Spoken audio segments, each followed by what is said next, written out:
Oh, sorry, I'm late. I would say I'm fashionably late. I don't know what that means. I don't know why people use that as terminology. It's really stupid. Oh yeah, I was late, but because I'm a billionaire, I'm Bill Gates. It's actually fashionable. No. Anyway, hello, hi. I was resting off my pain from yesterday. So I set an alarm. I'm getting my green screen out, so I'm facing away from the microphone, so I'm kind of hard to hear right now. But I set an alarm for 12:30 because my sleep schedule's all fucked again, and I need to fix it before Frosty. So I'm trying to be a responsible adult, and so I set my alarm for 12:30, and I woke up and I was like, no, and I went back to sleep, and I slept until like 1:30, and then I laid in bed until 2:10. So now I'm here. I didn't eat breakfast. I'm hungry. But it turns out there's nothing in the house for breakfast. And I didn't have time to go to the store. So I'm here and I'm just waiting on lunch. Anyway, hi Lacella, hi Wyatt, hi Gashismo. You stinky. What do you mean? I'm too cool to be on time. Yeah. Yeah, that's a good way to think about it. I'm just too cool to be on time for you peasants. Huh. Yeah, that sounds like something that some executive at Apple would say. Ugh. I wanted to get you something for coaching, but I couldn't find anything. I'm really sorry. No, that's all right. Don't worry about it. I'm kind of glad there were so few submissions for coaching this week because I don't want to be here for 8 hours. Because I gotta do editing and stuff. There's a reason why I usually take a break on Thursdays, because it never actually ends, and on Thursdays I'm just editing stuff. So I was hoping this would be a short stream anyway. Play Yoshi or I will upload your nudes. Well, unfortunately, we're not playing the game at all today. So, uh-oh. I guess you just have to cook and eat a plushie. No, not one of my plushies. Couldn't get rid of any of them. Hi, Bear Bay. Spent the whole morning talking to that pro. They are a wealth of knowledge. Neat. Nudes uploaded. Oh no. Oh god. Fucking dead. Played some games with Shomini. There was some real jank rounds. It was fun stuff though. I saw you put in the coaching thread your ID to look at one of those games, and I will do that. Okay. I might do that as the first thing. I don't know.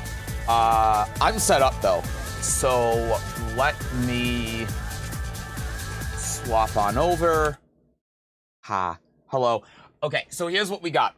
We got Zurgi, Fenrir, Harmonize, fucking Golden Child, and Haru.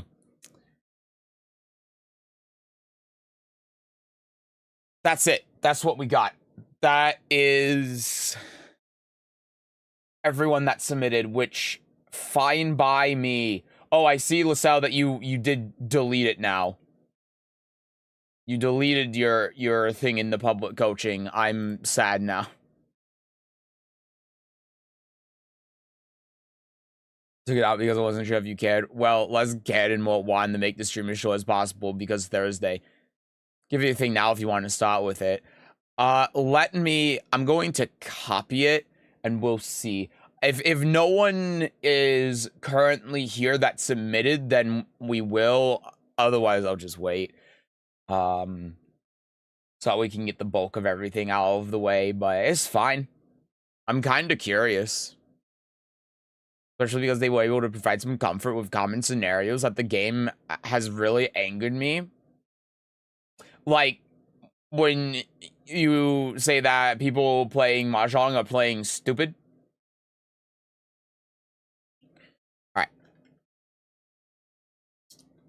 It's time.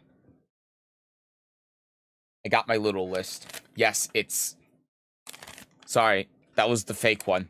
I turned it around and you saw that there was nothing on it. All right, we need to do roll call.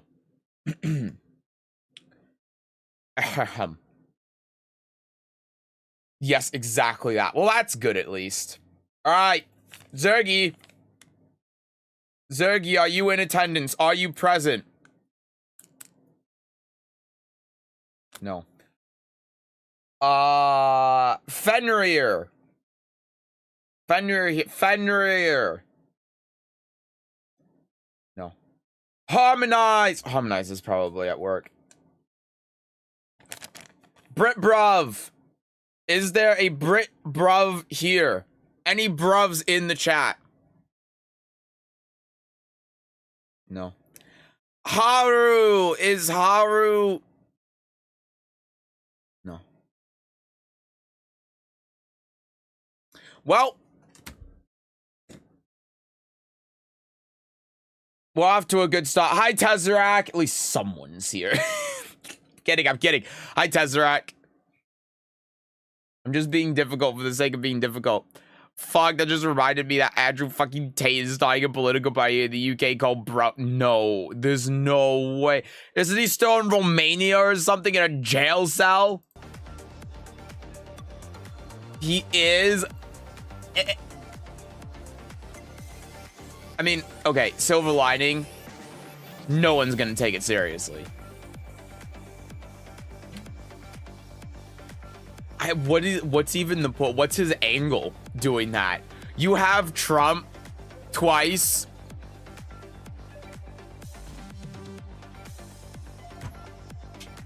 You know, sometimes I still have this feeling when I see Donald Trump is president of this weird, like, uncanny, dystopian sort of, like, thought looking at that, because I look at Trump and I think of the guy who was in Home Alone and did that one show where he says, "You're fired." And seeing him as the president, sometimes I look at that and I'm like, wait, is this like some weird TV show? I just can't believe it. It's okay though. We're going to get Greenland and Canada, and then we're going to be officially the greatest and only country on Earth. 100%. That's totally gonna happen. Best thing about his Home Alone is that he gave him the wrong directions for his own fucking hotel. Yeah, he's the same back then as he is now. Oh my god, can you believe people are taking the whole, like, Canada 51st state thing seriously? I can't. It's just shit that he says. He's a businessman. Like, I don't know why. Like, I know I'm making the same argument as, oh, we're playing a beta, they're going to fix it later, and then they don't. But he's a multi-billionaire businessman. They just say shit for the sake of saying it. He has fuck you money. He has if he has this wild vision of taking Canada, yeah, he's going to say it out loud. Probably every US president has thought at some point, what happens if we annex Canada? I'm just saying he's the only one that said it out loud. But it's not, don't take it seriously. It's so ridiculous. Greenland, though. Greenland's a more serious thing. But it's not gonna happen. Not within the next couple of decades. But Greenland could happen. There was a time, like 70 years ago, where it almost did happen. I say almost. It didn't really almost happen. But it was closer than you might have thought. Only country on Earth. What is he? Donald J. Mishima? He's going to destroy every other country that doesn't participate in his tournament. He's going to round up the leaders of each country every week. and he's going to point to one of them and say, "You're fired." And then the country's gonna blow up. The first one on the chopping block is Canada. It's shit he says, but he's also gonna be the damn president and loading the cabinet with his shitty friends. Yeah, I mean, this is what I've said since 2020. The reason he's becoming president is because it's a business move.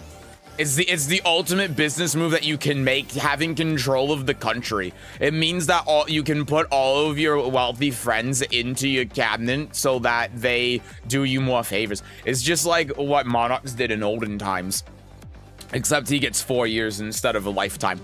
But yeah, I mean that's why he did it. It's not for any other reason than he's a businessman and it's good for his business. And he didn't do that the first 4 years, because if he did it the first 4 years, then there was less of a chance he would get reelected. But now that he only has the last 4 years, he can do whatever the hell he wants. Annex Canada! I want to live in Ottawa. Anyway. He's also the guy who put his name on cheap $2 steaks. I feel like Gordon Ramsay has done that too, though, so... Gordon Ramsay's the same one that, like, bought McDonald's and said this is the greatest thing I've ever tasted. Yeah. Anyway. Yeah, Trump's a weirdo. That's all I have to say. I think everyone can agree with that. Whether you like him or not, Trump's a weirdo.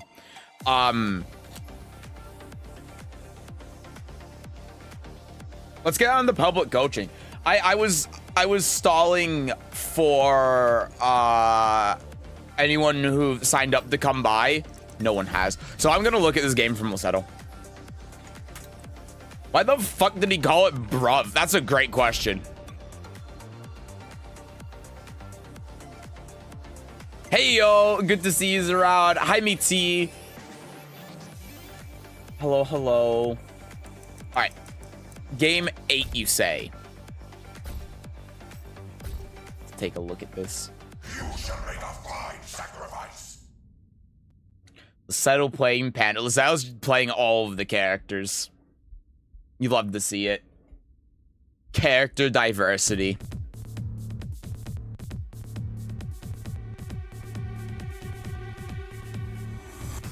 Bears are good. I don't know if I'd go that far. Your nightmare has begun. Oh, I gotta turn the HUD on. Okay, 1 + 2 -14. Oh, that's a shame.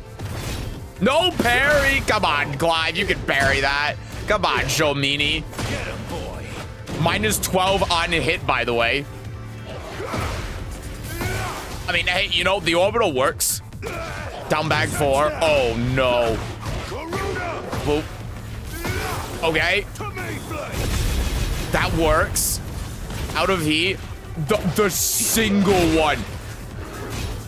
While running 1 + 2, G-Quev got it. No punish. Oh, no. Oh, is he gonna lose? Is Shomini going to lose this? He has a pick. You have a pixel. Oh, no. No. How? Okay. Oh my god, the G-Quev cannon.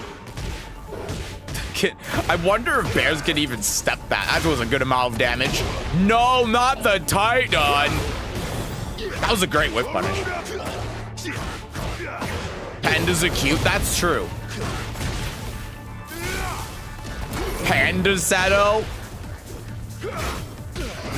Pansetto. It's like Pancini, but with Lisetto and Panda. I got away with a lot of shit because he missed the punish timing. I see. I want Papa. Hello, hello. Oh, the down jab. Oh my. You can convert off that. Oh, the bear kick. Running 1 + 2. Typical. Nice low. It's breaking it.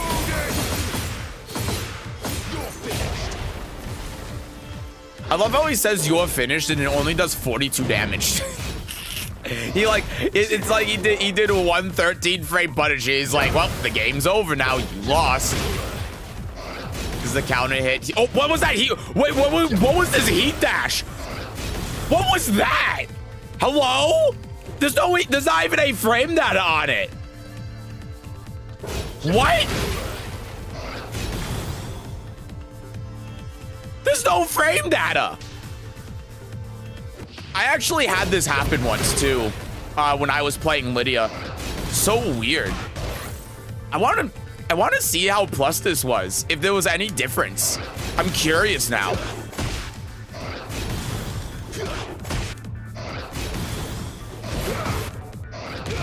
Unfortunately, you're so far away that the jab doesn't work. I feel like the frames are the same though. I think that would have traded. What is going on with this jank-ass hitbox? What is this? Like, every move that I do right now whiffs. I'm not... Wait, is he... I think Clive right now is naturally high crushing every move because of the animation. Because look right here, right? Like, right here. He's like hunched over. I think that's carrying through to every single attack he has. Look, the down forward 2 is still in that weird crouching animation. He's high crushing the fucking jab naturally after this weird... Harada, fix your damn game! He's naturally high crushing everything. The only fantasy here is yours. Anyway, sorry, I got carried away. Is there a queue for coaching? There is, yeah. Afraid. We have the queue for coaching in Discord. But as one.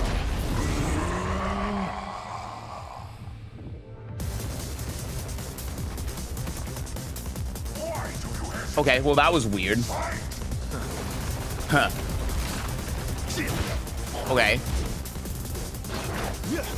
Oh, this is the break.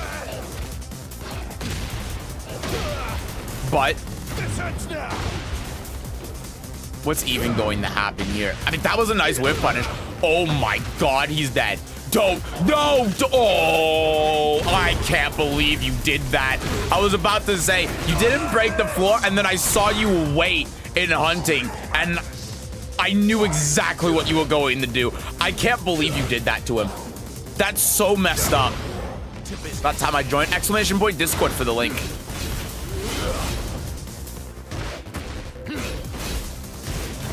Oh my god, you knocked him out of the air. That's plus. More plus. Chip damage. He has full health. Don't. You can't. You can't. You can't. No. No, you do not come back from this. Ah!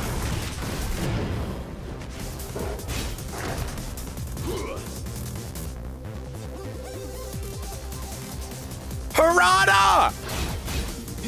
Why is your game bugged?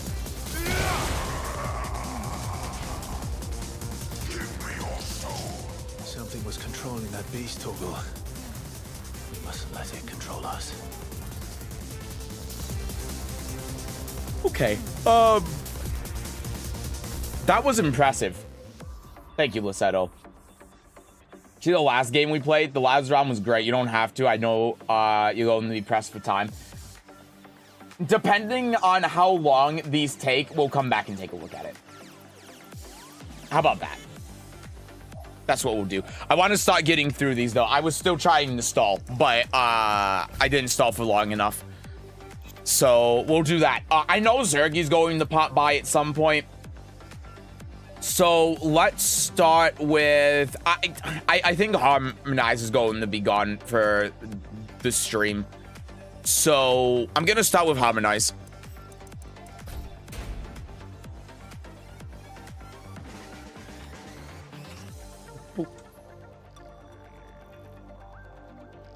Okay, and then I need to put in 6E.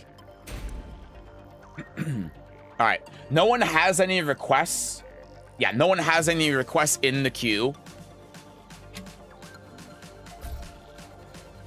I think I remember Harmonize saying, yeah, Harmonize saying I just went on a tear and started beating everyone.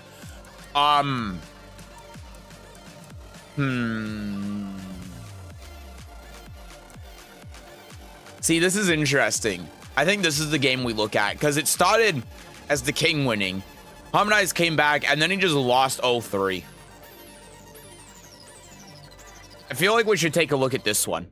I just added mine. Actually, One Papa will do yours after harmonize. How about that? Actually, we could probably, well, we'll do it after harmonize.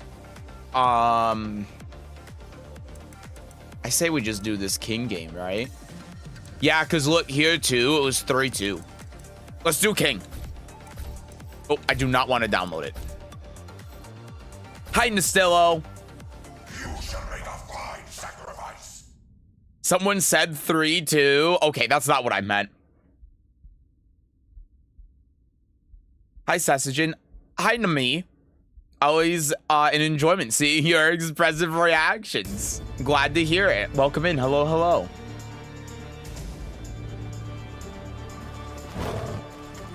I want mommy too. I want milk. Okay, when he said expressive reactions, I don't think that's what they meant.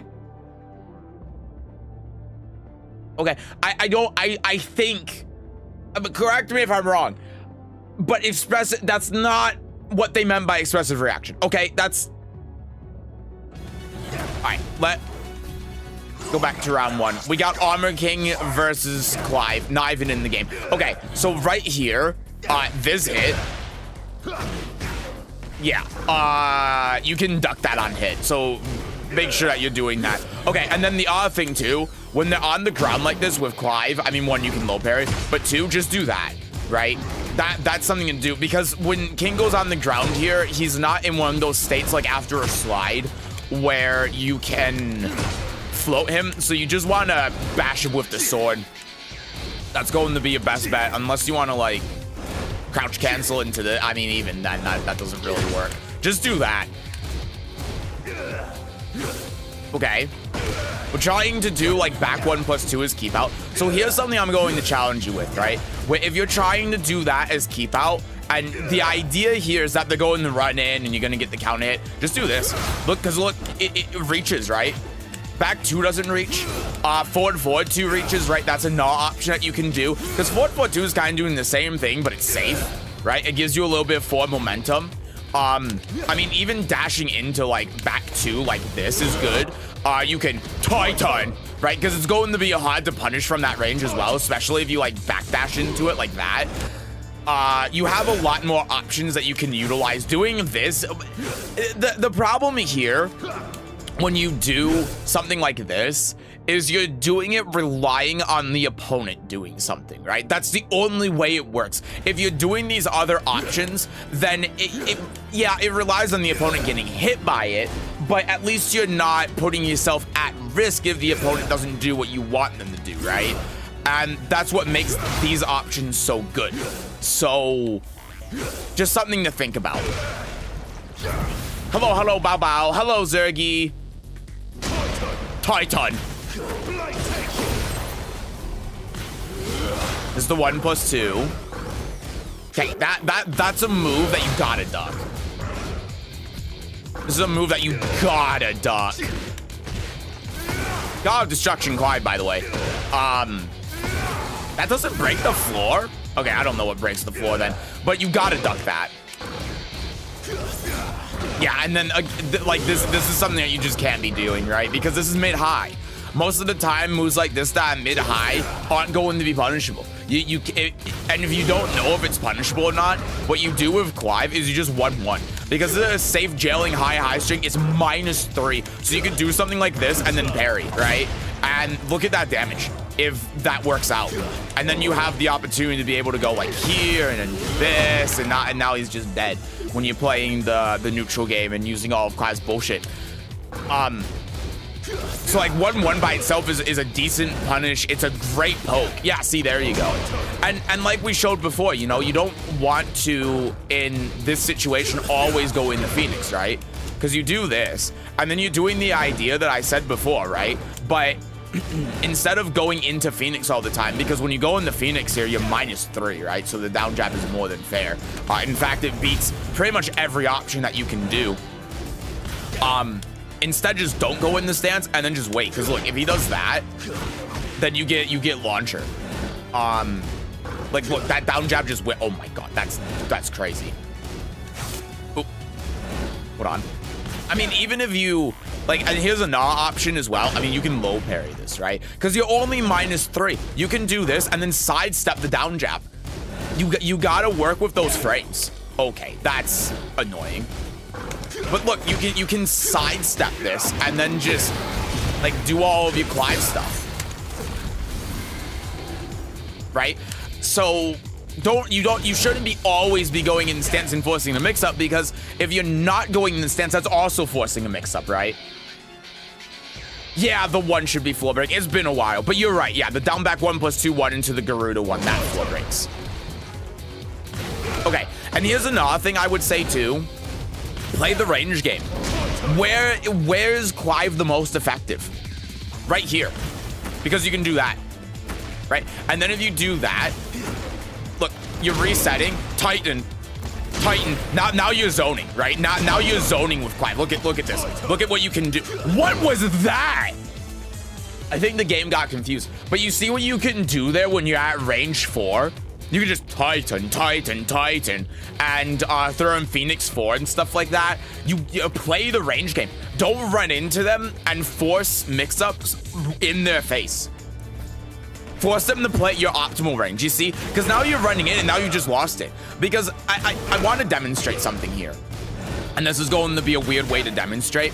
But if we do Titan, and then, like, we dash up, and now we're just here, like, we're in range of this, right? King can just do whatever he wants. If we're out here, he can't do shit. Like, he can't do that over here. You know what I mean? Okay, I mean, he can do it there. But if we're out here, he can't do that. He's forced to play our game, right? He's forced to play our game. But if we're running in, then we both get to play the game. You need to do something to stop him from playing the game. That's the point, right? See, and now, like, when he stands up, we're doing this whole Phoenix thing. And like I said before, when we knock him down here, we can just do that from here, like right now, right? We can just do that here. If we think he's going to do arm move from range, then we do this, and the timing's off, right? But we just do this, and then we get heat engager, you know? So he's always forced to play our game, which is what we want. That's why we want to stay out here as much as possible. Because look, he can't do anything. Zoning, right?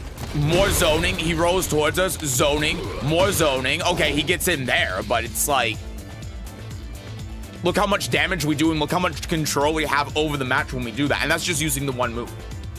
Hi, Kid Ludens. Hello, hello. Hi, Aqua. Welcome in. Hello.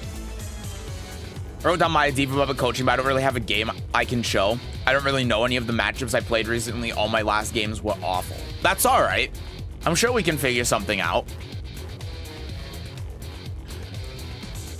All right. Anyway, I've talked enough about that. I'm sure that's going to come up later as well. But yeah, look, I mean, all of this damage, basically, okay, so what happened here? Think about it this way. Every single bit of interaction here happened in the same way that I said with Clive, but King did it.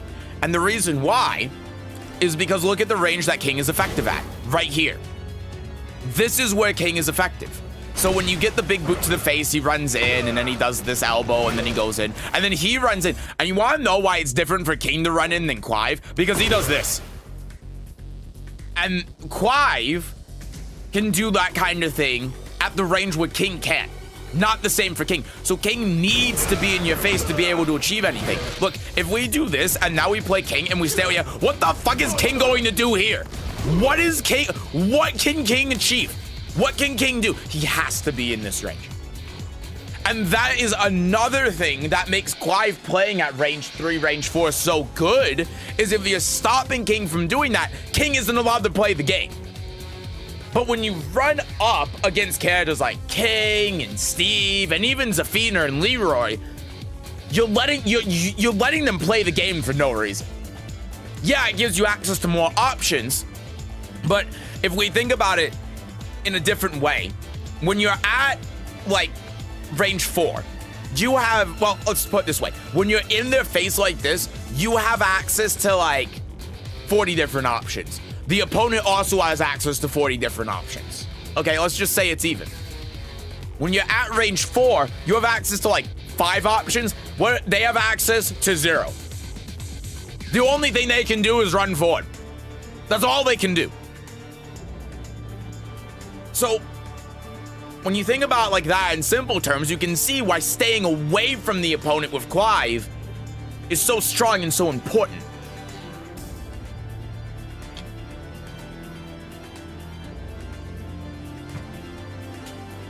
Up 1+2, King will up 1+2 you. Okay, I mean, yeah, okay, he has one option that can be reacted to. I played Raven last night. I had no clue what's happening. I'm not even mad that I lost. Everything he did was a surprise. That's Raven. Raven's a tricky character. He's also very rare. But he's cool. All right, so back to where we were. There's the break. There's the Titan. But see, now we're at the range, right? Where if we do Titan, like, why do we want to do it here? Because think about the options King has here. He doesn't have a lot. And you just broke the grab. You're +5. So if you do forward 1+2, this is going to beat pretty much everything he does. Even this, right? If we do back 2 here, this just beats everything that King can do. So we don't want to be doing armor move at this range because it doesn't achieve anything that other tools don't. We want to use it like back here when we think that the King is going to approach, and he's doing a very bad job of expressing this. But this is where we want to be using the Titan. You gotta use it to zone out the opponent rather than just try to hit the mid in a situation like this. A rare shiny Raven appeared. Shiny Ravens have the red outfit on. Spam Titan, got it. No, it's... So it's down jab, there's the low. See, forward 1+2, that's good. Gotta block the alley kicks, right? This is launch punishable. Launch punishable, right? You gotta block the alley kicks. Okay, that's fine. Yeah, and see, now, like, look. So King whiffed here. And this is kind of what you were saying before in Discord about needing to do more lows. This is where you do stuff like this, and now you can do stuff like this, right? That's what you want to do. Your plan should be like using these pokes to create this space to make the King not be able to play the game. That's the idea, right? And we have the opportunity to here a couple of times, but we're just not playing that range game the way we should. Because we're trying to play Tekken instead of playing the stupid zoner character that is Clive. Hi, Lenneth. Happy New Year, everyone. Happy New Year to you, too. How do we get coaching? It's a thread on our Discord. Matterhorn. Gotta launch punish the Matterhorn. Gotta launch punish the Matterhorn. See, now you're doing the Phoenix. And you see how much leverage you get out of doing that, right? You see how much leverage you get out of doing that. Okay, so I'll show the combo here that we should be doing. So we do this, and then we go here, and then we go here, and then we go here, and then we go here, and then we get the full thing, right? Now we get the ender, we can do the Oki, we can do whatever. That's what we want to do for our combo. So instead of doing the back 2 into the thing, use the back 2 and the Phoenix 2-1 for the wall carry. Breaking floors on my Lydia stream. I hope not. Boop. We wake up. Forward 1+2 makes sense. There's the low. 4-4, good. Oh, that's unfortunate. I mean, yeah, the 1+2 here is just unfortunate, right? What I might do here, because you don't have heat engager, is that. Because you get +6. When you do, oh god, when you do this, you're only +2. You know, the main point of doing the Demon's Breath is for the heat engager. So if you don't have the opportunity to be able to get that, then it's kind of better for you to do this, or even this, because the wall's in play, you know? This isn't going to kill.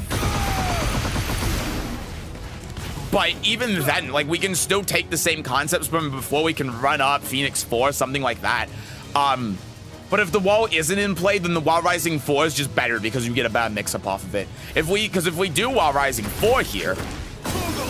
Oh, sorry, not that one. My bad. We can do this, break the floor, and then he is dead, right? I'm hitting the wrong button. God of Destruction Quiet, by the way. But you see what I mean.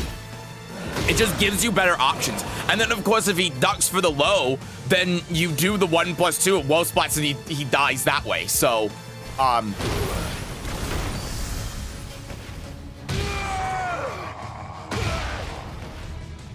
yeah.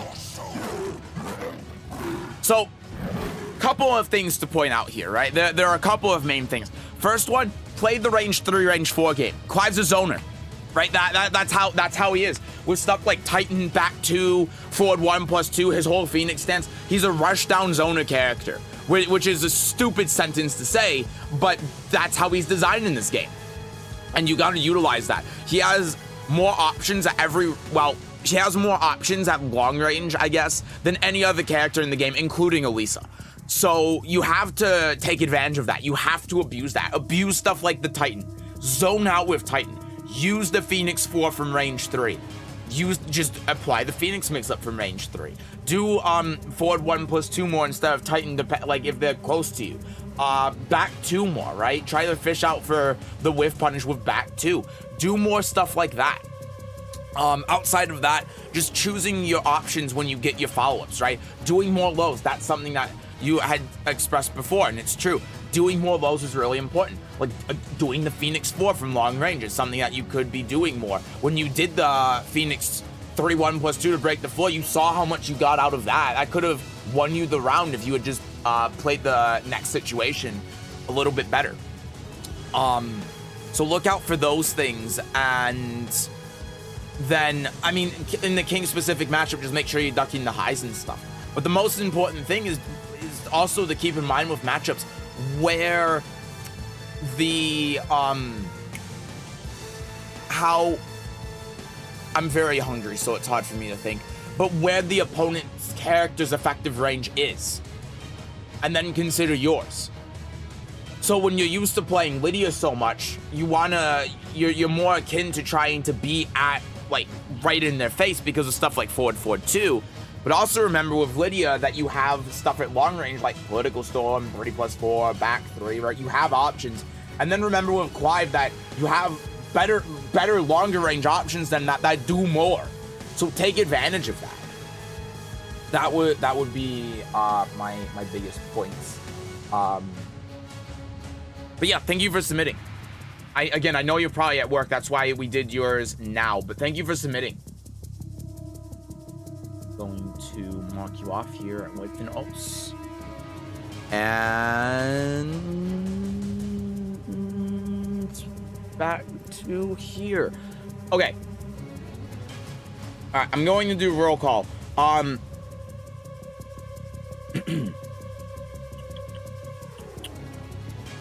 Let's see. Okay, we got... So, one, normally we do this... Here's how we do this in order. We do it in order of when people submitted. And then we go if they're here or not, right? So if they submit first but they're not here, then we go on to the next person. Zurgi's at the top of the list and is here, so I know I said that I'd do yours next, but because Zurgi's here now, I feel like I should do his just because he submitted. He was the first one to submit. Are you okay with that? All good? Appreciate you. Thank you. I'll be here for a while. All right. If no one else shows up, and I don't think anyone else here on this list is going to show up except maybe Britbrev, we'll do yours.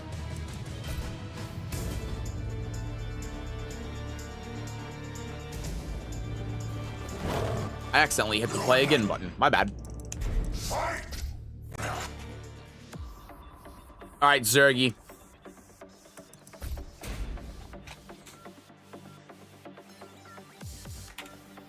Let's do GE. All right.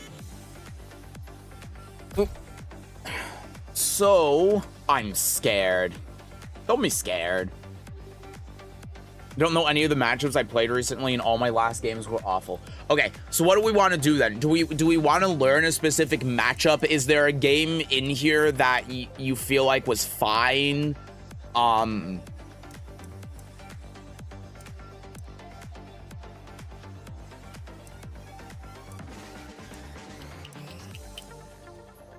Looking through these games to try to see if I can find something that sticks out to me. I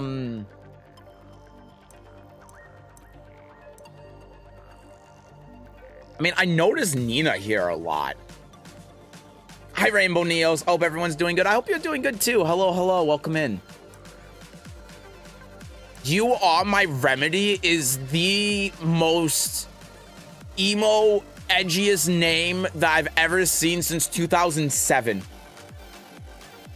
That's incredible. Hold on. I want to look at this guy's profile. I need to see. Of course he's a Jin player.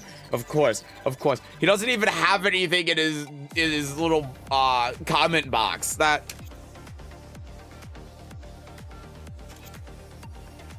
Don't start singing the song.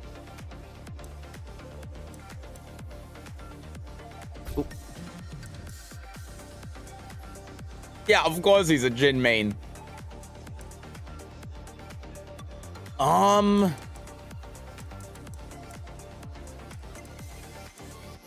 Nothing is really sticking out to me looking at these games. You know what we can do? Here's what we can do. You want to do Asuka? We can do this Asuka game. It's either Asuka or Nina, but Nina is such a... It's a character that doesn't come up a lot, so I feel like Asuka might be a good one. Yeah, let's do it. Because I saw in the all ones that you lost to another Asuka, so let's do that. It was between that and Nina, because Nina was also sticking out a bit, but I mean, it's Nina. With Clive, honest to God, the solution to Nina is just parry her.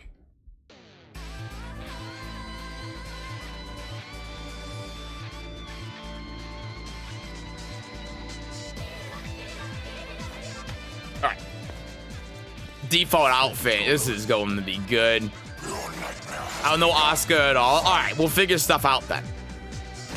Nice, good forward 1+2. Boop, boop.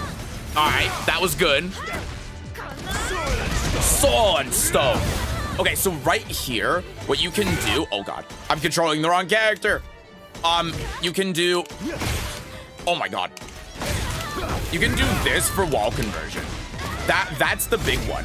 Oh, God. I forgot I used the screw, which is ridiculous. But you do this, wall enter, and then you get your Oki off of that. So that's the main thing that you want to do in the wall series. Back 2 into Phoenix 2-1. It's a great wall conversion tool. Very versatile.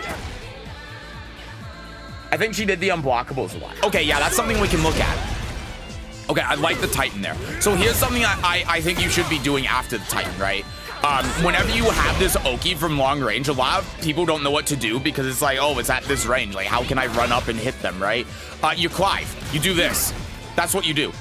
If they don't roll, then this is just gonna hit them. And then you can do it again. Or if they duck like that, you do this. Like, you can see that they're doing spring kick. You can just do that. And now look, they're just dead at this point. That's the end of the game. The Phoenix 4 using that as Oki is very strong. Extremely strong. Can also down 1+2. That is true. But usually, the reason why I don't bring up the down 1+2, I mean, I guess it's important too because you see how it gets the little flapjack there.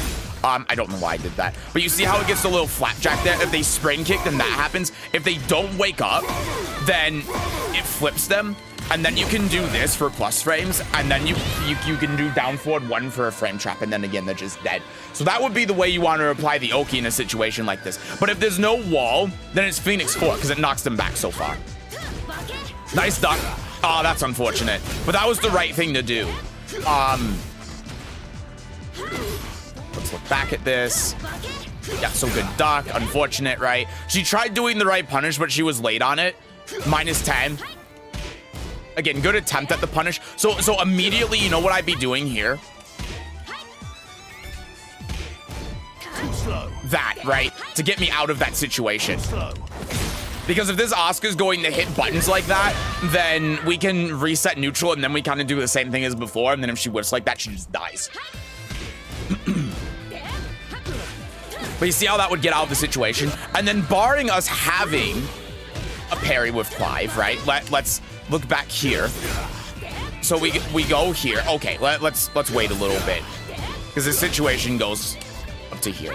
So we go here, and then we can sidestep, right? And now we get out of the wall. You see how we're out of the wall? And now we can abuse out the wall that we have. So, and the thing is too, I'm going to intentionally sidestep the wrong way here. But just bear with me.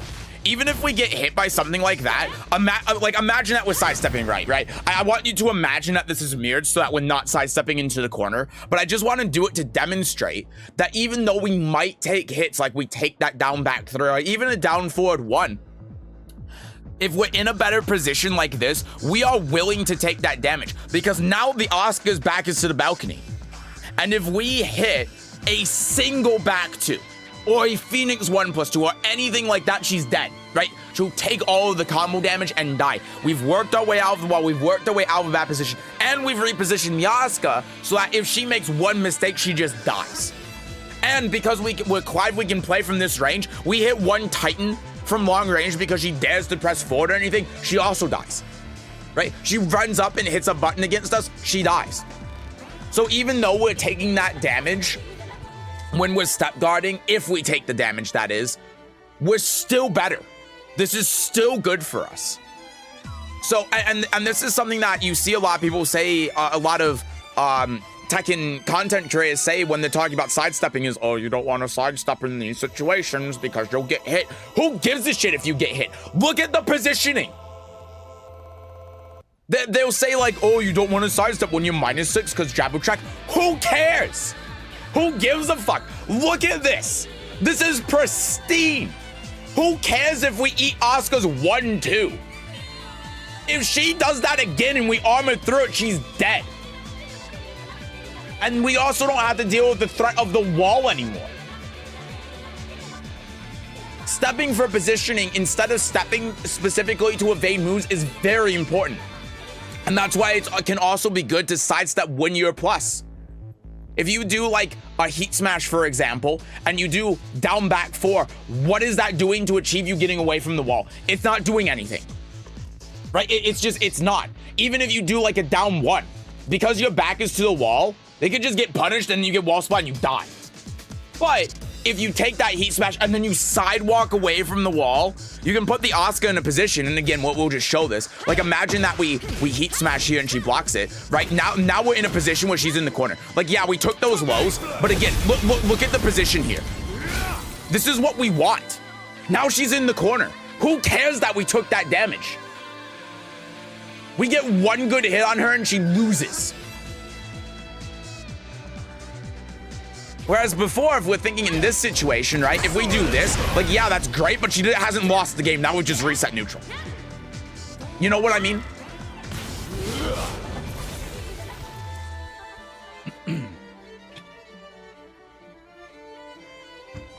Is the parry better to get out of being spammed as opposed to Titan? It depends on the situation. The parry has 5 frames of startup and the arm move has 7. So if what it can do, like the Asuka's down forward 1, for example. If she does down forward 1-4, there's enough frames for you to be able to parry the down forward 1-4, right? If she does it straight. But also if she does like down forward in the jab, the parry will also do that. So options like that, but if you do arm move in between, it'll counter hit you out of the arm move. So it depends. One dude does so much damage, like 13. Sorry, 15. Classic downplay. I can't believe these Asuka players. I generally struggle with sidestepping practically anything. Okay, so here's why. You're thinking, you said practically anything. You're struggling with sidestepping anything. Take everything that these Tekken YouTubers have told you about sidestepping and throw out the window because they're a bunch of idiots that don't know what they're talking about. Don't worry about sidestepping things. Sidestep for positioning. That's the most important thing. Sidestep for the movement, to get a better angle, to position yourself away from the wall and put your opponent towards the wall. Don't worry about sidestepping moves. Because when you're like at this range, and we'll continue the replay here because I've just been going on and on and on. But when you're at like this range, yeah, and can you see here how sidestepping is the way to get you out? Because like she hits you with this, she's +4, 1 + 2 is not going to work. And this is how doing the parry or the Titan would work, right? But now you see how we're back out here. Oh God, I did not mean to skip ahead there. Back to round 1. Okay, so if we're back here,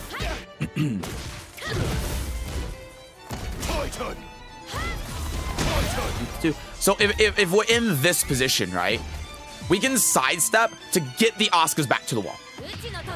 There's no other reason for us to do that other than to get the Oscars back to the wall. But again, depending on the situation, this isn't like the ideal circumstance. You wouldn't really want to do it here. But if you do it in this case, then you can see if we're a little bit closer to the wall, how sidestepping at that range has a lot of benefits, but you're not sidestepping a move. Right? You don't need to sidestep just to evade moves. You want to use it for positioning. Not only is it very important, I would argue it's the most important thing about sidestepping in this game is the positioning. Because of how devastating the wall is. Those Phoenix 4s were great, by the way. That's exactly what you should be doing at that range. But see, look, you're kind of doing it here. Because as you're sidestepping in this case, look at what you did. Do you see what you've done? Because you were sidestepping at the beginning of the round, you weren't trying to evade moves, but because you were sidestepping, the Oscar's back is to the balcony now. And that wouldn't have happened if you didn't sidestep just for the sake of positioning. If you were just backing up, and you weren't sidestepping, this wouldn't have happened. Her back would have been to this wall over here instead of the balcony. So this is much better. And now look, you get full wall combo. You get to break the balcony. And that all happened. All of this damage. Look, the balcony here, if you got the right combo that would have been broken, you would have done 100 damage. That wouldn't have happened if you did not sidestep at the beginning of the round. That's exactly why you do it. And that's exactly why all of these people on YouTube telling you, you shouldn't be sidestepping at -5. You need to sidestep this way for the move. You need to sidestep both ways. You need to know blah, blah, blah, blah, blah. No, fuck that. You don't care. If you're playing against Brian and you need to sidestep left to put his back to the wall, you sidestep him left. That's why we have step blocking. Right? Because if you step block, it's mitigating your risk of getting hit. So if you sidestep Brian left to get his back to the balcony and then block, and he does something that tracks the sidestep left, like back 4, for instance, if you're just tapping the button and letting it go, then yeah, you're gonna get hit. But if you step block, it's not gonna hit you. It doesn't matter. And then at that point, like, oh, you're -5 and you sidestep and you step block with the right timing.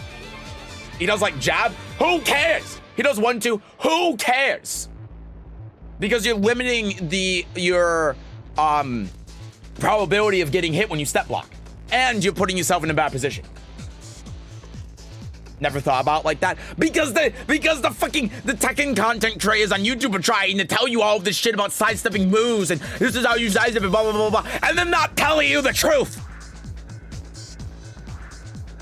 I need to make a video on this. Anyway, backing up here, you want to know what the combo is here, so let's do that. Gatekeepers, bruh. Right? Okay, I couldn't take control of the character there. That's very funny. Yes. Okay, so the combo here should be, I think it's going to be something like this, because that'll break the balcony, and then here, oh god, that's the wrong button, my bad. So it should, I think you do something like this, and then this. Oh my god, that whiffed. You can tell I haven't played Clive in a while. So I don't remember the exact combo here, but yeah. And then you can do that, and then you, okay, well, I ran out of time. But then basically, yeah, you do the down 1+2, and then you can convert to the wall with probably Phoenix 2-1, and then you get the wall under there. I don't know the exact combo because we ran out of time, but that's what I would do. There's probably something you can do that's a little bit more optimal, but that works. That gives you the balcony break and everything without having to use the screw until the balcony is broken.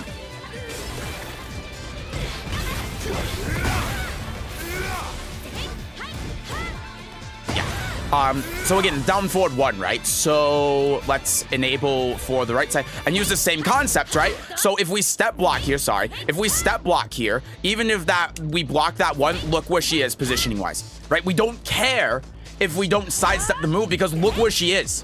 She's back to the balcony. But if we just hold back like we did before, she's not back to the balcony.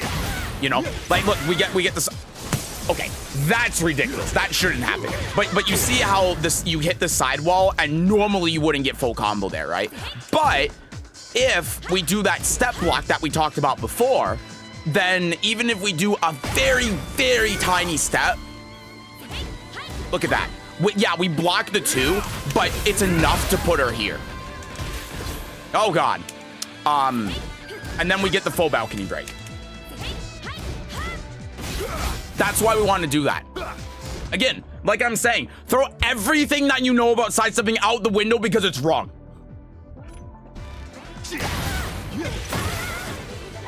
Microphone keeps dying. Do. Ah, yeah, you need to do the 2. But, I mean, you would have had it there. You knew what you were doing. Okay, so how does this get turned around? So here, right, this is a case because now think about this, right? Hold on a second. I'm gonna do something real quick. I'm gonna do something real quick for the sake of demonstration because basically all we're talking about is sidestepping, which is really important. I might even throw this up as a video on YouTube because it's super important. But I want you to look at the stage, right? When we look at the stage, look at where the balcony break is, right? It's at round start. If you start sidestepping and you go into to this wall, and this wall doesn't do anything for you. But if you get the explosion here, especially with Clive's wall carry, then this is going to be a lot more beneficial for you than getting the wall spot over here, right? But if you start sidestepping at range 2, then you're going to line the Asuka up here instead of here. So in this case, we already have the position that we want, unless we don't want to deal with the wall gimmick. But because we're up 2 rounds, we don't care. Because if she breaks the wall gimmick, this isn't a pivotal round for the Asuka. If she keeps the wall gimmick and then is able to do this if we get the final round, that can be devastating. If it happens in this round, it's not a big deal because we have more opportunity in the future and she just squandered that for the last round, right? But we want it because it's going to give us a better opportunity to win. So we don't want to start sidestepping out at this range here because one, Asuka as a character doesn't have any wild running moves that sidestep's going to beat. She has wild running 1+2, which is a homing move. So all that we're doing here is repositioning. And because we've repositioned here, and this is going to get a little bit wonky because of how I have my bind set up, so you'll have to excuse me for a second. But look at where her back is facing now. Instead of it being here, it's here. And we don't want that. So that's something that we got to think about. See, and now look, now the Asuka's basically doing exactly what I said, right? She's sidestepping right to position your back not only to the wall so it's closer, but also to preserve that stage gimmick for future rounds.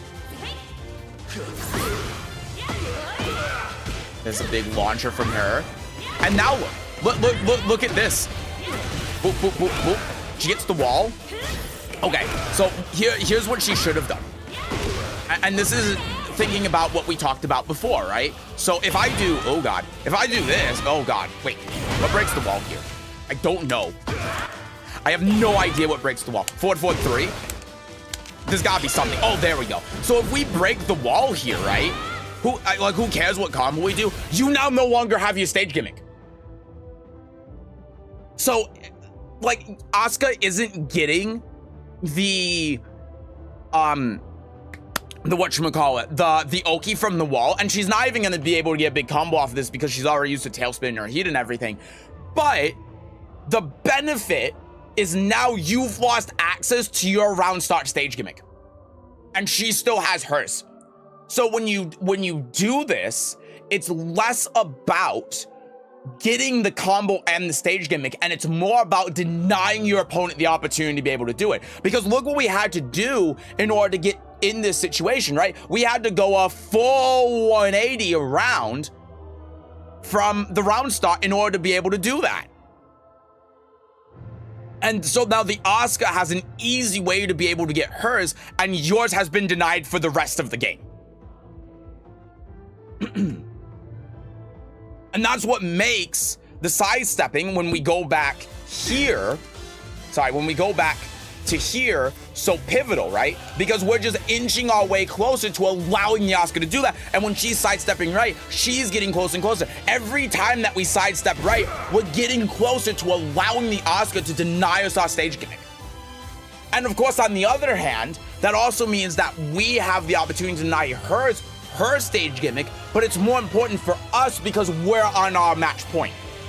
So what we should be doing here, instead of doing this when we see the Asuka starting the sidestep right, is we should be doing this. Because you see how that works for positioning. You see how the tug of war now works, and we're not being denied our stage gimmick, right? That's what we want to do.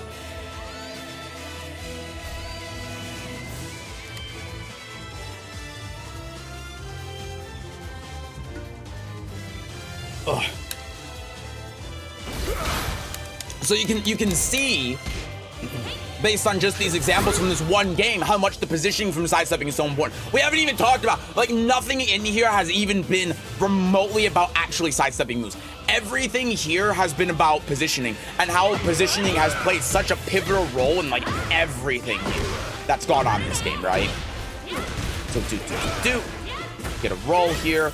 And thankfully, again, we deny her the stage gimmick because she didn't break it, so we roll out of there, and now we don't have to deal with it because of the positioning, and now Asuka's in the corner. This was great. The roll to the right side here was fantastic. So let's talk a little bit more about the game, right? So we do this. Let me just wait here. So we do this. Hey, is it bugged? I could have sworn I remember you going the other way. But when this whiffs, oh my god. We could do like back two or something. But a lot of the time, yeah, you just have to take this because it's a heat smash, right? So I think that, like, when these whiff, yeah, I mean, you can step it if you commit to the step, but you have to sidestep right specifically.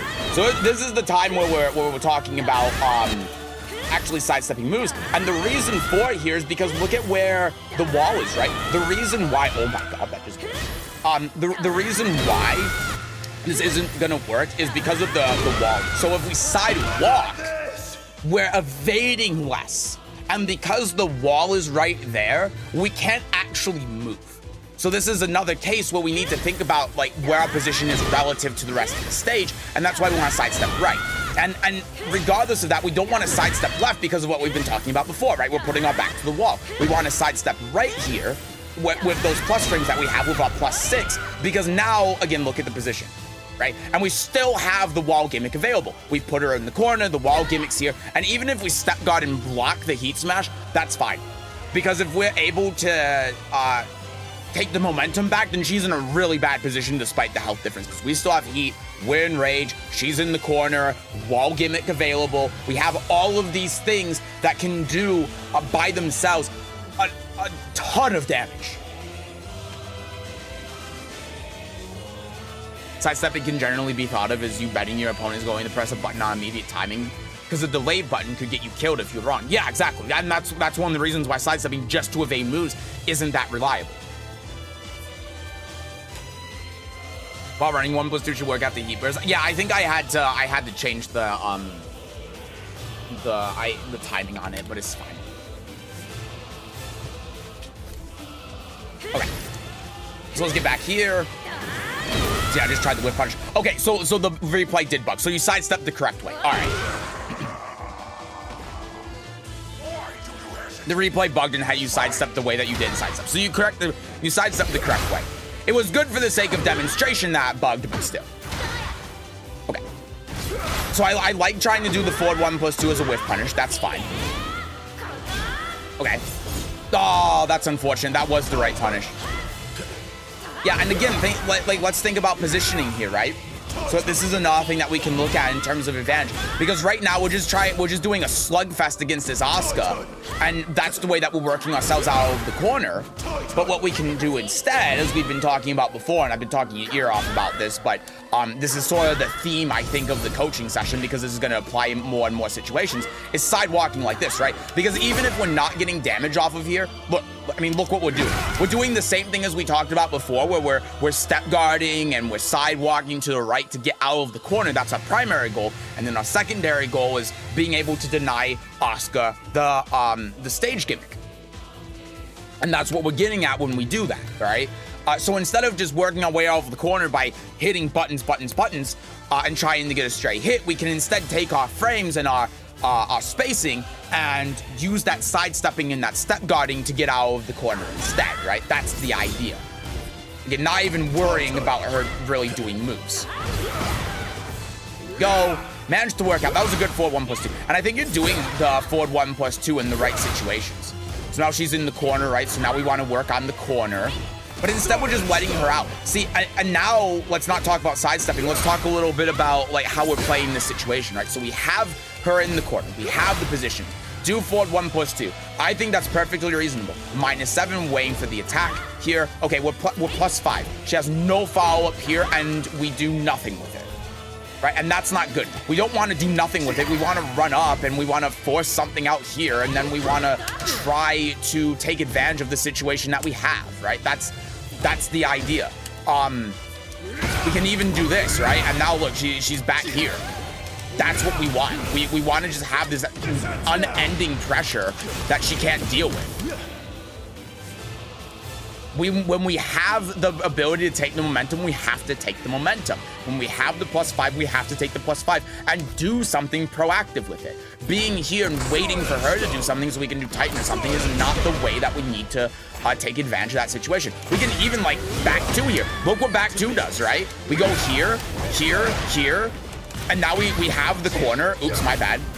And then like from there, we can do this heat dash and then she's dead. You see how much we can get off of just that back 2 in the matter of a couple of seconds? This is why momentum is so important in Tekken.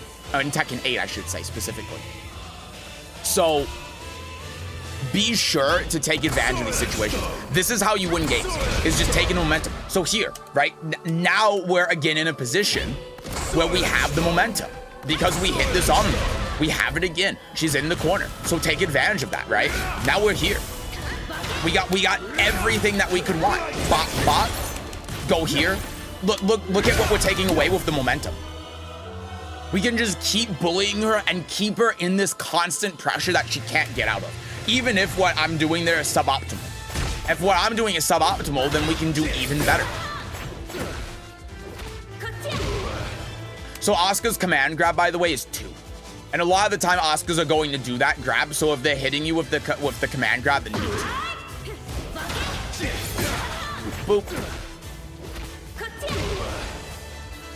Raw. And then, yeah, the wake-up kick gets beat by a forward 2, right? So here, if Asuka's going to do something like that, what would have won here is if you just blocked, right? Because then you get launcher, and then, well, that's not what I wanted to do. But if you just blocked here, because she did that on a read that you were going to hit a button. I don't remember the combo with Clive. God of Destruction Clive, by the way.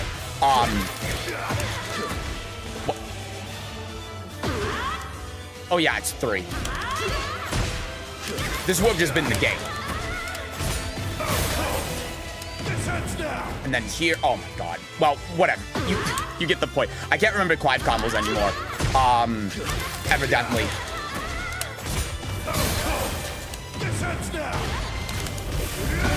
Yeah, and then whatever it is. I don't remember, man. I haven't played Clive in so long. Yeah, that's launchable. Yeah, the forward 2 is launchable. It's really hard to recognize when I'm plus. So here's a general rule of thumb. If someone does a 3-hit string that ends in a mid, it's usually punishable. But it's never going to be minus for you. Never. Never. Except for like except for like Clive's Phoenix 2/1+2 and some other things, it's almost never going to be minus for you. If you block, if the opponent does like any string practically, and you block it, you're probably plus. So like right here, right? I mean, here's another one. So down forward 1, and you see her doing this a lot. Oops, sorry. You see her doing this a lot. You can 1-1 here. Oh God. This just isn't working out. There you go. And then she's dead. With the mix-up afterwards. Well, the 2 mix-ups afterwards. But yeah, when she does this down forward 1, she's -3. And a lot of down forward 1s are gonna be like -1, -3. And you know what you can do instead if you don't know, just to get out of this situation? Down jab. And now look, like, yeah, we have a pixel left, but we can get out and we can put her back to the wall, and again, 1 hit and she's dead. So we down jab here, we sidewalk out, that's fine, okay? We go here, and then we do our mix up from there.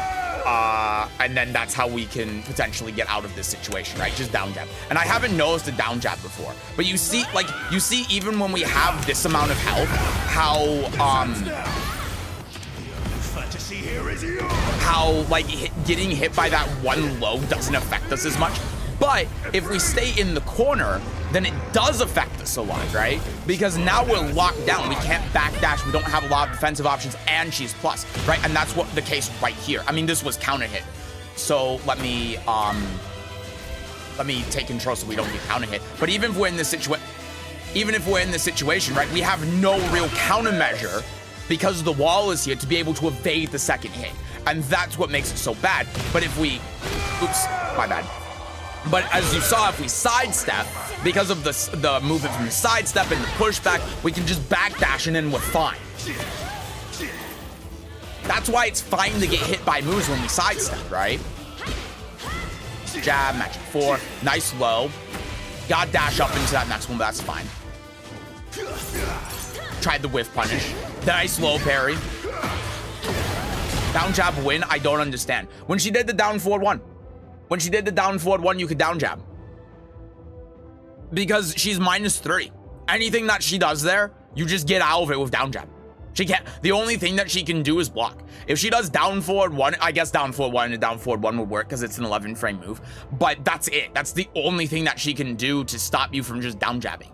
And a lot of the time what she's been doing is like down forward 1 into jab or low or something. So if you're interrupting the pressure there with down jab, then you get out of it and you don't have to worry about it anymore.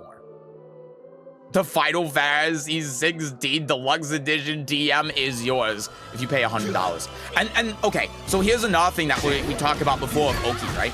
So we're here, boop, boop, we have the Oki, and this is the same thing we talked about with Harmonize. Run up, do nothing.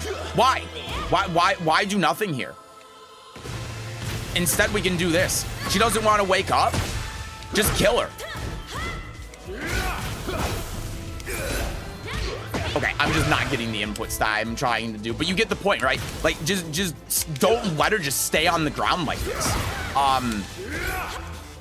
What else does Clive have? I suppose you can do this, Phoenix 4, right? And you can do something like this, and then here, and bop, bop, and then, yeah, and then she's just dead. That's an example of a sequence. But you gotta take advantage of Zogi. You can't just let her roll on the ground like this, because then you're getting nothing. You're getting no reward off of getting that low parry.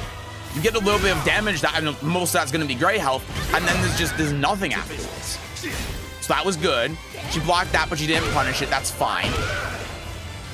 Activates that. Good block. Is this something that commonly happens? Yeah, it is. Both the whole down jab thing and the Oki that we were just talking about.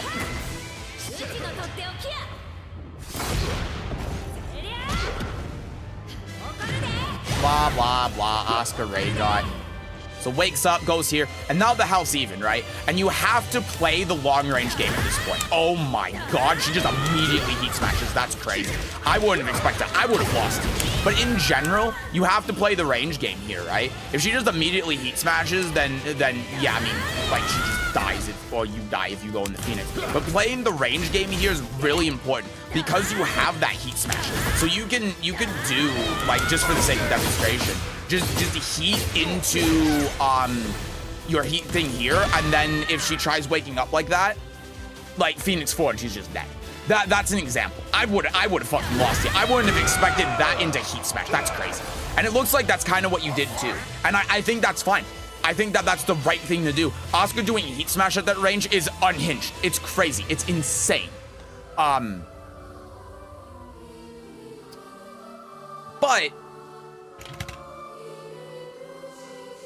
I'm trying to think of the summary of the points. You got to be unhinged. That's true. As an Asuka player, you have to.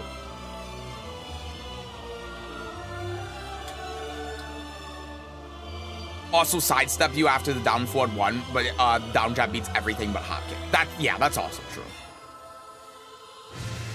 Yeah, she could sidestep, but they're probably not gonna sidestep. It's really salty when I dodged that heat smash. I was too, and I'm in the damn replay. Asuka gorilla mode activated. Ook ook. But anyway, I think the summary of the points is pretty obvious. Think about like positioning with sidestepping. Think about how your movement is. Think about spacing. Think about range. Do down jabs more. Do parries more. Interrupt the pressure, because what you lost to wasn't really. Most of the time it wasn't Asuka. It was her just doing jab, down 4-1, jab, jab, down 4-1, 1-2-4, whatever the hell, or 1-1-4, I guess I should say. And that is just generic pressure that you can avoid with. Like I said, like down jab. So in Clive's case, it's down 2 because he doesn't have a normal down jab. You can step guard, as we talked about before, and that's why we said the whole thing about positioning. And the reason I kept going over that is because that's a generic answer and a generic thought process to the generic pressure that Asuka was doing.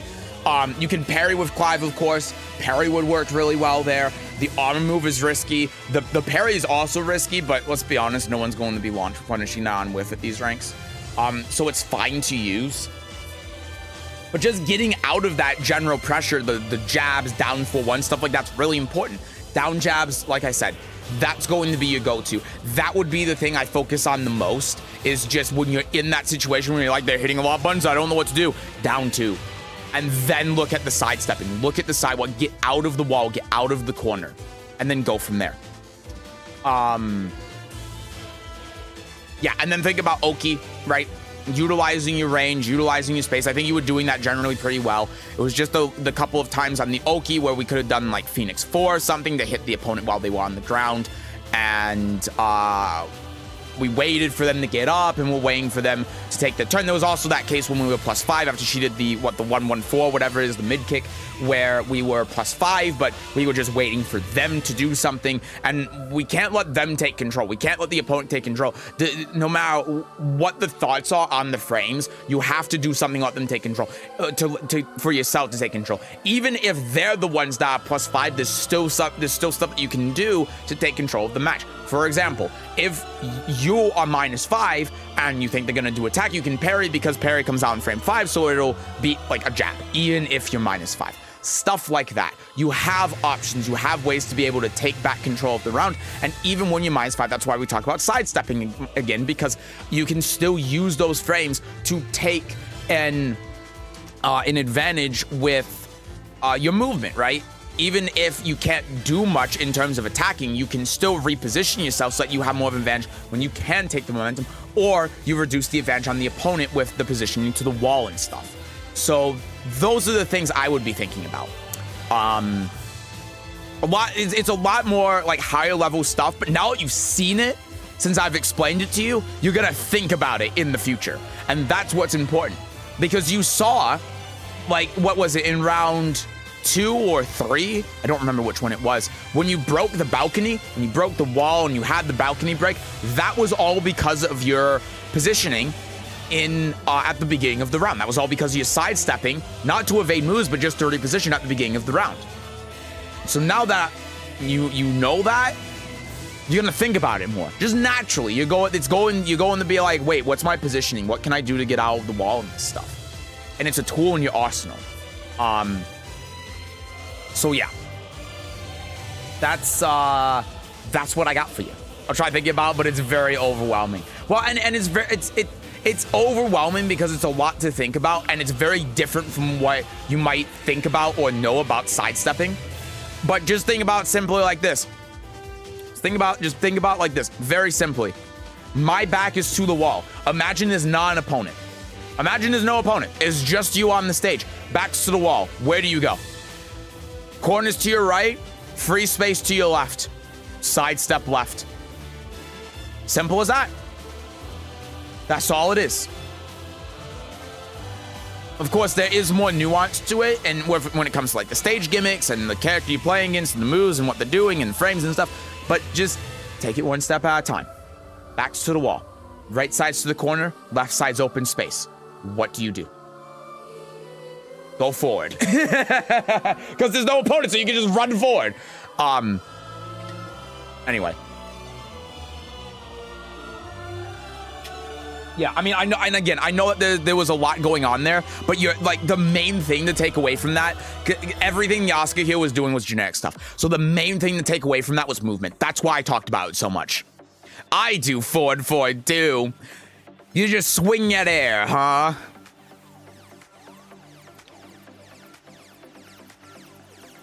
All right. All right. Wait, is it yawn? Like, is it yawn?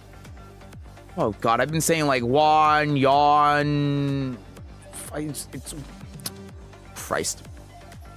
Should tell me how this coaching thing works. I'm new to these streams. Welcome in new chatter, Rainbow Neils. We have a thread that we do public coaching every other Wednesday. It's Thursday, don't ask. There's a thread in the Discord.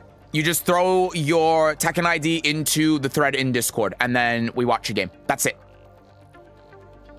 Yawn, yum, John, Juan, yawn. I go by many things. All right. Let's do you here because I don't think Fenrir, Britbruv, and Haru are here. I haven't seen them, so...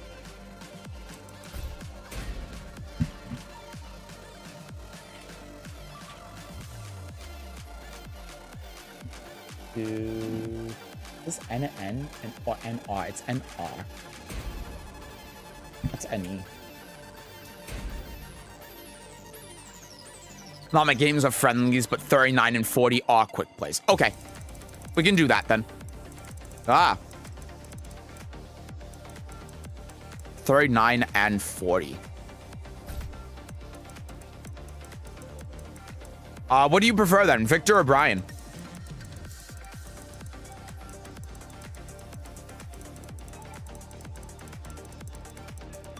Brian, probably. Sounds good. Let's do it. You shall make a fine sacrifice. Ah, my headphones.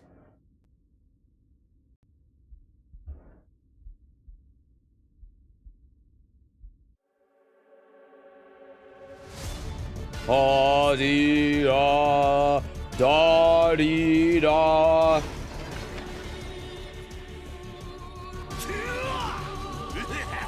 Playing out his intro, huh? I'm off water. I'll need to get water after this game. Minus 13. You can punch this with Lydia with 2-2. Okay, fair. 3-2 out of nowhere. I mean, it worked. Okay. Yeah, you gotta watch out for that, the forward 4-2. And this is something that a mistake I make a lot as well. But after that drops, we have to be really careful of the Brian, like, whiff punishing us, right? 3-2 equals enjoyed. Okay, so here, let's take a look at this. And I don't know if this is going to be a reoccurring theme for the rest of the replay, right? I go into these blind. But you're +9, right? So we can afford to start doing stuff like this. And that's how we start getting back in the game. Oh my God, I just did it. It has phantom range sometimes, but you can see how, like, if we do this and then run up and then like this and then he wakes up, how we can start applying our pressure from there. That's how we take advantage of the -9. But imagine if the Brian like hit a button there, you know, like we get a little bit of damage in, it doesn't really matter that much for the Brian. And if you're doing that when he's -9, then he can start doing stuff like, I mean, he can feel free to just, like, duck and then, Y, and then launch, you know? That's something you gotta be careful of. Basically, what I'm saying is the 1-2 doesn't do anything.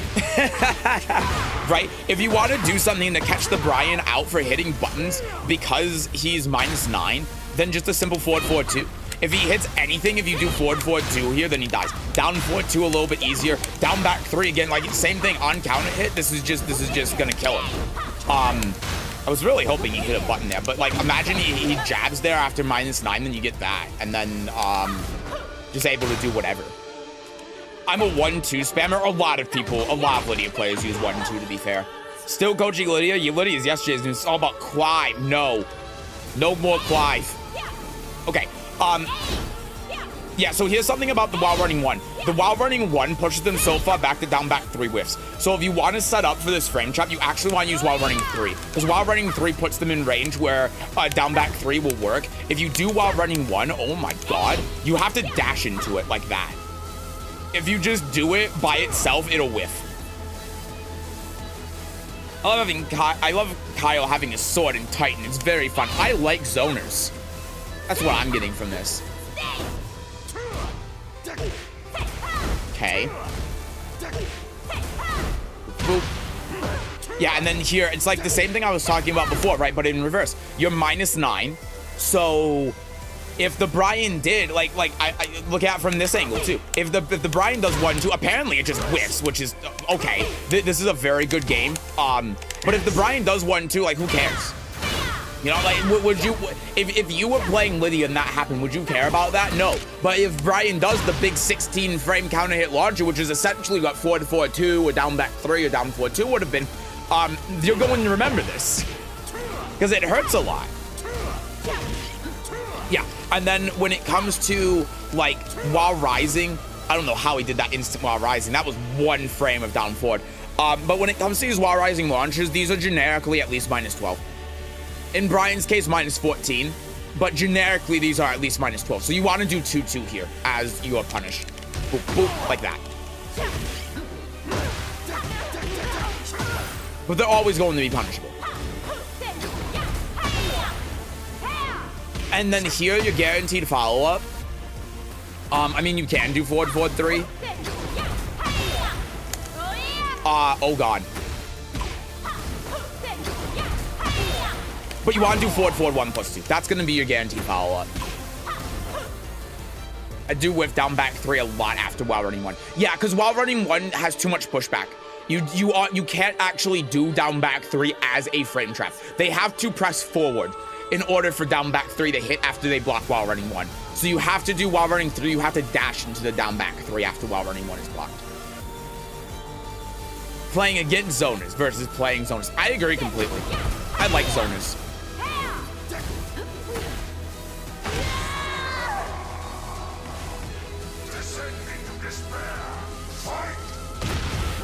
Big counter hit, nice.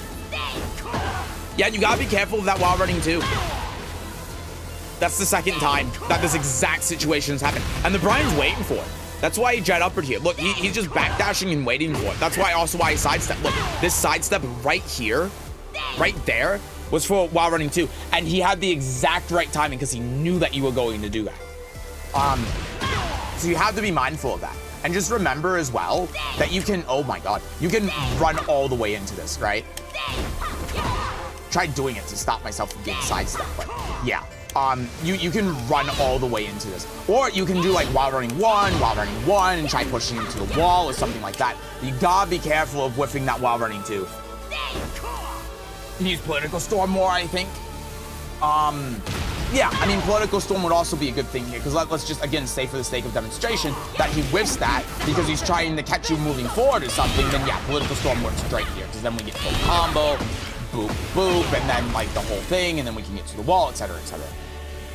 So that's really important. But also, another thing to think about as well is instead of doing the while running 2, just run in, right? You can just run in. You don't have to do a move to be able to get in on the opponent. and the weird thing about this is that this is what happens a lot of the time in Tekken, is that you do have a lot of these running moves and you want to use them as an incentive to use them because they give you plus frames, they give you some sort of mix-up option. But in Lydia's case, she doesn't have to do that. Like, she can run in down 2, and then if he jet uppers, then you just get counted it because it high crushes. And then, again, like, same thing, full combo, right? Boop, boop, and then we can go to the wall, and then we get full wall combo. We can break the second wall if we want to. We get the stat guarantee because we can do while running 1, because while running 1, we break the wall, and then we get the Heaven and Earth 1, so we get all of that, and then he's in rage, and blah, blah, blah, blah, blah, blah. Running down 2, that's good. Running down 2 is great. Running down 2 is a really, really good option. There it is, the jet upper. And that's a big thing to think about when playing the neutral game too, is just like getting in. And this is another case, like right here, you know, you're plus 10. What you can do, instead of doing, oh God, we're a little bit too early. But instead of doing the 3-2 here, right? And the knee with Brian is just minus 10. But instead of doing that, just like run in. Or what we were talking about before, right? Utilize those frames to get his back to the wall, because now we can do something like this. And evidently he's not going to press buttons, but you get the idea, right? Now we can put him in the corner and we can win that way. We can run in forward 2 to try to mess with the timing a little bit. You can see, like, in that case, it gets him duck. We can also, like, run in back 1, right? And we run in back 1 to try catching his back dash or something. That lets us get the stack, which is very important, especially because it's round 2 and we don't have one yet. Those are some ideas that we can utilize, right? Instead of just being like, okay, well, we're minus 10, so we gotta throw something out. No, use your movement. You don't have to do something immediately. And that's the important part about timing, right? Is if you're doing stuff immediately, then it's going to be obvious when you're going to do stuff. But if you're delaying your timing, then that stops it, right? Let's go back here with the throw, woke up, minus 9. And so we talk about, again, being minus 9, right? We do 1-2-2. What we can do instead to achieve exactly the same result, but do more damage and get more mileage out of it, 4-4-2. Because if he ducks, then we can get full launcher out back. Boop. We can do something like that. We can do, again, down back 3, go in here. Or, because he's doing this knee, we can do this. We can do the 1 and then hit this. Or we could do like this, and then the 1 hits, and then we do this, and then we get this. Or if we want to do the unblockable, we can do this. We can do this. Ooh, that's not what I meant to do. We do this, this, this, and then, like, he's just practically dead at that point, right? So these are all things that we can do. If we don't want to do the 4-4-2 because of the execution, we can do that. Yeah, this knee is really messing me up because no one would actually do this in a real match. But we can do something like this, and then we can get 2 stacks if we're in a situation like this where they immediately hit into it, right? And now he's back in rage. And the other thing about this, too, this is all safer than doing the 1-2-2. And you know why? Because if I'm the Brian here, and you do 1-2-2, you're so minus I can do this. Right? I can actually just punish you without you even being able to go into Heaven and Earth. That's how minus you are here. And then he just keeps the wall, and it's Brian, right? So he does this, and then he does like this, and then whatever the hell Brian does, right? So he does this, and then what the hell do you do after this with Brian? Oh God. Oh fuck. I did it a little bit late. What the hell is Brian? Ah! Let me work. Ah! Let me work. I want to do this now. Ah! Actually, I guess what I can do is just this. Ah! You can tell I don't play Brian because I don't know how to do this. Tekken King Brian, by the way. But yeah, he can do something like that. And then it's just over at that point if I actually knew the input. But yeah, anyway, you get the idea. I don't need to keep going on. I just wanted to do it because I wanted to do it. But that's the danger of doing 1-2-2 here. It's not actually, you don't get Heaven and Earth for free. Linear running moves are extra dangerous to use because everyone and their grandma knows about the linearity, even at red ranks. Yep, true. Yep, it's best to practice patience, especially against someone like Brian. Don't always have to run to enforce the interactions. Yeah. Wait, no, Lydia boring, Clive cool. Lydia just mash. Hi, Manny. A7, can you coach me? Listen, I'm not taking any more coaching requests because we're already going to be here for 3 hours. You should have gotten in before the stream today, all right? The next time. 4-4-2 in the corner makes me scared, but I get it. Well, look at the frames. There's no reason to be scared. Look at the frames. He's -9. There's nothing that he can do that would beat 4-4-2 except for like armor move. Well, actually, no, armor move wouldn't work here either because you're in heat. There's not a single thing that Brian can do in this situation to beat your 4-4-2. He can't jab, he can't armor move because you're in heat, he can't sidestep because he doesn't have the frames. 4-4-2 beats literally everything that he can do. Seth coaching Lydia means we can do this and this and this and this and this, and if he does this, we can do this and this. Yeah, pretty much. The wall taunt back four, it's like a 2-frame link. I can't do that. Seth coach me anti-Lydia. He'll lose every punishment wheel set. Probably not wrong. Except that he doesn't input the 4-4-2 fast enough. Yeah, I guess that's true. But you also have a lot of frames to be able to do it.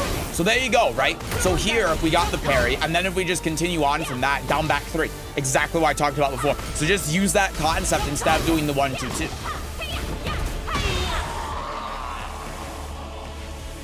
That's also something you gotta be very careful about because you don't get anything that beats a 13-frame move after the horse 1 is blocked. So that was a knowledge check, and if the Brian knew about that, you could have died right there. So you gotta be careful when you do that. Same thing here. Same thing here after the, oh god. After this. Hold on, where are we?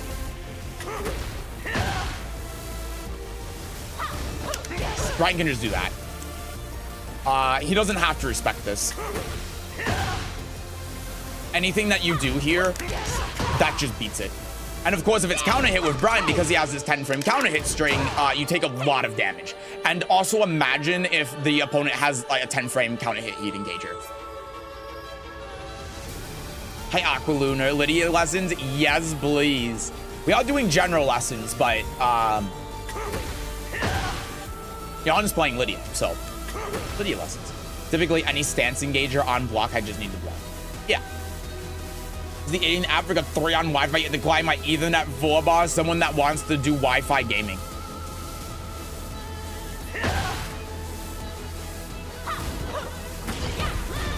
There, -7.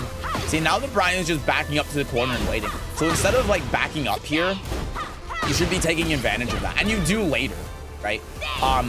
But you're backing up a little bit too much. If he's just going to back up, then like we can do this, you know?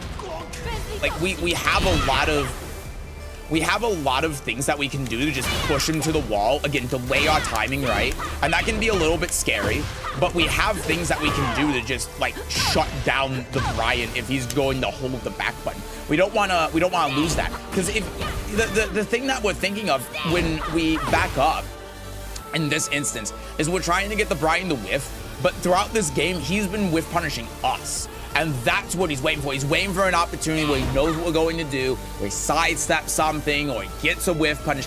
That's his game plan right now. And that's why it's important to be able to get into the opponent's head. But if we know that as Lydia, we can just run in, push into the wall, delay our forward 4-2 and back 1 stuff. And if he hits a button at the wrong time, or he crouches or whatever, he gets scared, he gets nervous, then we get that heat engage and we basically just win the game off of that. So off of this here, what I would do, you can do a couple of things. So you can do Blossom, right? And that breaks the wall, and then you can like sidestep here and then go to the wall, and then you get whatever the Oki is. Side wall, of course, mess that up, because you can do quarter circle forward motions from crouching. So the 1+2 here, as you see, puts you in a crouching state, right?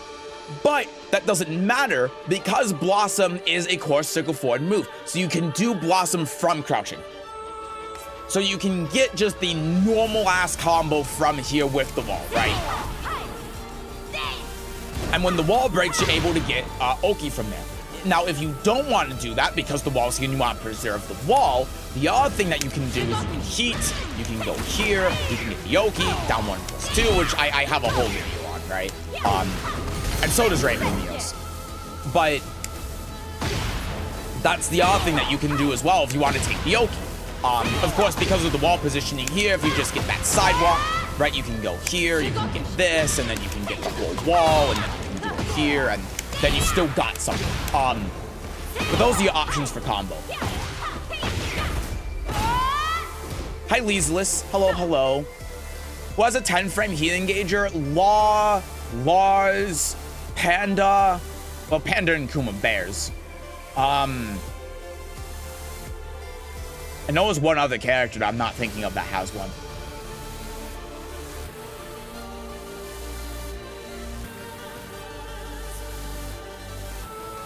Oh, yeah, Brian. Yeah, he has 1, 2, 3. I forgot about that. Because I don't see any Brians really use that outside of God of Destruction level. Bears don't. G-Quev Cannon isn't? Oh, no, it's not. It's a launcher, isn't it? Oh, my God. Why is one G-Clef Cannon Heat Engager and one isn't? My bad. No, you're absolutely right. Yeah, and so that's a situation. If they're staying on the ground, down 1+2. That's your key. Just down 1+2.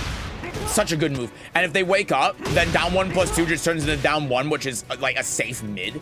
And if you do the down 1+2 as they're waking up, then it's a +6 on hit, -13 lower, does 40 damage. It's insane. It's a house sweep, but you don't get launched for it.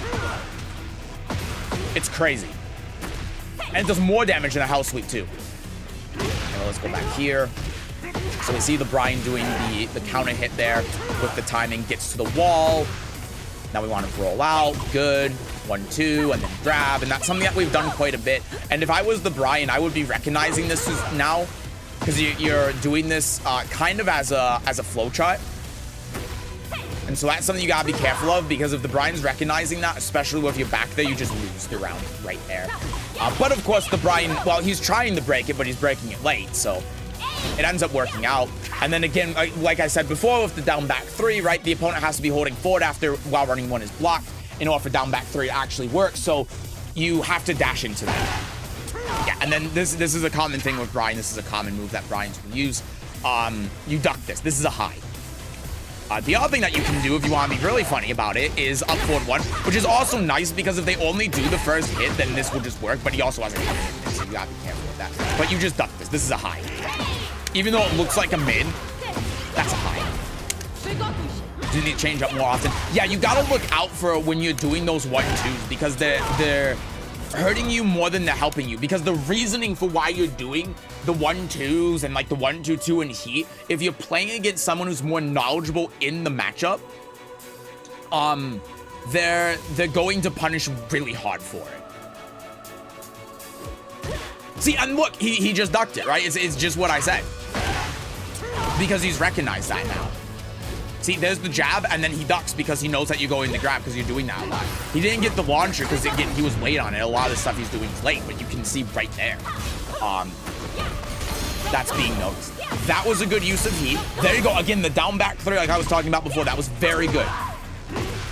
And you gotta be careful. So here's the thing when you're in a situation like this to think about. I'm gonna go back here so I can tell you about this. Don't do something that kills you and doesn't kill the opponent. There is no need. So when you look at the health here, right? Looking at the health here, there are reasons to do this well. Even though it'll kill you, it sets you up for the mids in the future, and it's the way that you get back in this game because it allows you to mix up your timings with heaven and earth and stuff. That it does the damage that you need to be able to go in here and then go into heaven and earth. This is really important, right? But the down back 3, and again, like you're doing the 1-2s into grab, and you just saw the Brian duck that and the fact that he's ducked it twice now means that he knows that that's what you're doing. That's the reason he's ducking, is to go under the grab. The fact you did the down back 3 there, which is a low, just works out for it. But you don't need to do something that's going to risk getting you killed when it's not even going to kill the Brian, right? Unless it's counter hit. What you should be doing instead here is you should be playing the frame game, right? So you do the 1-2 here and that hits, just forward 4-2. right? That's what you want to do, because you get a low out of there anyway. You're mixing up your moves. You've been doing the highs a lot, so you can catch the Brian ducking. And even if the Brian, like if it counter hits the Brian, he just dies. But even if the Brian ends up blocking this, which I wish I could get that to demonstrate again, we still have our lows from there if we want to do them. And if we don't want to do the lows, then we can do like the mids, and those are safe as well. And we're just creating multiple 50-50 options in a row to be able to kill the opponent. And we've shown that low enough from doing the grab and then the down back 3 that the Brian is going to be on the defensive, and there's a good chance he's going to duck. And we've seen the Brian already duck. And that's what makes these options so good. Even if we don't do that, something as simple as like back 1 after the 1-2 hits, we're +4, so yeah, like Brian can interrupt this, but he's been playing so passive this entire time. Think back to that one moment where like he was just holding back as we were going to the wall, and then we got that counter hit horse 4. He is not someone who's going to be aggressive. And if he is going to be aggressive, then we can just loop the 1-2s, or we can do down 2 instead of down back 3, because down 2 is going to high crush. If Brian's going to hit a button here, it's going to be some sort of high. That's the most likely thing. And if he doesn't, then back 1, forward 4-2, down 4-2 is going to counter him, and he's just going to die. And so in that case, we can do down 2. And the great part about down 2 is this launcher there is, well, I mean, his Fisherman Slam is 15, but if he's not, or it's 14, I should say, like, oh god, this... Well, no, sorry, that's 19. Yeah, he doesn't have a 14 frame launcher. The only thing he really has is like this. So if we do down 2 here, I'm thinking of a standing punishment. Again, I'm hungry, I apologize. But that's not going to get us killed. Yeah, it's going to put us in a bad position, but that's not going to get us killed if he blocks it. And if it counter hits, then we win anyway, just like if we counter hit with down back 3. So it's just objectively a better option in this situation. Because of the health difference, right? So that's what we want to look for. Again, this gets blocked. Like, it's not a big deal. It's not a big deal if this gets blocked. And then he does something like that, then we can do the 1-2-2 as punish, and then we force an on mix up, we do the mid because it's safe, and he dies. So yeah. That's something to think about when it comes to like your options and thinking about risk.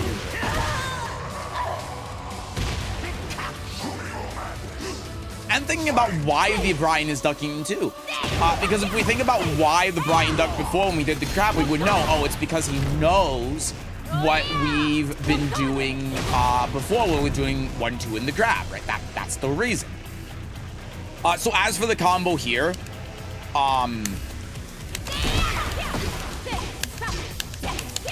we can do, oh, sorry. We can do something like this, and then we can convert to the wall here, and then we have the rest of it. If we want to actually, like, convert to the wall instead of breaking it like an absolute moron, sorry. We can do, oh my god, why am I, sorry, I'm hungry. That's my excuse. We can do something like this, and then we can bust him to the wall, and then we get something there. That's going to typically be what you do for combo there. But basically what you want to do instead of the wall running 3, you want to do like wall running 2. That's the most important part. So go here. And then the other thing that we can do as well, if we want something super simple instead of like super optimal, we can just do this. Right? That's it. That's all we need to do. And then we still get a ton of damage. We can even do something like this, and then I think we can still convert here. Yeah.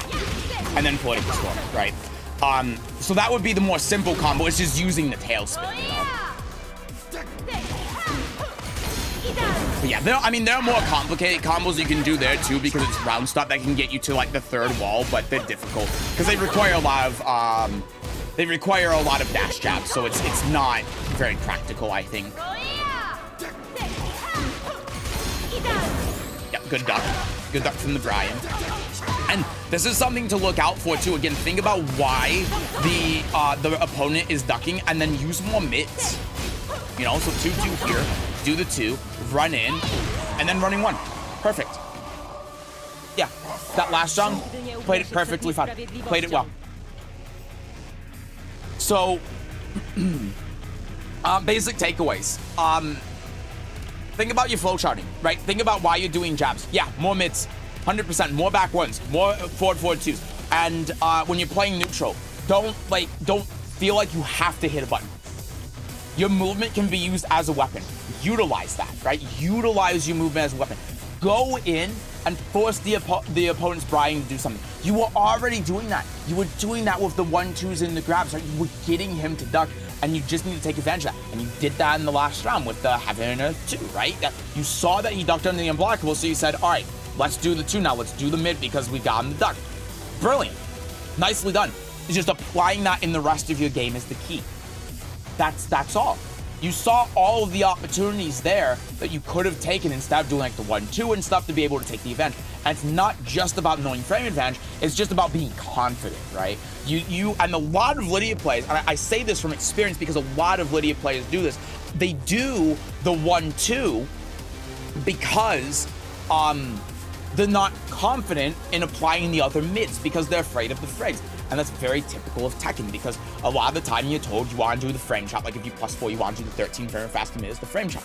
But with Lydia, that's not the case because Lydia's not playing Tekken, she's playing Virtua Fighter, right? So you take the +2 that you have and you convert that to a counter hit with a 15 frame move. That's what you want to do with Lydia, but it requires a lot of confidence and it requires you knowing or being confident. I'm saying confident a lot, I'm trying not to, but I can't think of another word, of the opponent not doing like a 10 frame move.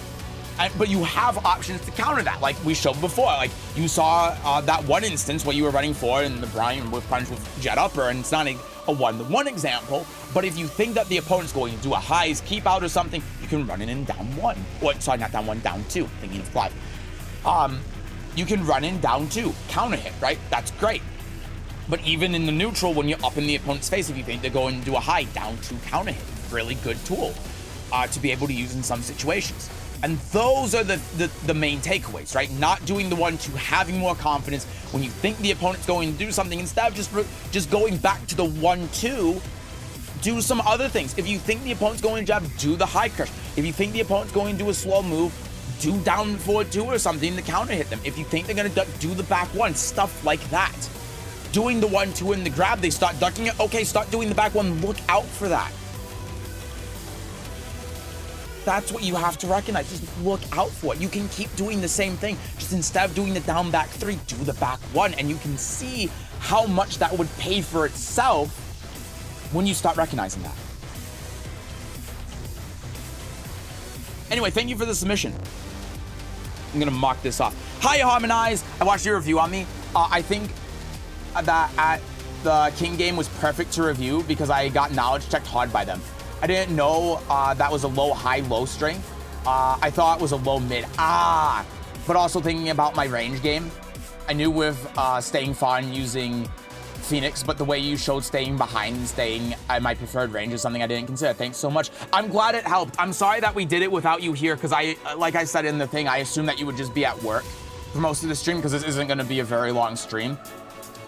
But I'm glad that it helped. I really am.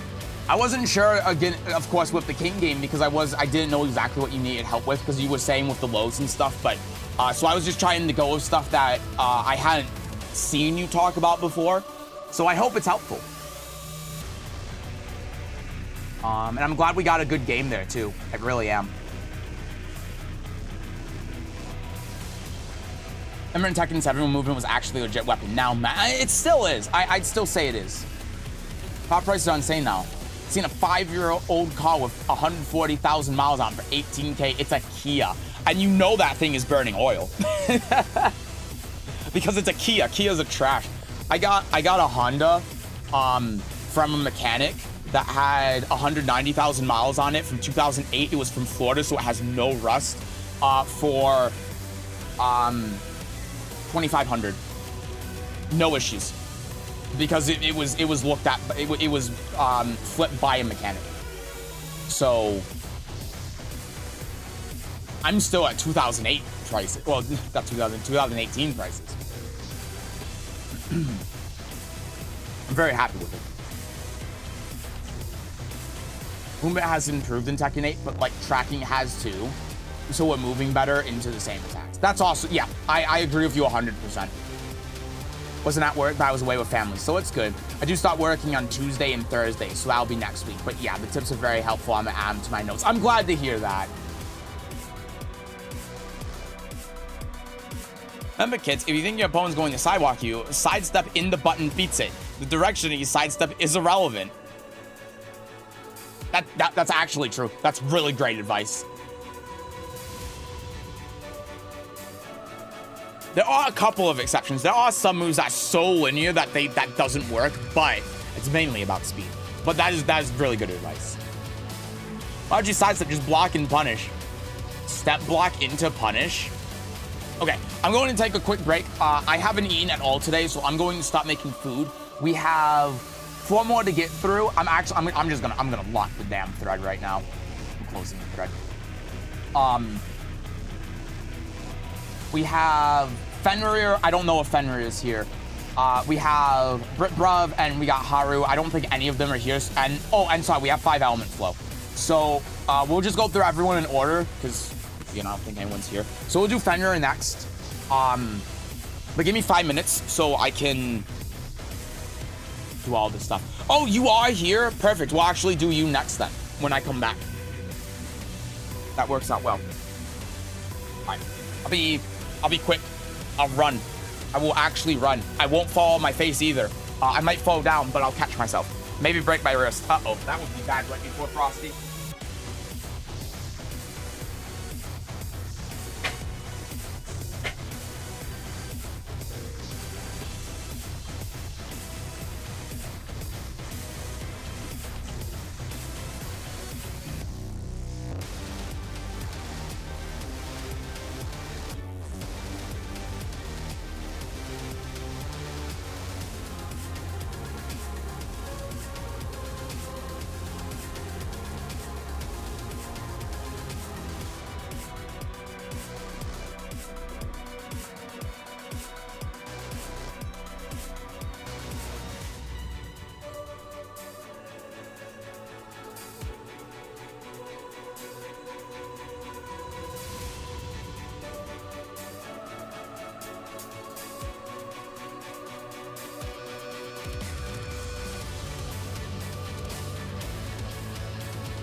back. Hello, hello. Oh. Hi, Mr. Phil.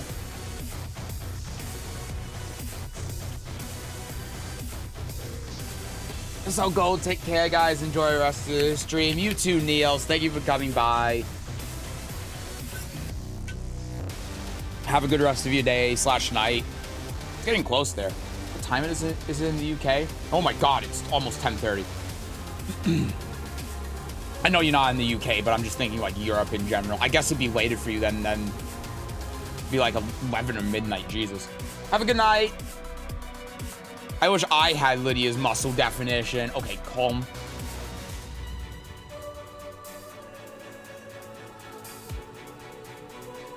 Let's throw that there.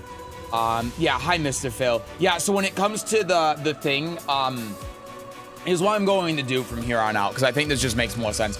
Instead of opening the thread like the week before, I'm just going to open it right after the public coaching stream. That's the idea. So, because I'm thinking about more, and I'm thinking, well, if we don't have the thread, then we just go, well, there's going to be a thread there next week, and then people don't see it. Because this happens every week where people will ask, like, how do I submit? And the thread's there. If I just keep the thread permanently up, then I can always point to it. So, I'll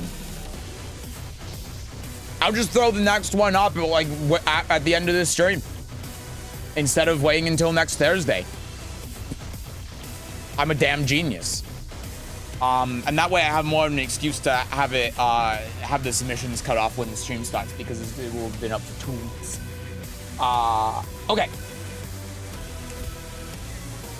But yeah, there's a thread in the Discord under events for public coaching. There's one there every week. You just throw your Tekken ID into that when it's up, and then we'll review your games. That's all you need to do. Don't need to be subbed, even though you are subbed. You don't need to do anything. It's just, yeah. All you have to do is be in the Discord, which I figure is enough of a barrier for some people. So,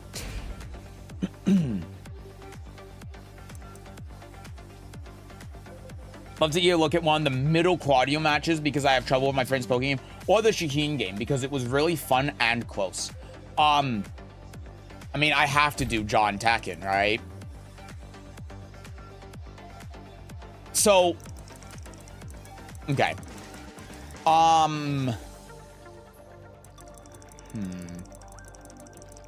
What's the Shaheen game look like too? I just want to get a look at both of them.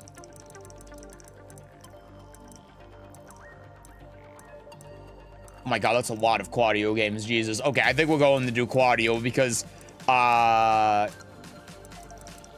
you play against your friend a lot. So giving you some tools to be able to beat him might be fun. So let's do that. Is there any game specifically? Oh, the Shaheen game was high on the list. I must have missed it. I do that a lot. If I swear to God, if it was right at the top, I'm gonna lose my mind.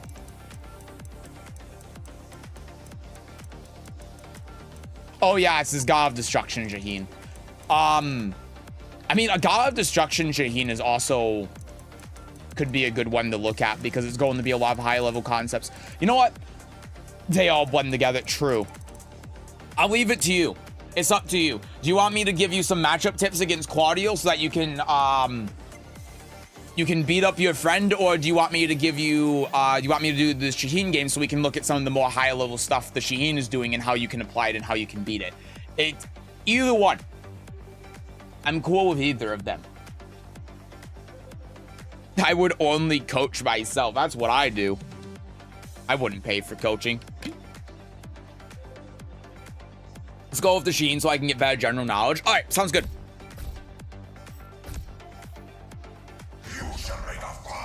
Coaching takes too much time. It does. Yeah, it does take a lot of time for sure. Okay.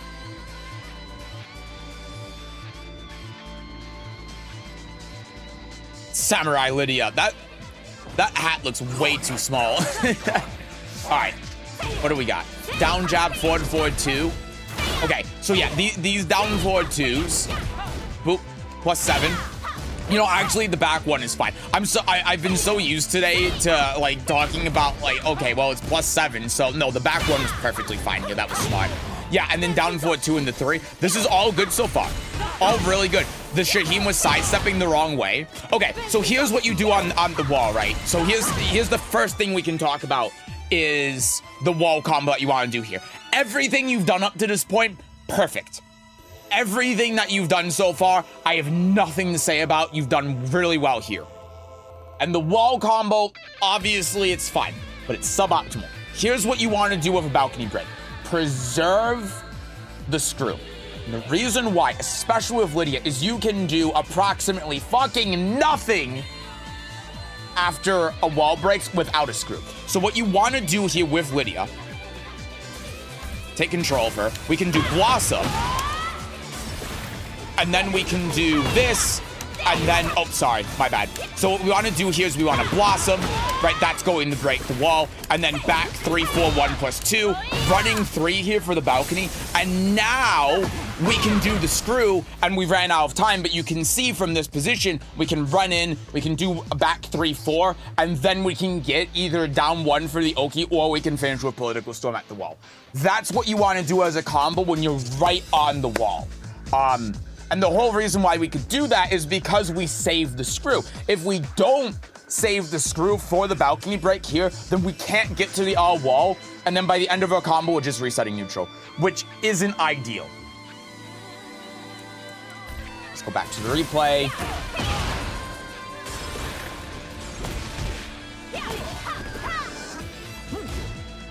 Boop.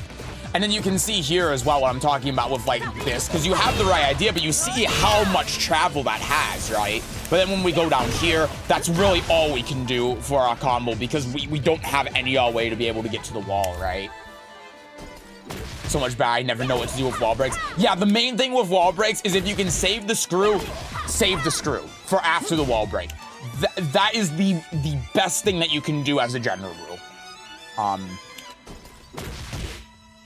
Yeah, and then here as well, if you do back 3, 1, you should... Oh god, because I'm not controlling the character, my bad.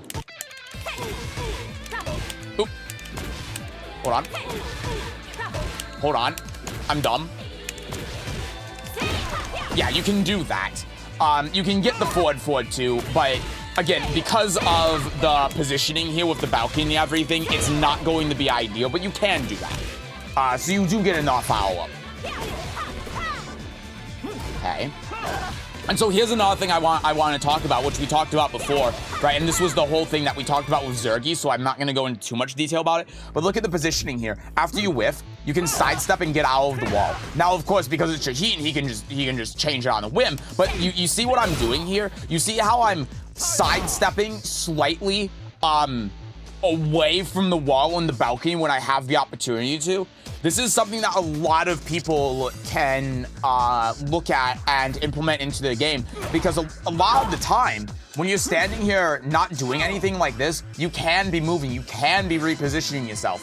And if you're not, then you're leaving yourself really open. You're putting a lot of risk there, right?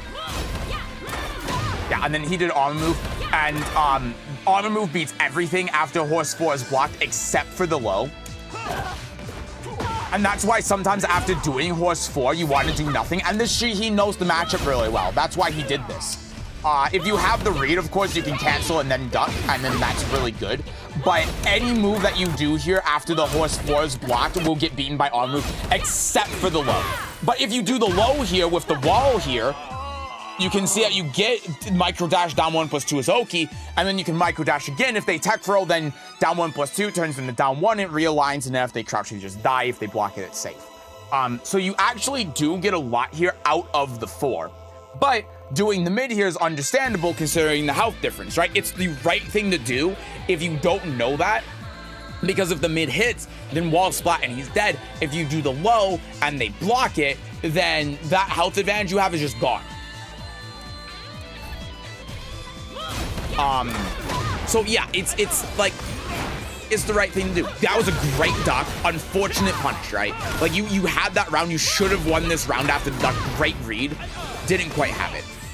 Definitely get nervous about stepping at the wall, but it seems I need to do it more. Yeah, and the reason why, I'm gonna tell you this just like I said before. The reason why, hi Kian, is because all these damn content creators on YouTube are telling you you should be sidestepping because you can get hit with a jab. Shouldn't be sidestepping at the wall because, oh, you risk yourself getting hit at the wall. No, by not sidestepping, you're increasing that risk tenfold. You just gotta step block. If you're scared of getting hit at the wall, because of that, that was another opportunity where you could have killed. That's why you step block, right? Because if I'm step blocking here, like this, I'm mitigating my risk of getting hit. Because if I just sidestep here, all of this time that I'm sidestepping, I'm not blocking, right? But if I step block, trying to get Shaheen to do something. Like if I step block like that, like yeah, there are opportunities where I can get hit. But if there it is. That's a perfect example.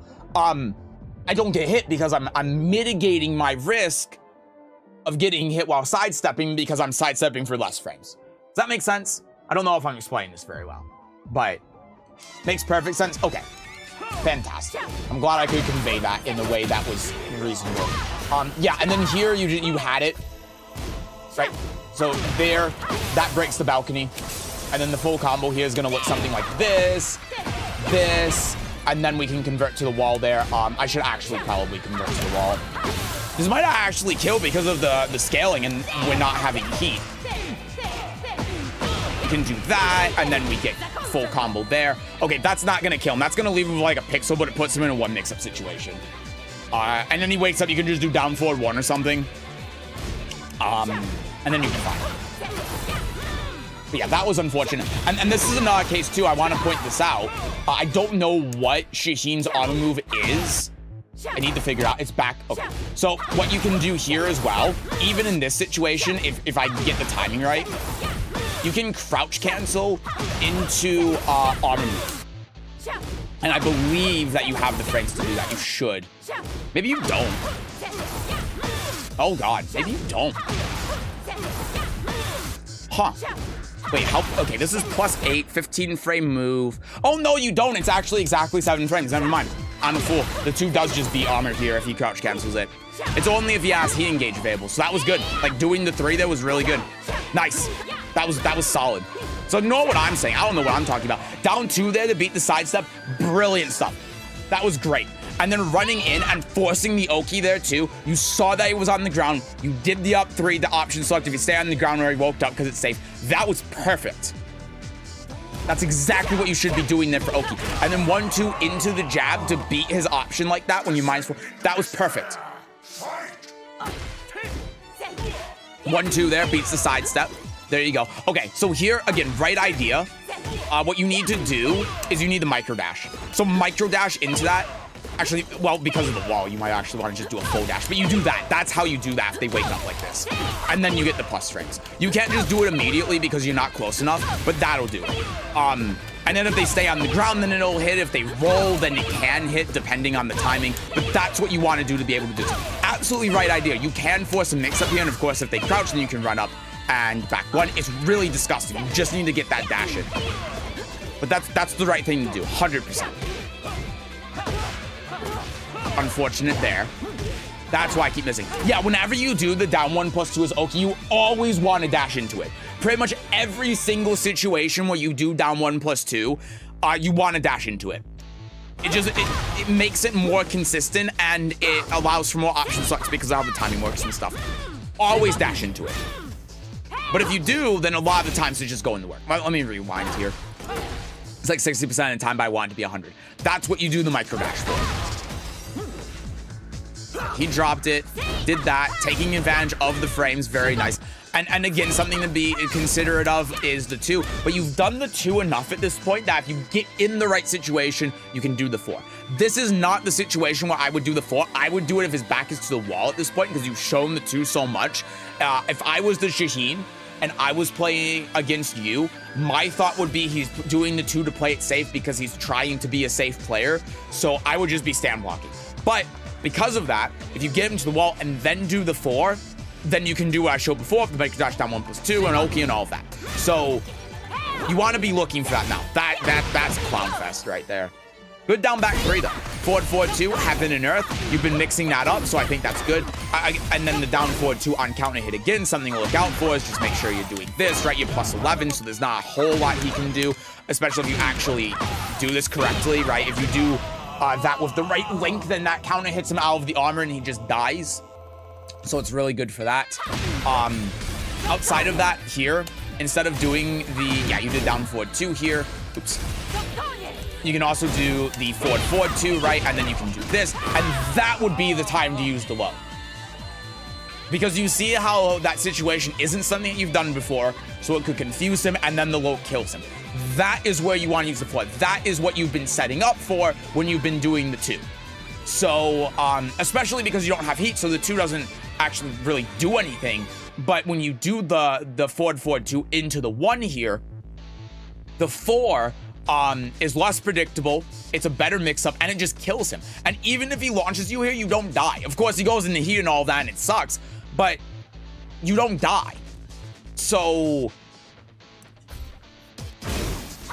that's a really good option that you could have done as well. And it's basically putting you in this exact same situation, but it's just more damage. And also, nothing to look at right here. You do the 4, and then 4.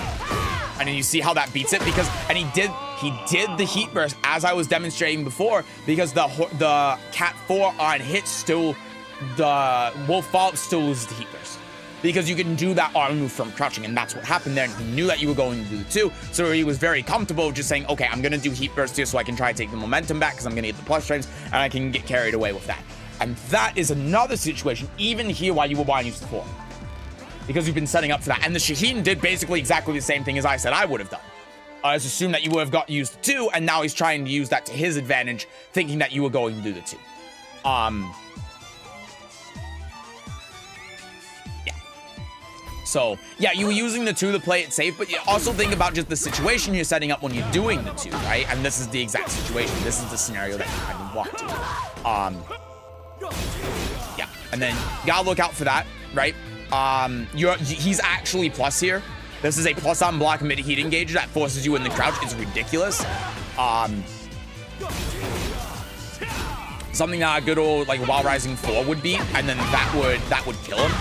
Of course, there is risk to doing that, but it's an option to think about.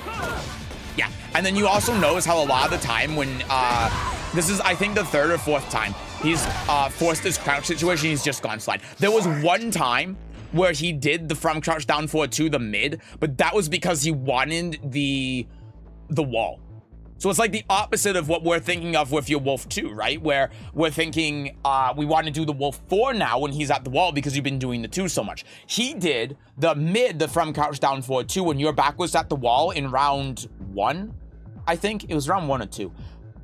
Because he was doing the slide so much, he thought you were going to block it. Now that the wall isn't there, he's just doing the low. And if you see that, then in the future, you can stop blocking the low. And if you block the low there, you would have killed him, right? That's a move you gotta be careful of. The last 6 launch punishable. And he knows the matchup well enough. I would be shocked if he didn't launch punish that. The 1 there was good. Makes a lot of sense. Okay. I think that's fair. Yeah, and then we tried doing this as wake up. Instead of doing that as wake up, because that doesn't really do anything. What we want to do instead is forward 2. Because if he does a wake up kick, which maybe I can time. Maybe.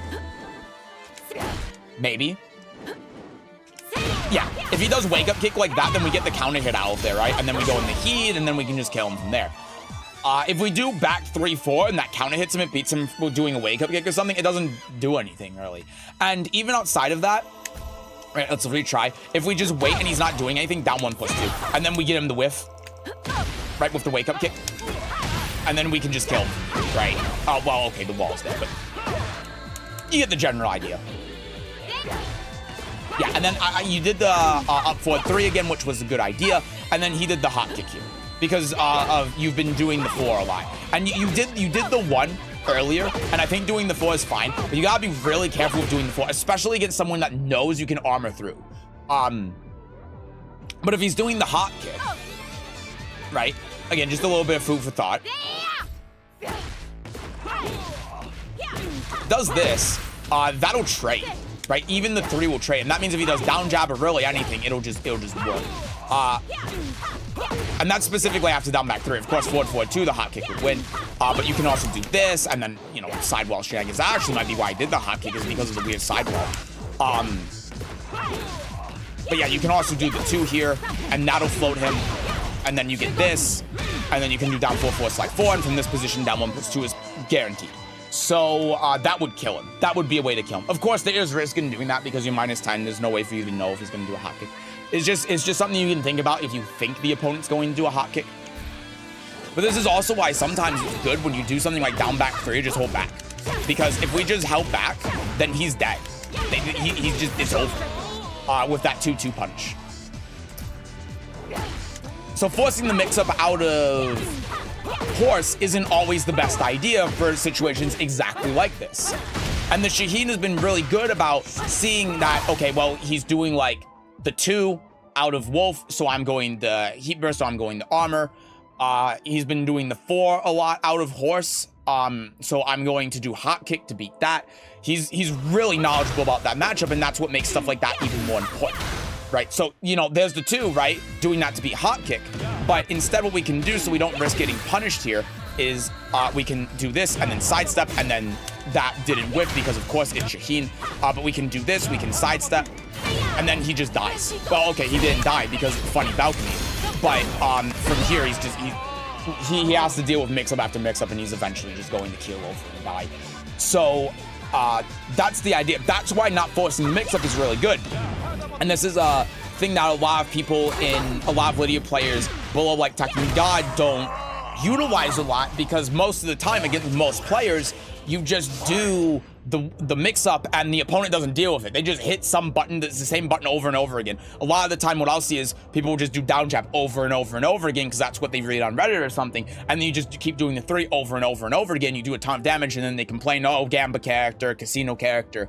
But when you have opponents like this Shaheen that are really good and really knowledgeable in this matchup, you can't just force the mix-up over and over again. That's what you're seeing here. Because he's doing the right things to counter. He knows what you're doing. He's basically flipping that same idea I just told you with like them doing the down jab over and over again. So you can just do a 30 on its head. And he's going, okay, I know that he's going to do the horse 4 or the wolf 2. So I'm going to actively counter that because it's the high probability decision. But if you're not forcing the mix-up all the time and you're just waiting it out and waiting for him to do something, that again flips on its head, and now he has more he has to consider and think about. And when you go from doing just the horse mix-up and then into the wolf mix-up into doing like forward 2 and then skipping horse and going in the wolf, or forward 2 into nothing, down back 3 into nothing, then it creates a much more of a dynamic that's more in your favor, because the Shaheen always has to respond to it in some way. If you do nothing, the Shaheen has to respond, right? If he thinks that you're going to do the 4 and he starts blocking and you choose to do nothing, then you can start doing like the back 1s and down back 3s, and that's going to improve your mix-up. And that's sort of the more higher level thinking of Lydia that a lot of people don't utilize, but is very important for people that know the matchup like the Shaheen does. It takes the stance mix-up from not being in your favor to being very favorable for you, because you're taking less risk, but you're also getting a lot more reward than just what you get out of the mix-up normally, without having to guess as much. So it's really helpful. I want to learn more options for Oki, so this is so good. If we get more options for Oki as well, show them. Hi, Trey. Live coaching on a Thursday. Glad to see you. I'm hopping on to practice. Welcome. Hello, Trey. It's good to see you too. Hi, Ryan. What's the requirement to have your gameplay review? Lydia main here. It's in our Discord. We do public coaching every other Wednesday. So there'll be a thread that'll go up after today's stream that you can throw your Tekken ID into in our Discord, and then we'll review it on, what is it, the 22nd? That'll be the next time we do it. But that's the only requirement. We're just in the Discord. That's all. The Shaheen is from my local, so he sees the mix-up a lot. Not forcing the mix-up every time is a great idea. Well, there you go. That's perfect then. I'm giving you the tools to be able to beat him. And explains why you're able to deal with him so well, too. Thank you. Appreciate you. Yeah, no problem. Of course. Always happy to help.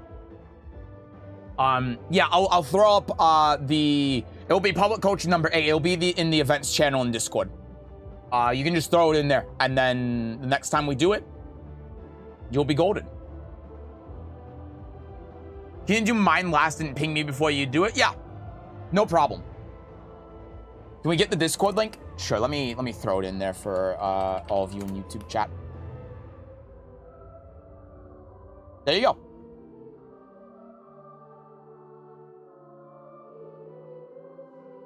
And I'll show you guys at the end of the stream too where it is when I throw up the thread. Are you uploading the coaching sessions? I think I'm gonna upload the one with Zurgi because it was really good fundamental stuff. See you later. Sub you too, Brit Bruv. I'll make sure to ping you, I promise. I promise this time. I won't forget. I won't forget this time, okay? I promise. Alright. Next round. Yeah, down forward 2. It happens. But now, like, again, look at your positioning, right? And he wants to get out of this positioning. So you're +2. What do we do here? Down back 3, right? And that ends up trading. Unfortunate.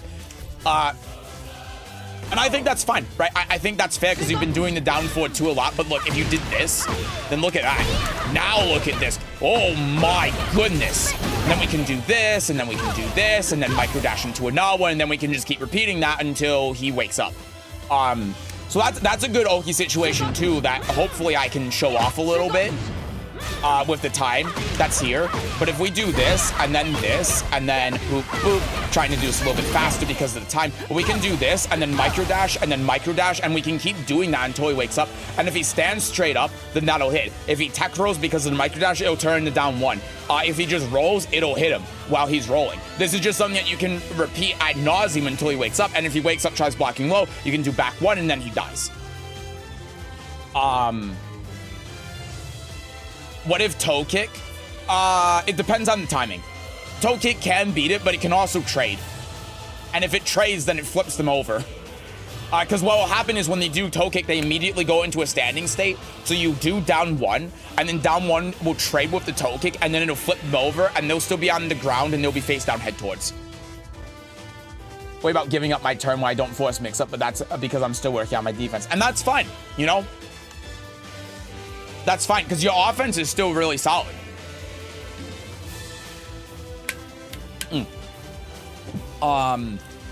Right, here's another thing that you can do as well instead of that. So let's go here. Forward, forward 2. That doesn't quite hit the wall. But we can do this. Forward, forward 2. Here. 1. This is practically guaranteed. And then we get the same thing. So we can show this. Os. And then we can run in. If he wakes up like that, we get down 1. If we time it correctly, Seth. Oh my god, why am I keep thinking that's going to hit the wall. I don't know why. But if we time it correctly. Boop. We run in. Get to the corner. Oh my god, my micro dash is bad. It might just be because of the positioning of the corner too. Yeah, so we couldn't quite get there because of how he's waking up, but you can see how that turns into a down 1, right? And we can still get the down 1 + 2 if we have the right situation, like that. So let me try doing this a little bit better so that we, yeah. I'm trying to get this micro dash in, it's just not working out for me. But I want to show this because this is an important little bit of OP that you can do with Lydia. Even though I'm sure you got the idea, I just want to... Yeah, I'm not doing the micro dash fast enough. It's very tight timing. There it is, that's why I wanted the show. Like, it's very, very tight timing. It's like, it is a micro dash. Like if you play Blaze Blue and you're playing the fucking blood guy, not the blood guy, the fucking the guy that looks like a protagonist that is like has all that red shit and you like all of his combos you have to do a micro dash. That's what you want to do. But if you do the micro dash correctly, that's what you get. It's very hard. It's not Ragnar, it's Naoto. That's the one I'm thinking of. It's not Ragnar, it's Naoto. The one that has a micro dash in every single one of his combos. Never use forward 2 out heat burst. It's a great option. It's just like using forward 2 after back 1 gets blocked. If it hits, because you're +2 on hit. Naruto? No, Naoto! No, it's a Ragnar appreciation moment. Listen, I like Ragnar, but no. Yeah, here you're +1. If he does that move, then we get this, and then you, like, again, just look at his health evaporate. Like, look, he's in rage. He's in rage right now. Do you see how much damage we did? That was 33 damage loss +6 on hit, and then we can go again. That's why I wanted to show us off. He started at full health, by the way. Didn't get the Mighty Dash. Like I said, it's hard. But I want to keep the pressure going just for the sake of demonstration. I don't know why I did that. Here. Oh my god, yeah. Like I said, it's tight timing. It's very tight. Something I need to practice as well. Mainly when they wake straight up like this. And if you're more square with the wall, then this isn't such a big deal. But if you're not square with the wall, then it's, oh my god. Then he can wake up backwards. There are points where they can't. Oh my god. You can tell it's hard because I have trouble doing it. Oh my. It's just not working for me today, is it? Boom. Ah! Fuck! I might want to instead just do something like this. Fuck! Okay, maybe I'm too bad. Maybe I can't get it to happen again. But you've seen the yoke. You've seen what you can do off of this. So that's the main takeaway. I just want to try getting it again because I really want to show off. I mean, I guess we can do it like that, right? Because now we just get to bully him in the corner. That was what I was trying to show, is that you do that, it's +6 on hit. You can do forward 4-2 again because it's a frame trap. You can't sidestep anywhere because the balcony is there. You can't armor move because you're in heat. So forward 4-2, armor breaks, and then you can just bully him to death. And you start at full HP. So anyway, sorry, that was a tangent. I wanted to show that, to show how powerful that can be. But I just kept screwing up. It's really tricky when they're in the corner. Like you saw, it was like a 1-frame micro dash. It's difficult. Actually, Oki video, so I believe it's doable. It's good and I forget to use it. Well, and the thing is, no one really uses it. That's the funny part. Doing core circle 4, 1 + 2, 2 at the wall must be fucking insanely difficult then. It's crazy difficult. Yeah, and then here, like, we got that same situation, right? So we can go here, and then he can't really sidestep this, and then we get this, and then we get this. This is the path that we should have gone down, right? Because then we do this, we got that, we counter hit him, and then he just dies. Forward 2 on a hit when you're in heat is so good. Because a lot of people are just gonna go, oh, what, my heat dash? But then the wall's here, so it's like, what do we do? We do like this, and then we get like the Oki, and then he like, it doesn't do anything, you know? It doesn't do anything if we heat dash. But if we do this, like, look, just the damage and chip is more than what we would have gotten off of the combo because the wall was there. That's it. And we still have our heat. We can still keep our pressure. We can heat smash. And if we do like unblockable or something, I mean, now it's just like, what do you do? What does the Sesujin do?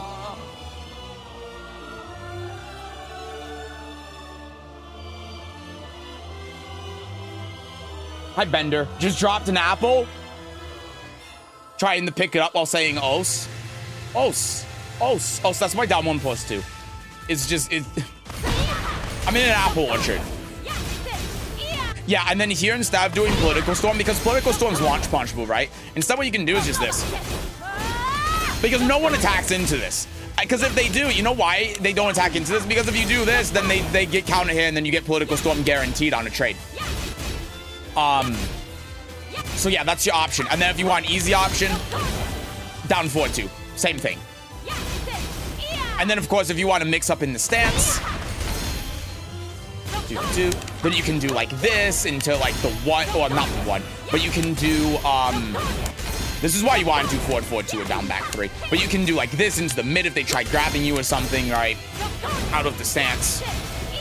But yeah, that's launch punishable. I don't know why he didn't launch you for that, but. Got the hit on there. Then that was good on him, did the mid. Yeah, and then you gotta be careful with the jabs. Because this is, if that hits the Shaheen, that's not accomplishing anything, right? Hold on, let me go back. When you need to get out of the corner. That's your #1 priority. When he does this mid and you're +9, you have to get out of there. That's what you need to do. And you can see, like, if we get out of there. Boop, boop, boop. Oh, now look at the situation. And that's why, like, when people say on YouTube, you shouldn't sidestep when you're +9. That's why it's bullshit. Because now we're winning. Now we got the Oki. We're +6. He's running out of heat. He doesn't have the opportunity to use heat. He's in rage. The health is about even. We can win this round now. But if we just hit them with jab, then we don't have any chance of winning at that point. So that's why doing this here is just, it's not productive. Even if we do this, look, our back is, we still have no health and our back's still to the wall. It doesn't do enough for us, right? If we do like this, okay, that gets us out, but we also risking just dying. So we have to weigh our options in this case. See, because now look, not because we didn't sidestep, we didn't move, we didn't do that with the +9, which is back in the corner. That was a great block though, fantastic. Yeah, and then 2-2, he ducked it. You gotta also remember, a lot of people don't know this. 2-2 is -12 on block. So I don't even know what Shaheen's 12 frame punish is. Oh my God, help me. Ah, let me do the 4. Is this 13?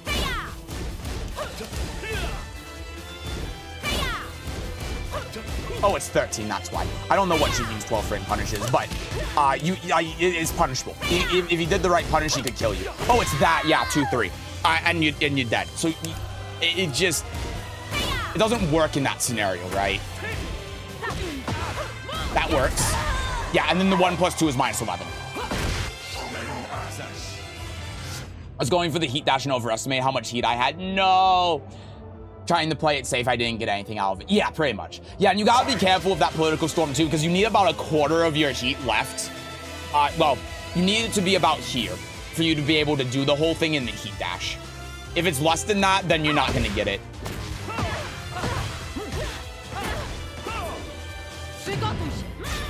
There's the heat burst. Dude. Yeah, and I guess something I should point out too. Shaheen sidestepped the wrong way. So if they're sidestepping the wrong way because they're relying on the Reddit sidestep chart, then you can do this. Oh my God, the replay hit a button. Shit. Well, I mean, you can do this. I just did that for the sake of demonstration because based on how this Shaheen played, I would think that he wouldn't really hit anything. But you can see how that's just like devastating, right? Boop, boop. Balcony break. 3 seconds to do my combo because the replay system is really good. Why is there an arbitrary time limit on the replay? I don't know. But yeah, if you see them sidestepping left, down 4-2. Actually, here's another fun thing as well. If anyone here is a Reddit sidestep chop believer, why did that whiff? Yeah. I don't know what that combo was, but don't rely on sidestep shots on Reddit. Just don't. Oop. Here, it whiffed. Yeah, and then yeah, you crouched because you thought I was going to do that, right? I think that's perfectly reasonable. There are obviously, in hindsight, you could have done like hop kick, of course. But, you know, in the moment, that's not something to...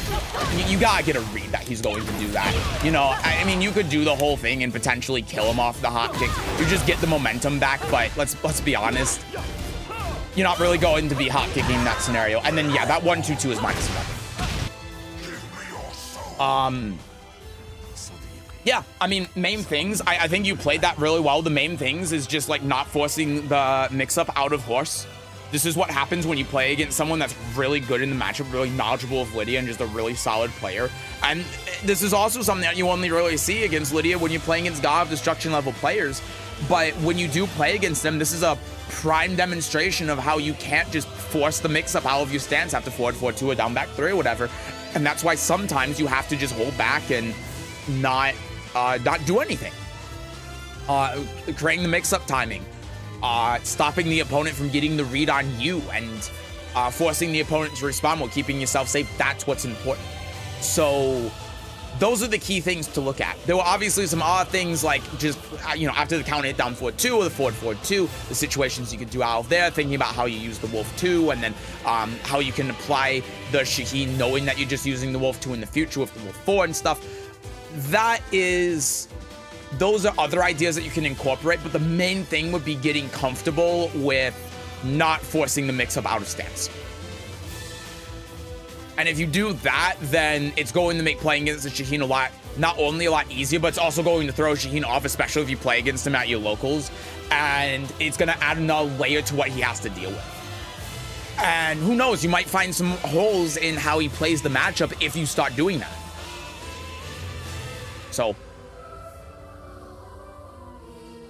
that's what I got. Thank you for your submission. I hope you find that helpful.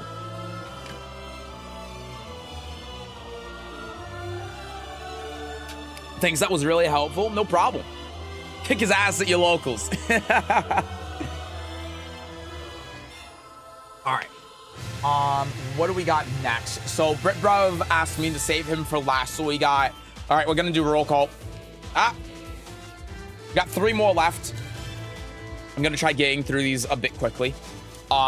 Fenrir, are you here? Fenrir! Calling on Fenrir. Roll call for Fenrir. Haru! Have a good rest of your stream. I gotta head back to work. You have a good rest of your day, 5 Element. Thank you for coming by. Is Haru here? Haru's not here. All right, we're just gonna go in order. We're gonna go with Fenrir then. Expulsion! Giving me nightmares. Trying to give me a damn panic attack. Alright. I'm gonna try to get through the next 3 that are in here a little bit quicker because the stream has gone on for a while and I still need to edit Guess the Rank and stuff for tonight. So what do we got? I hate rich people! Juan Baba with the gifted sub. Thank you so much. Appreciate that a lot. Thank you, thank you. It's very kind of you. Thank you so much.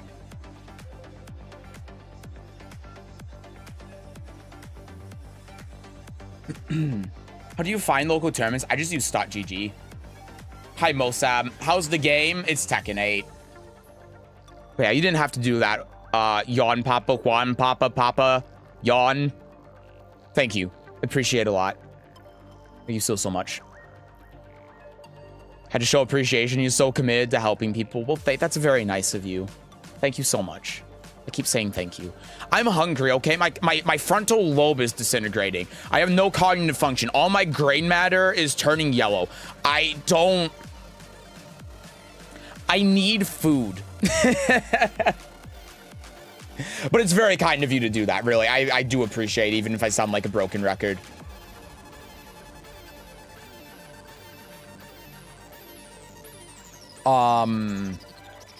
Public coaching on a Thursday? Yeah, we split up the stream from yesterday because I wasn't feeling good yesterday. Okay, then eat. I'm making food.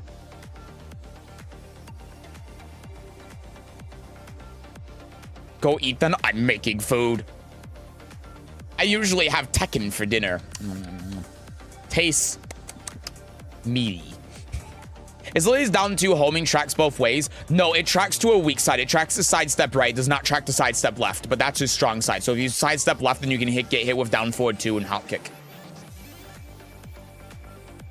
I made Mind Stone today. What the hell's Mind Stone? Thanks, no problem. Okay. What do we got here? What is that?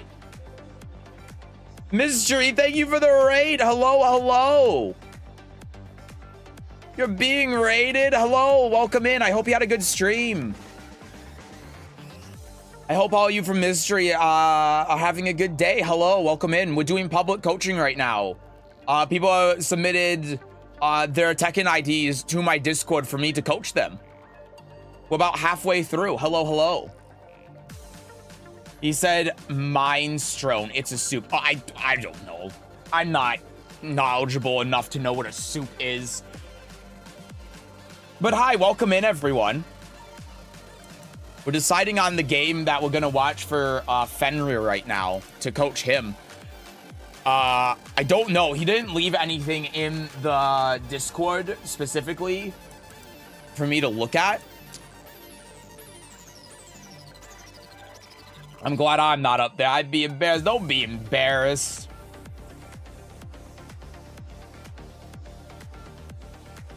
But soup is there for you when you're sick, Manny. Well, you know, thing is, you join the Discord. Hold on. Join the Discord. We got... Hold on. We got the soup man delivering soup. We got miso soup. We got vegetable soup. We got clam chowder soup. We got chicken noodle soup. We have bread soup. I don't know. We have beet soup. We have butternut squash soup. We have tomato soup. We have a lot of soup. We have potato soup. We have so much soup. Right there in the Discord. That's a lot of soup. It is a lot of soup. We also have the soup man. Where is he in here? Where is he on the list? Where's soup? There. We got soup. Yeah. He's got his own soup roll, too. He's also dead. I killed him. Anyway. Nothing to see here. I didn't admit to anything. Mods, delete the VOD. I heard milestone. Do we have Mind Stone? I don't know what that is, so no. You'd have to ask the Soup Man, but Soup Man's dead. So... I don't know. If you know some sort of resurrection spell, then maybe, but I don't think he's coming back. Being chicken soup for days as I'm down with a fever. Oh, that sucks. Hope you feel better. He's very friendly? Yeah. We're good here. We're very friendly. Everyone here is friendly. Do you archive these? The streams? Yeah, the streams are always archived on the YouTube channel under the live section. Variety streams are archived on at Sesujin Variety, and then there's also a Sesujin VODs channel that we don't use anymore because everything I stream is also streamed on YouTube. Mina Storny. It's Mindstrom. You can't convince me otherwise. Chicken soup is basic as fuck. It's basic, but it works. Where's the tortilla soup? What is a tortilla soup? It's like when I was told to add eel soup. What the fuck is an eel soup? Oh, what? Mind Stone? See, now we're just talking about magic. How do you say mini? Mini? This evening, I notice I don't sidestep enough. I tend to stay too linear, which makes me very predictable. That's the case with a lot of people. We've talked about sidestepping and positioning a lot today. You don't say it with an I. It's mini. That's all it is. Hi, Conrad. Big thanks for your Lydia vid. Helped me a ton the past few days I started playing. I'm happy to hear that. Hell yeah. If you ever have any questions, please feel free to ask. I'm glad I could help. I'm just scrolling. I'm doom scrolling at this point through Fenrir's games. I don't know what to pick. I have no idea what to pick. Here's an interesting one. 3-2 into an 0-3. Let's do it. Against Victor. You shall make a fine sacrifice. English sucks. I need to break out the video of that guy that has those cards where he starts pronouncing the name, like pronouncing all of these words, and then he flips it and says, so it should sound like this, but it doesn't. And then you're like, oh. Wait, English is stupid. All right, let's take a look. Starting out with the armor here. There's the jab. Okay, so after...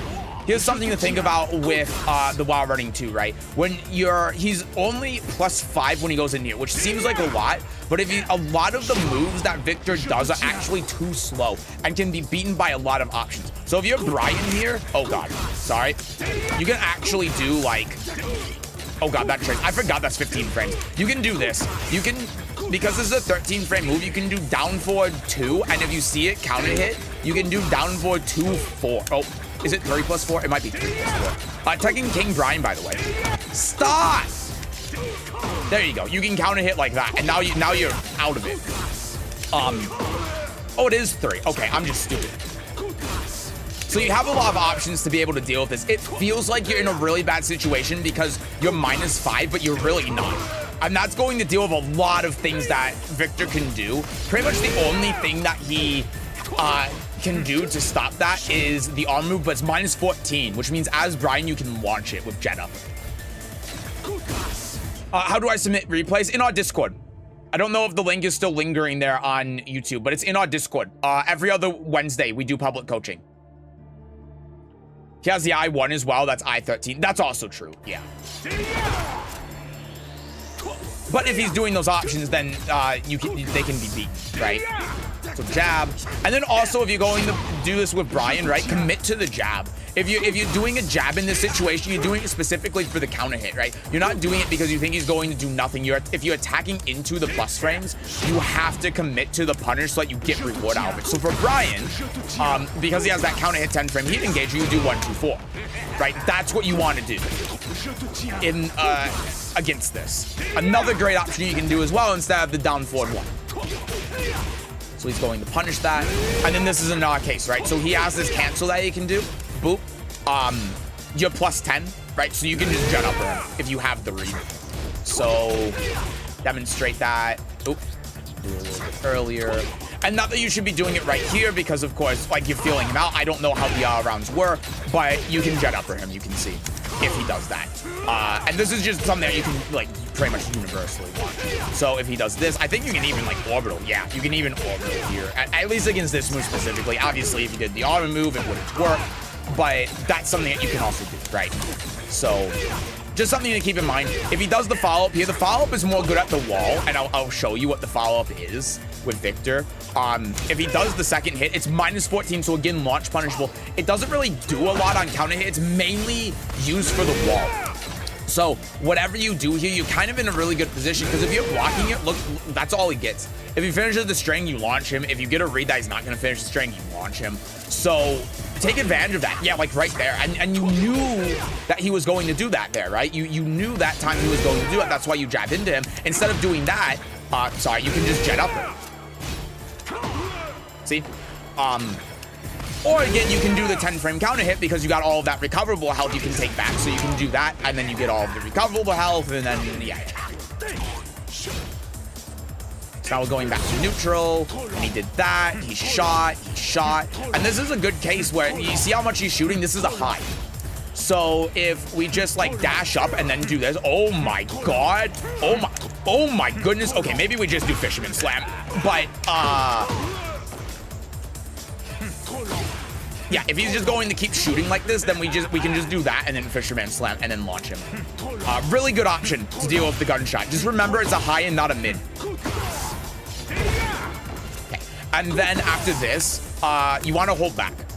There's some moves in Tekken where you get a guaranteed follow-up, or the opponent gets a guaranteed follow-up, I should say, unless you hold back. So here you hold back and then you get out of that, and then you can just like run in and do whatever it is you do with Brian. Probably running closer before 1+2.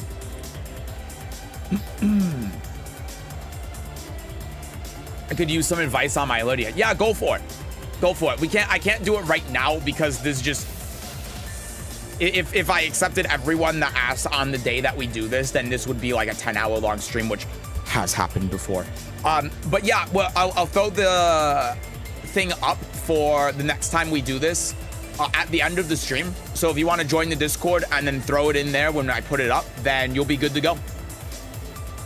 Soup is something people eat trying to impress their friends that they're dieting, but in reality they go to KFC afterwards. True. Got beef with soup. That's just weird. Beef soup is great. Is cough syrup technically chemical soup? I think it's a chemical drink. I don't know if I'd say the drink is a soup.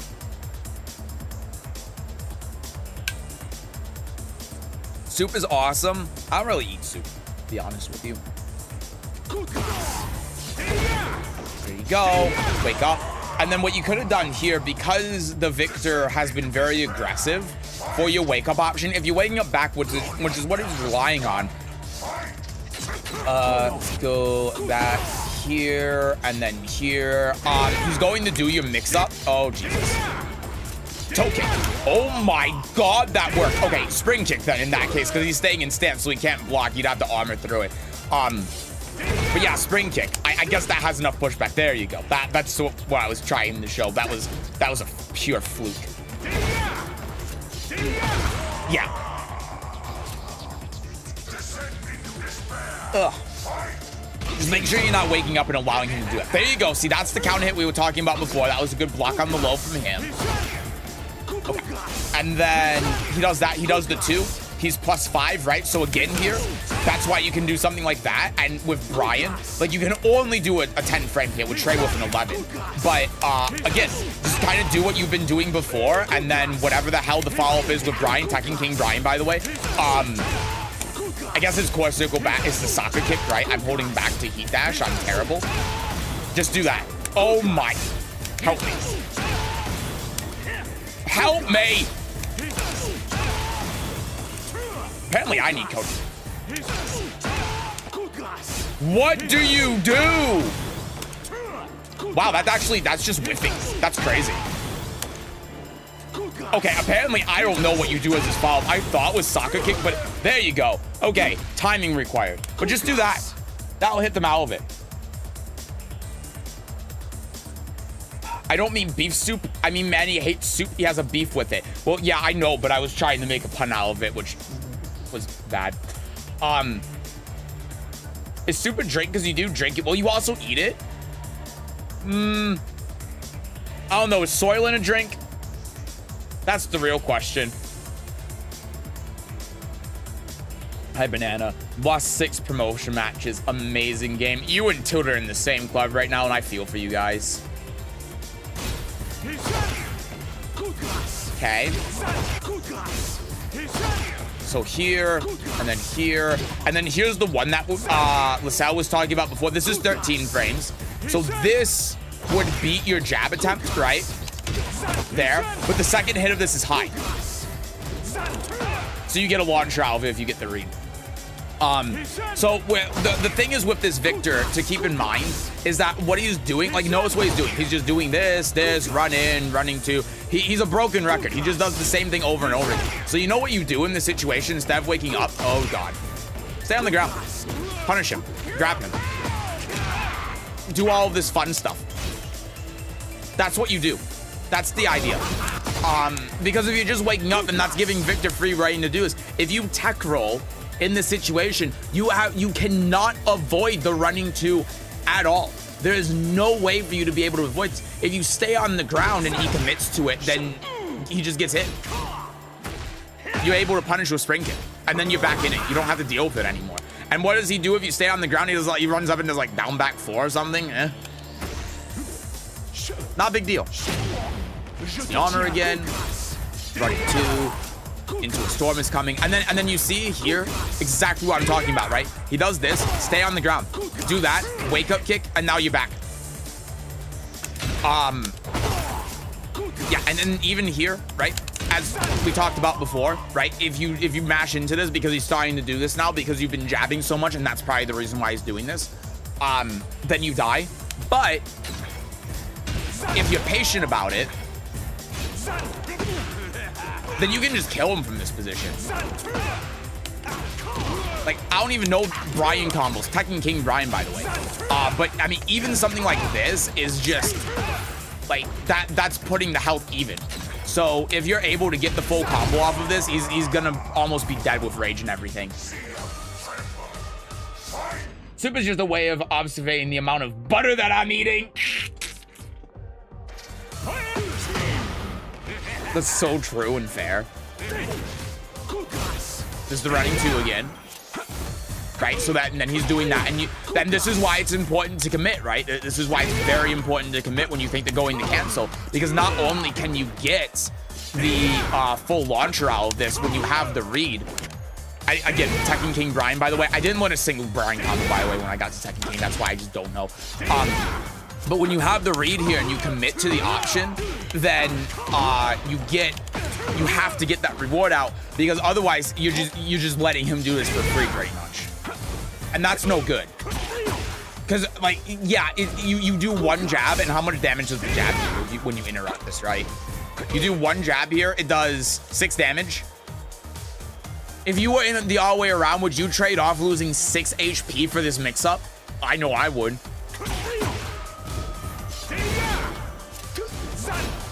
Yeah, and then again, there's the high. So you were defending this time, right? You were holding back, you were waiting. But with this matchup specifically, you just gotta recognize that's a high.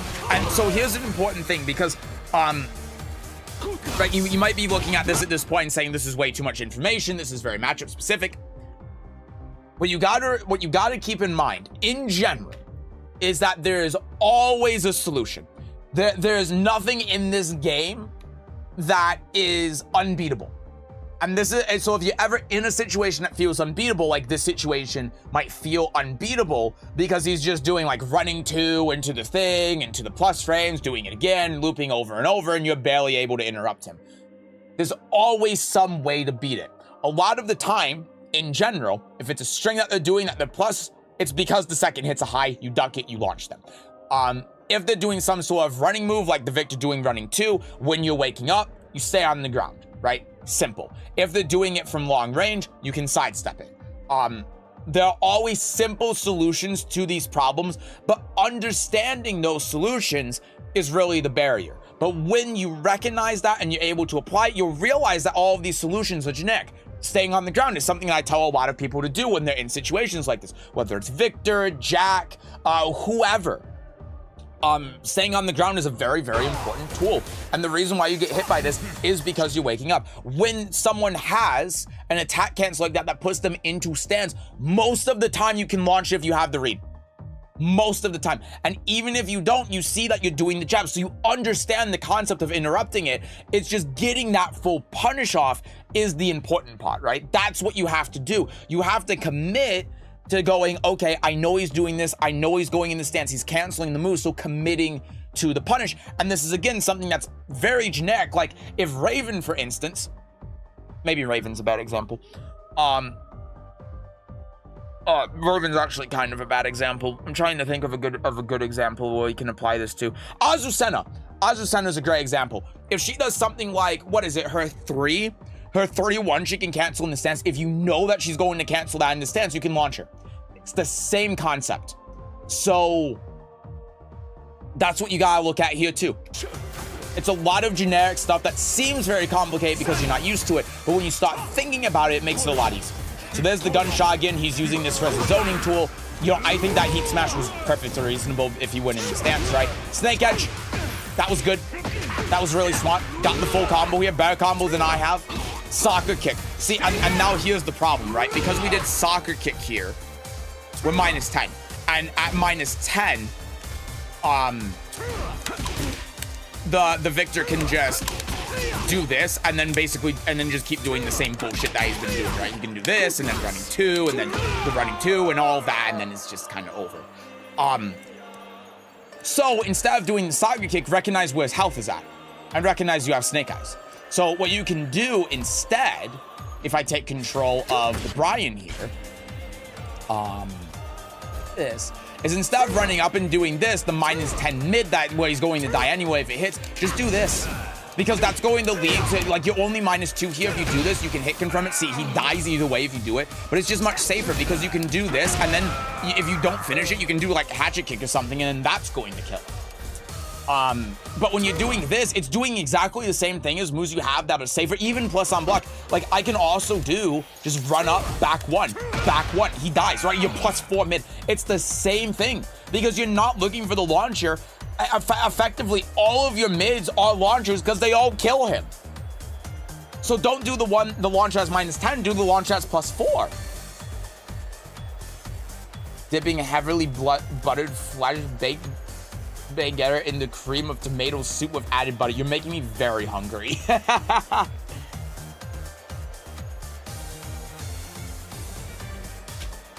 Oh, thank you, Lasal. If he teleports as a high, if he jumps his launch punishable, but it has an extension.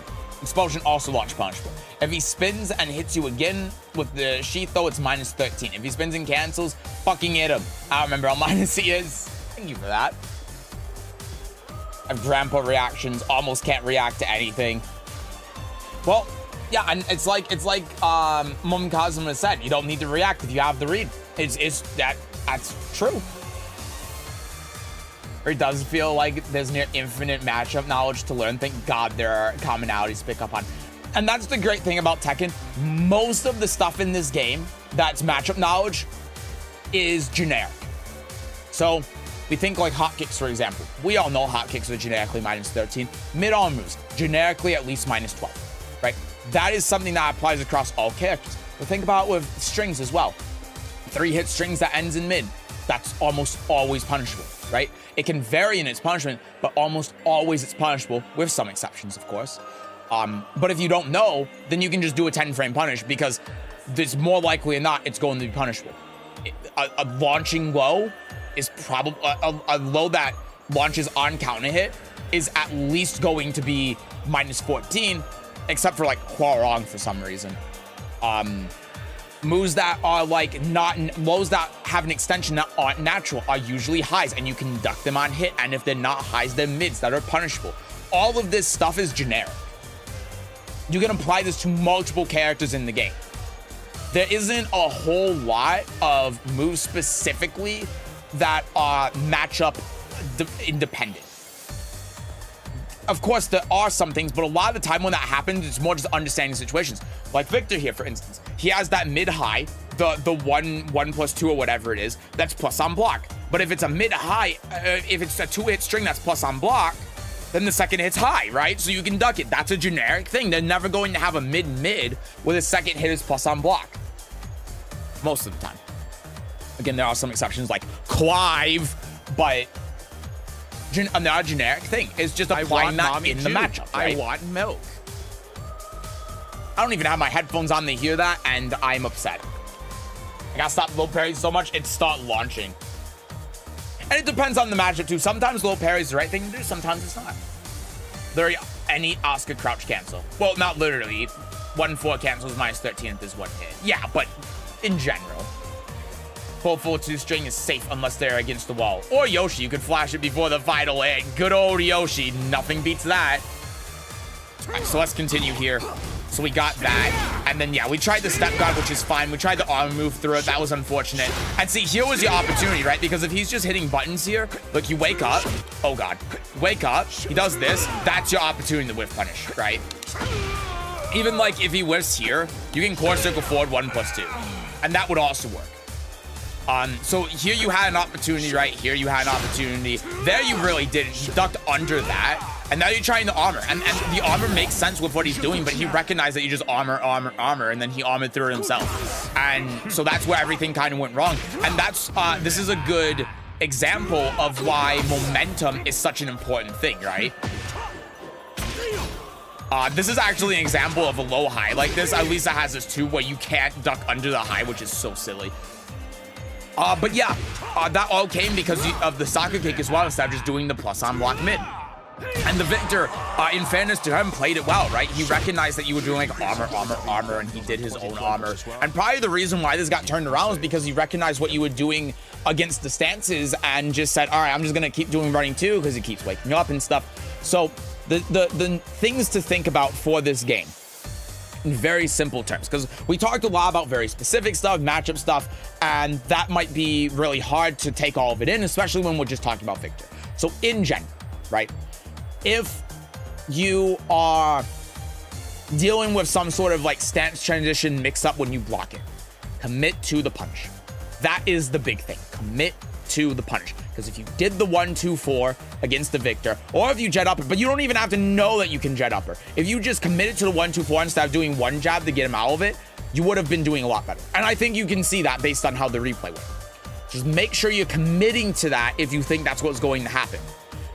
Specifically in situations like that. Obviously in neutral, it's different because if they do a string and then you think, oh, it's going to counter it, you don't necessarily want to commit to it because they can block. But in that situation with Victor, he doesn't have to. He's going specifically into a stance where you know he's going to attack. He's going to force something, and you doing the jab is calling him out, going into the stance and forcing a mix-up instead of him just finishing the string. That's the point. So make sure that you are doing the full thing there. Besides that, don't let the Victor or whatever your opponent is get away with doing the bullshit for free. understand that there's a reason the victor was just doing running 2 on wake up all the time, and it's because you were rolling. And also understand that there's always a solution if they're putting you in an infinite blunder like that. And in this case, it was staying on the ground.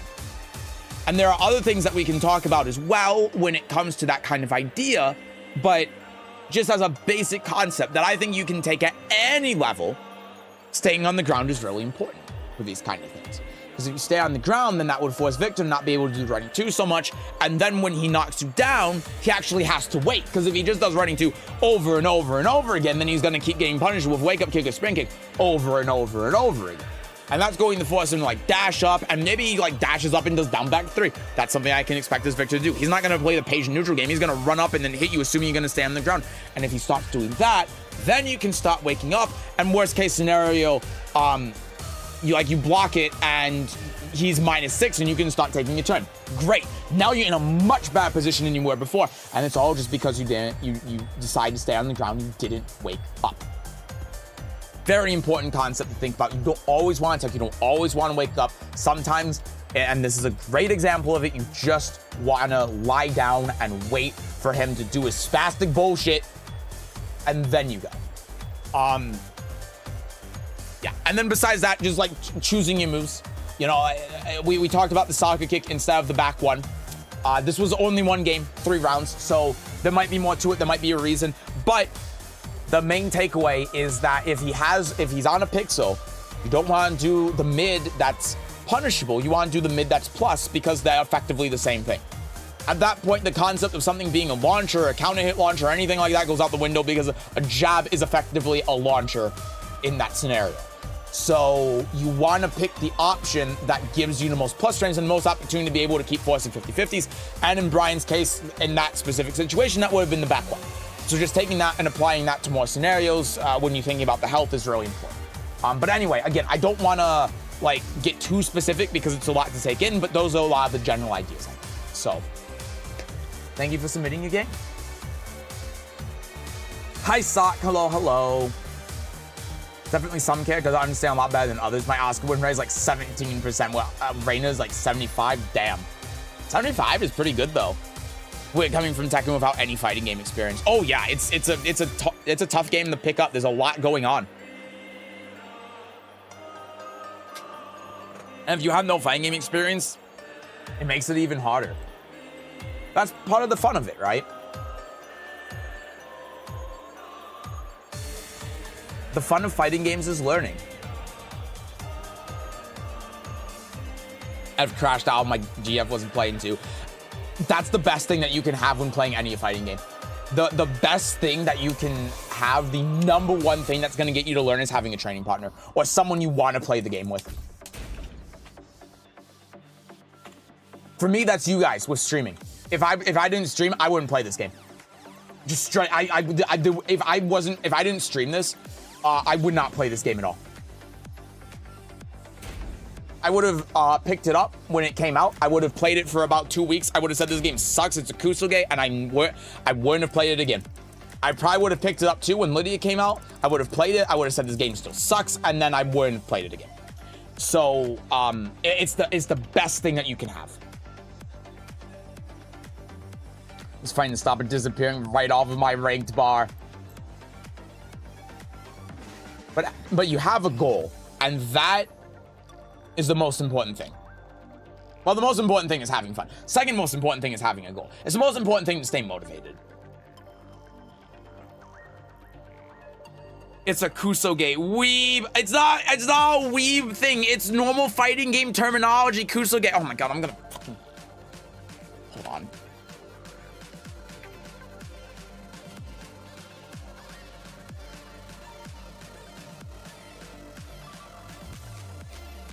Swear to God. Kusoge. Kusoge. Literally shitty game in Japanese. The term tends to somewhat lovingly refer to highly broken fighting games that end up being fun to play despite bad design choices or bugs that are so severe they impact they impact every aspect of strategy. Many kusoge have small but devoted followings in Japanese arcades. If you can bounce your opponent off the ground like a basketball for 99 seconds any time you hit them, there's a strong chance you're playing a kusoge. Doesn't that sound familiar? Huh? Hi, Shifu. Hi, Odabik. Hello, hello. See the video. This is a kusoge.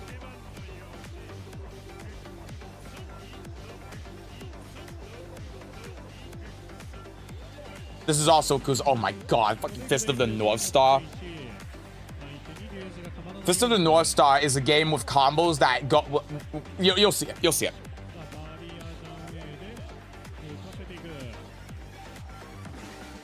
When it said, if you can bounce your opponent off the ground like a basketball for 99 seconds, in no part of that sentence was it exaggerating.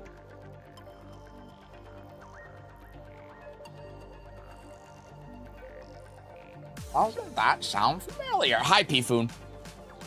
Can we have some Huarong coaching? I don't know if there's anyone that submitted. No, we only have 2 left for coaching today. We have Haru and Britbrev, and neither of them play Huarong. So unfortunately not. But if you play Huarong and you want coaching the next time we do this, which is 2 weeks from now, stop by the Discord and we'll have a link up at the end of the stream. That definition, Tekken 8-1. There ain't no fun to be had, only rage. Have you played DNF Duel? That game's a kusoge. You think anyone has fun with that game? No.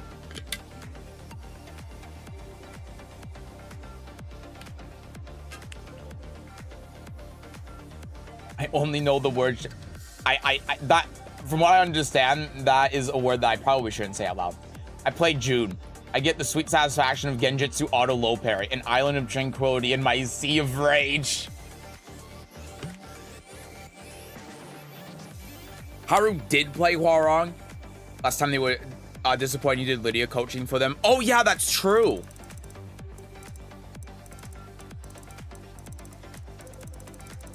I don't see them playing Huarong though. Shoot. Spocky Zero's just an arena fighter. They are what they are, never meant to be a competitive game, I suppose. Isn't the new one supposed to be competitive though for some reason, and it's just not? Oh, Huarong. This is from the 28th though. Like, do we really want to watch a player match from the 28th with Haru playing Huarong? I don't know what character they want from you. I don't either. Tell you what, let's do this. I know Britbrev said to save him for last. I'm gonna do Britbrev's. Because I don't know what Haru wants from me. Wait, actually I can look this. I can see what he said from before.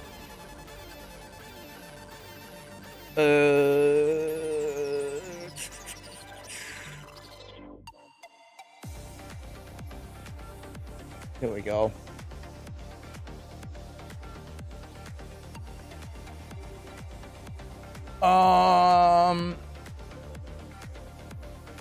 Haru said, let's see, thanks for the coaching, back one.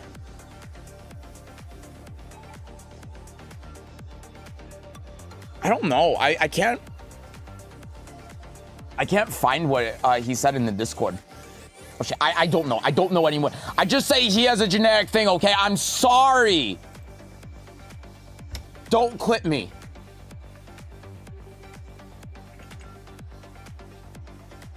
Oops, that was the wrong thing. I copied and pasted. Let's do this. That's not... Discord, please search functionality why you know work. In channel pinned after. No, I want to look up fucking posts from a user. Discord, are you out of... It's not letting me look anything up. This is fun.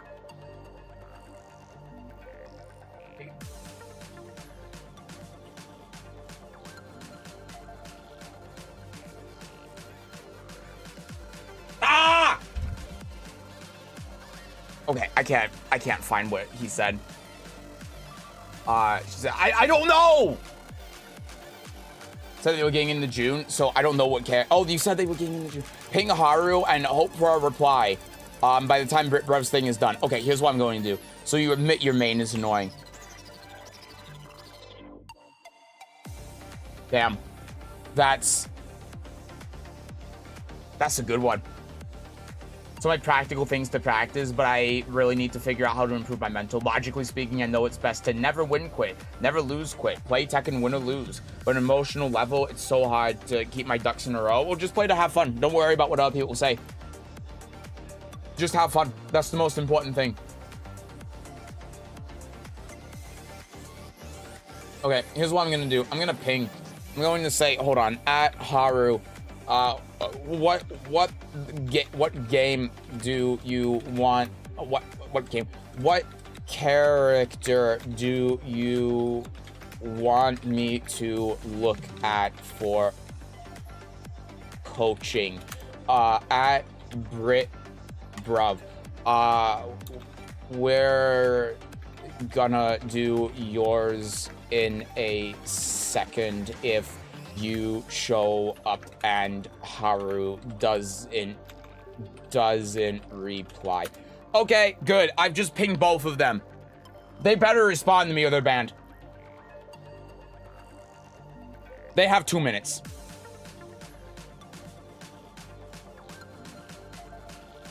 Prize of bitch. I need to work on it, just not sure how.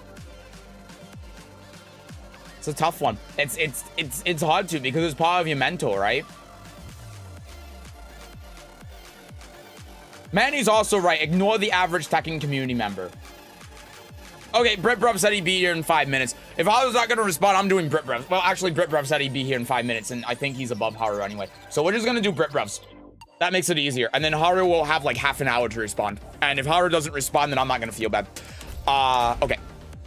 I'm gonna pull up his stuff real quick. And then I'm going to run to the restroom.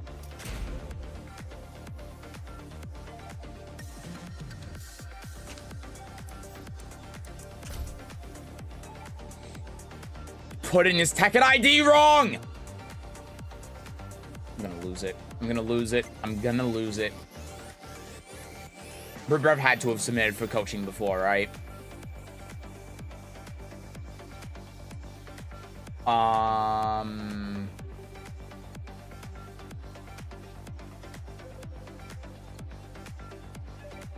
AJB3 HA. Oh, it's Tekken Ball. Motherfucker. Sorry. He did put it right. I was wrong. Ah! I'm losing it. Gotta become mentally untouchable. Oh, here we go with the low tier god. I've always been a sore loser, to be honest. Ever since I was a kid, I've definitely improved. But when I'm doing player matches with my 3 ranks above me, GF, and I'm down 218, it's hard for me to zen. Cool hobby to share, though. Yeah, true.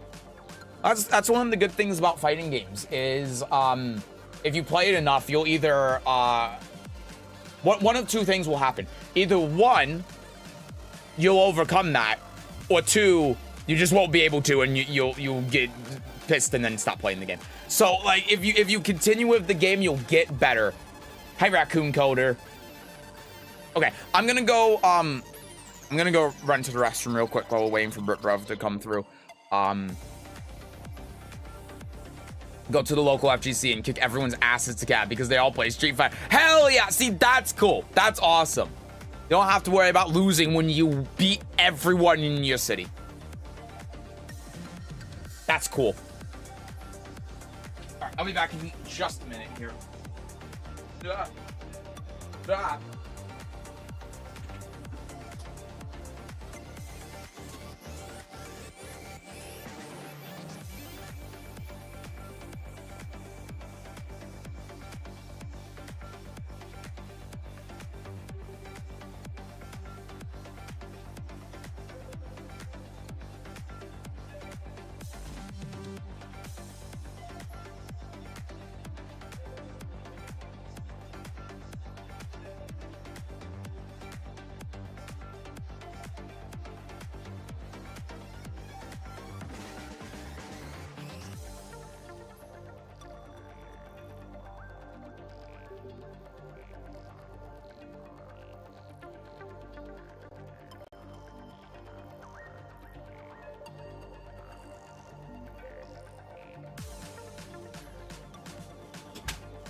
here. I'm back. Hello.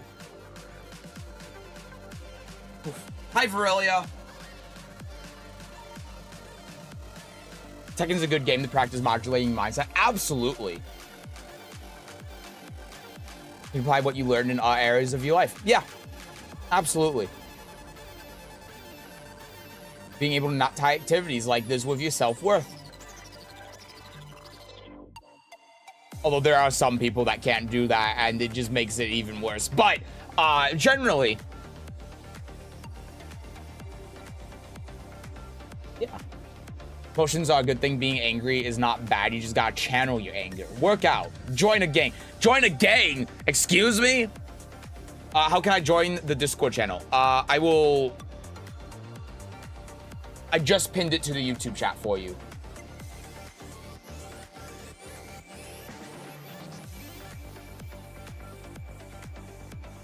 What was I? If I can eventually become okay with losing 25 games or something in a row, that'll be real growth.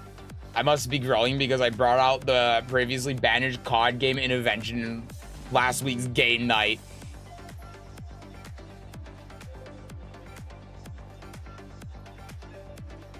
The previously banished card game intervention?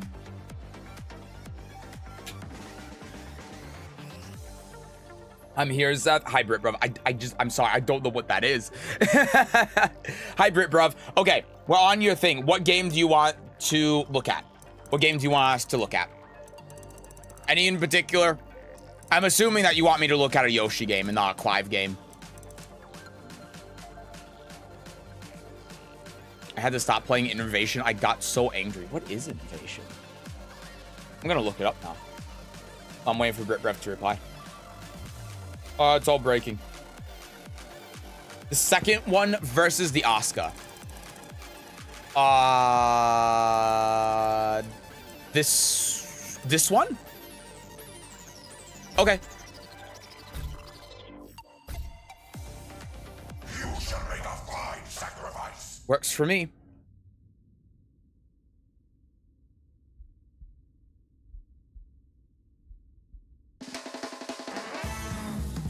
Oh, I've never seen this game before.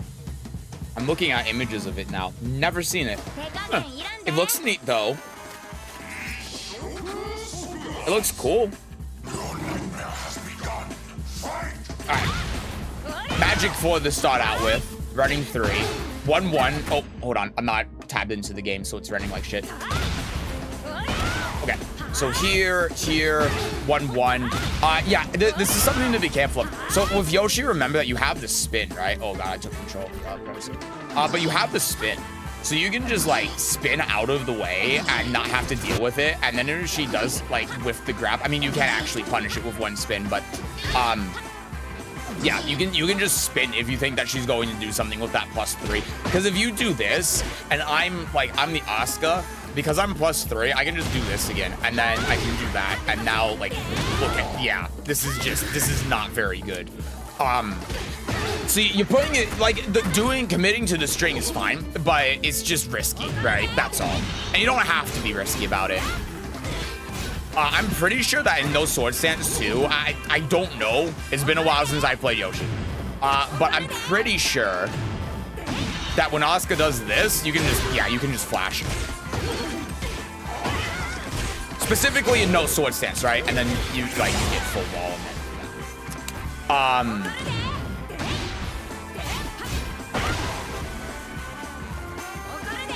okay. Oop. Okay, yeah, and then when you're in no sword stance and you stopped here, so I'm sure that you know. But you got hop kick.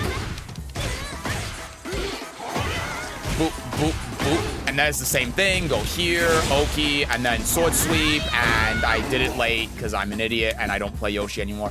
But yeah, just make sure that when you're in no sword stance, you're hot kicking. I mean, honestly, you can just hot kick while in sword stance too. Yeah, I'm bad with Yoshi. Okay. Yeah, and then in that situation, right? So this is only, this is only +3 or no sword stance. Yeah, you can flash. Probably should have done, like, something else. I wasn't expecting the pushback to be so great. But you can do like this, and then, oh my god, it's been so long since I played Yoshi. Apparently, I don't know. I thought you could just do that, but apparently not. So, what do I know? Yeah, what do I know, I guess? Oh yeah, you do that. It's been so long since I played Yoshi. I don't remember comments. But your flash is a really good option that you can use here. It's that. I'm not even going to pretend to know what was happening there. I'm not going to pretend to know why this dropped either. But the other thing that you can do is you can do, oh, I'm controlling the wrong character, that's why. You can do, Jesus. You can do this.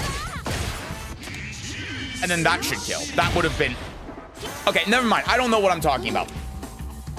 So Yoshi coaching equals flash, flash, flash. Oh, so far, yeah. I mean, to be fair, a couple of times we've done that with punish. That's unbreakable. Gotta duck that. This is something you have to duck. Because the follow-up that she has out of this is high. You have to block this, and then you can just Wild Rising 4 to interrupt.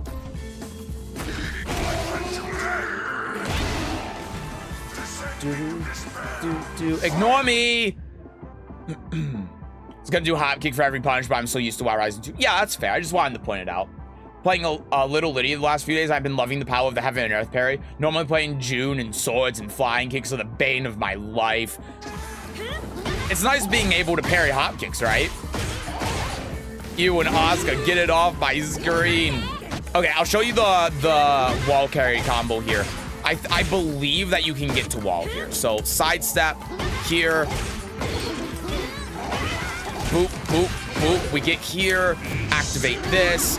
Boop, boop. Oh my god, I'm so bad. But jab, 4-3 plus 4. Down 2-2-2. Run here, go here, dash into this, and then do that. And then you can do the Oki and all of that. That's what you want to do. The main thing that you do for the wall carry combo is you jab into 4-3 plus 4. Okay. Wait for it. Nice. That was good. There you go. And then we could use the same combo there as well. That was great. That was fantastic. Yep. Okay. So I think. Yeah, and then you put the sword away here. Oh my god, I tried to take control of the character, but the heat smash doesn't allow for it for some reason because it's a very good game.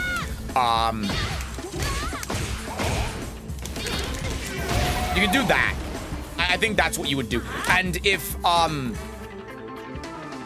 you're in sword stance, I'll just show this. You can do like this and then this. And then you can run up, do this. And then if they wake up, you get CD1 guaranteed.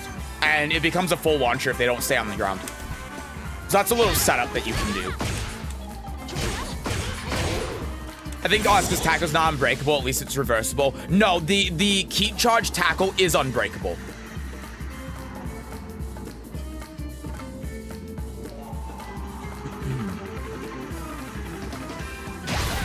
Tekken 7 classic setup. It's a Tekken 5 as well, I think. Is it? I don't remember. It's Tekken 7 for sure. But yeah, I mean, you've been sidestepping really well. You just sidestepped and then launched like every time, so there's not much to say there. Okay, so here, right? I know what I'm saying. Hello? There we go. Jesus Christ. Yeah, this is a prime opportunity for you to flash. You can even Kincho parry at this point too. Why? Why did that track? But because she's just doing the same thing over and over again, you can even Kincho parry or spin. Oh my god, or spin. You don't get anything there, guaranteed. But yeah, you have a lot of options that you can utilize, or even like this. Right, more wall carry. Really good counter hit option too, by the way. Doing the forward down forward 2, or I think it's just down forward 2 plus 3 for the easy input, but it's 3 frames slower.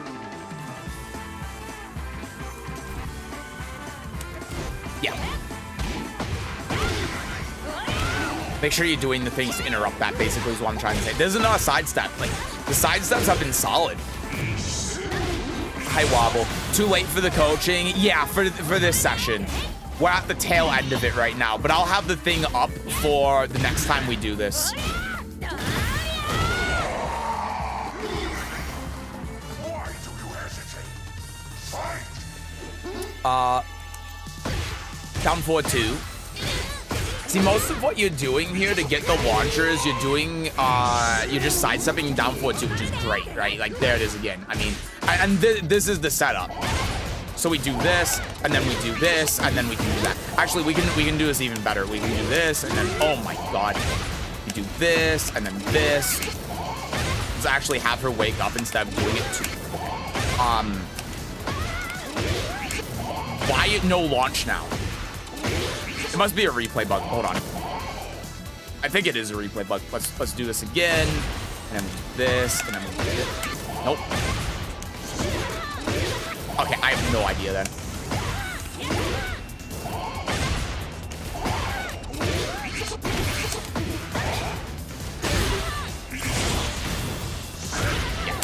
So that's kind of what you would get for combo.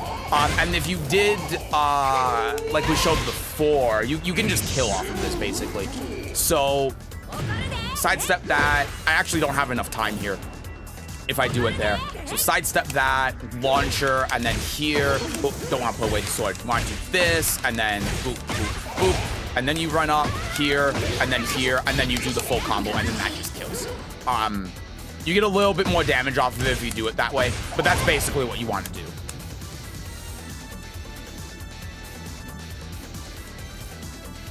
I got into an accident last evening. I woke up late. Oh, fuck. That sucks, man. Shit.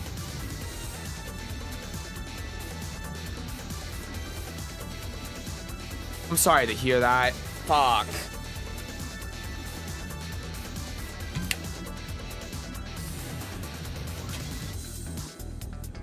Tekken Doc says Oscar's 1+2 break is, or Taco's a 1+2 break. It is a 1+2 break, but I think you have like 1 or 2 frames to do it. Unless they changed it in this game. God, Wobble. I'm trying to think if there's something we can do. We have the thread up for 2 weeks. It's fine. Thank you for the concern. Okay, at least it's not bad. I hate that because of the circumstances. Let's get through Brit Bruv and then Haru since he's on there, and then we'll see how we are in time. But I've been here for so long. I don't know if I can keep going for today because I have other stuff I need to do. Can we maybe see Counterplay against Xiao Yu? She's so broken. It's character specific. Because a lot of, I'm sure what you mean by that is like, how do you beat AOP and stuff, and how do you beat Calibro? It's character specific. It's... With Horror, you can back 3, but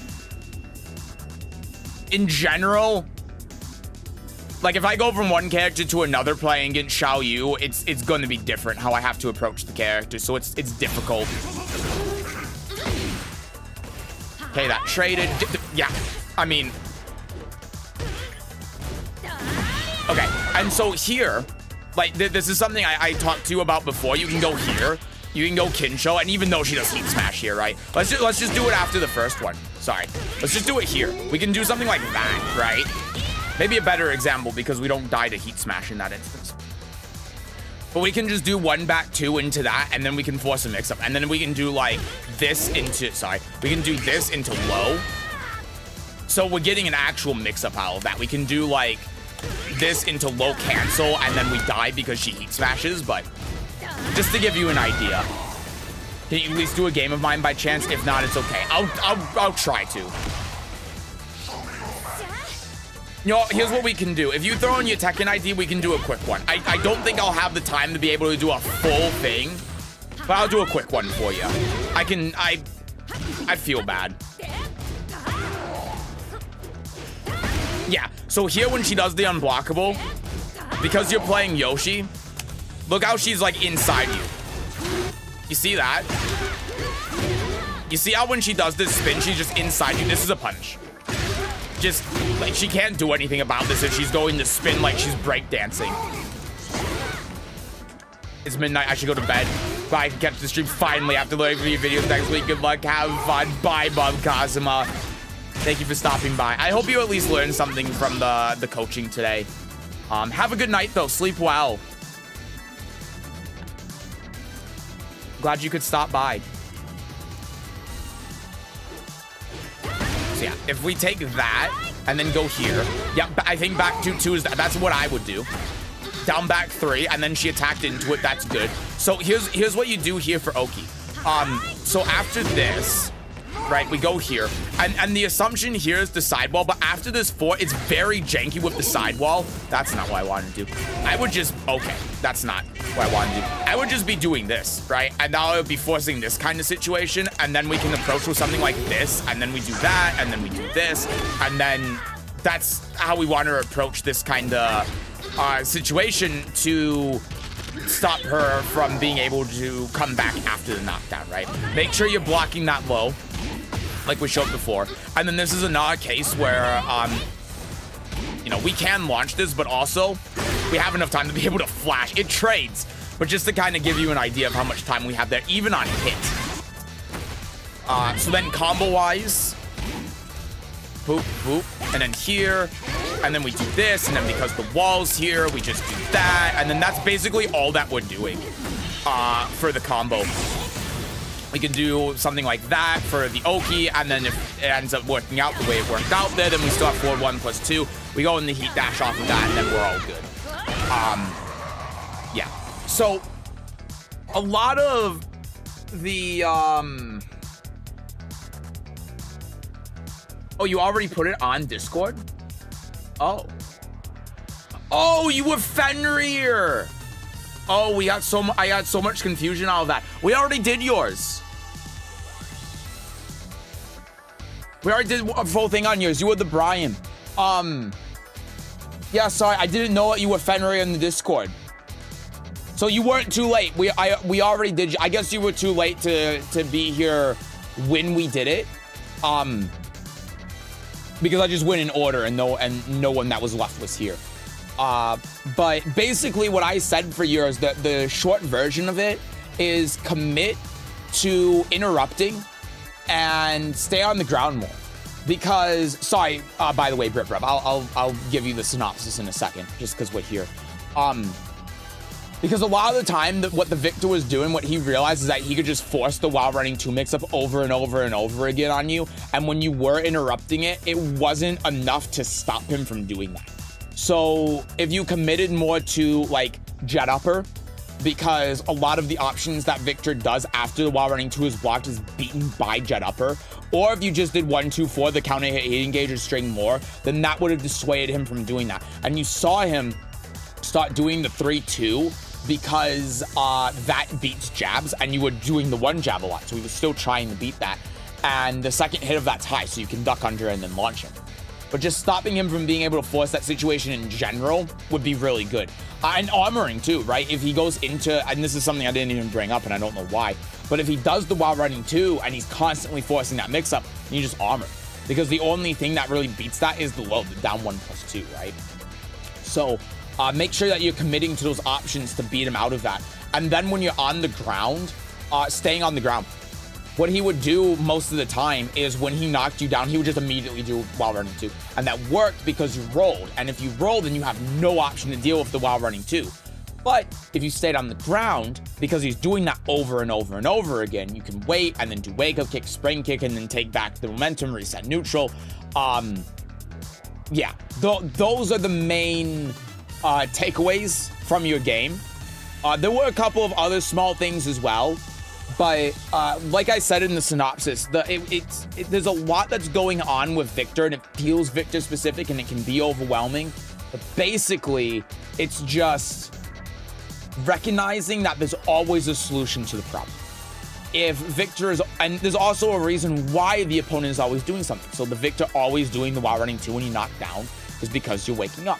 What's the solution to him doing the while running 2? Staying on the ground, right? What if he's doing the cancel into the stance transition, you're not getting a lot of reward out of it, but he's getting a ton of reward out of it, and it just feels like an unwinnable mix-up situation.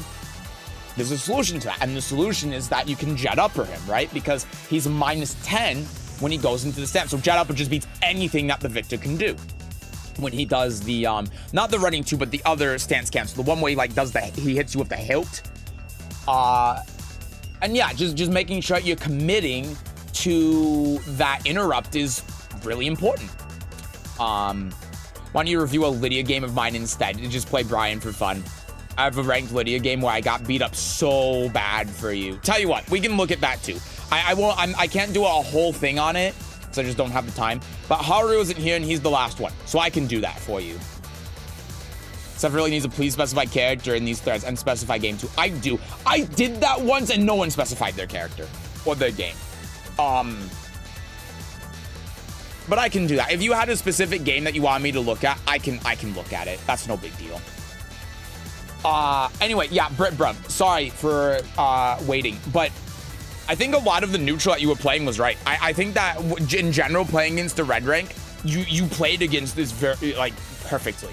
There's not much else that you could really do. A lot of it was just taking advantage of the combos and the Oki situations, because you weren't doing a whole lot. And in fact, I'm going to replay this here. But in terms of like how you were playing neutral, you weren't doing a whole lot, which is fine because the Oscar was doing a lot. But just at the beginning here, you know, not that, but here, like jab, jab, jab, jab. Okay, it's a little bit later than I thought. Like, where is this anyway? I thought it was right here. Was it a different round that I'm thinking of? It might be. Is it here? It is here, isn't it? No, it's not. Where the hell is it? What round was it that she was just doing jab, jab, jab? But you can, like here's a good example, right? So back here, when we're back in neutral, we're just kind of waiting. And that's fine. But we can still do things to try to beat out the Oscar, right? Like here, flash, you know? Stuff like that. When we're out here, maybe we can just run in and try forcing like this low, right? And then we can force like our low launcher and go here and then boop, boop, boop, right? And that's just like, we already are doing really well against the Oscar fundamentally. Playing at these ranks, you're doing pretty much everything perfectly. But there's also a little bit of room to not only get in and do more damage, but also stop the Oscar from just being able to apply her pressure. And because when she does apply her pressure, we just kind of take it. We eat the pressure, and that's not good. Oh god, I'm still on the Yoshi.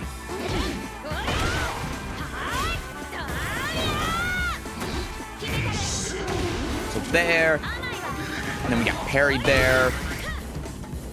And then, yeah, like here, we're just waiting. We hit him. That sucks. Down forward 1, down back 3s. And then like there, like this is a great example. We do this, and then the Oscar goes like this. We can just like, as Yoshi in this situation, we can just spin. Look how much time we have. That was like the last frame, and we can just like spin. And that's it. We don't have to wait for her to do anything. Even like look, flash works there, right? We should be taking a little bit of an incentive to get the ball rolling when we have the opportunity to. And there's a bunch of situations like here when she just kept doing jabs, stuff like that, where we could have done that. You saw that with the flash, when I demonstrated with the flash or the spin and stuff like that. And I think those are the biggest things to look at. And then the question is, well, what moves do you do with that? And the answer is you'll do stuff like, oh god. That's not a great example. But let's go here, right? We can run in 3-4. Unfortunately, that hits us, but that's something that we can do, right? We can like 3-4, we can force this, we can go here. That somehow whiffed, which is a miracle of God for the non-existent Xiao Yu player. But that's the kind of stuff that we should be looking at, right? Some ways to be able to poke from long range, to be able to get our damage in. And even when we're back here as well, here's another thing that we can do, right? We can, we can like Kinsho, and then, oh my god, it's hard to demonstrate this with the replay, of course, but we can like Kinsho forward 2, Kinsho forward 2, right? And if they're at the wall, then this is going to wall splat them, and if they block it, I didn't mean the heat dash, but then that wall bounces, and then we can set up for an unblockable or something like that. These are the things that we can do, right? Like here, she whiffed that, we go here, we activate, heat, here, boop, okay, that didn't work, but you get the idea. So like we're already really solid when it comes to the sidestepping and stuff. It's just using more of Yoshimitsu's tools to achieve that same thing in more situations. I try not to use flash. I feel like it leads to bad habits, and that you're right. It can lead to bad habits, but it's also really strong in the right situations. Making sure that you're using it in the right situations is really good. Again, if you know, like, think about this one. If you know that someone is going to throw out move, and you know flash is going to work, just do it. If you don't want flash to lead to bad habits, do it when you know it's going to work rather than when you think it's going to work. It's a very strong tool that you should use. But that's what I got. That's what I got for you. I think you played really solid. I think that you did pretty much everything there on a fundamental level. Solid is just utilizing Yoshi's tools, and that takes time. But you saw some examples there with like the Kincho stuff at the wall and the 3-4s, and you know, like the flash and the spin as well, and stuff like that. Just small things that you can use with Yoshi that will help you out quite a bit. So yeah, Haru still hasn't replied, so that's good. All right, Wobble, let's briefly look at the game that you want to look at here. Just because of time, I'm not going to go into it as in-depth as the last game, but I'll still take a look at it for you. So what game was it you said?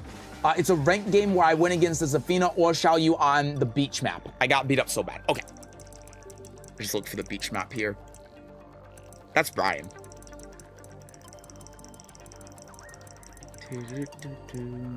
Game bad with spin and flash and just using more of a moveset. His moveset, yeah.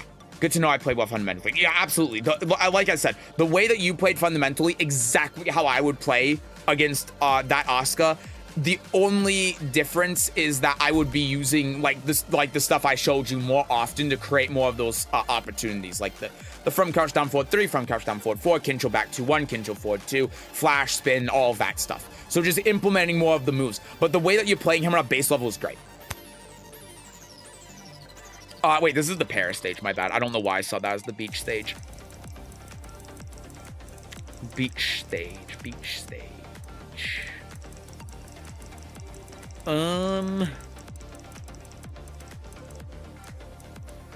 But I wish you could directly send games. Am I too far back, by the way, Wobble? Have I passed it?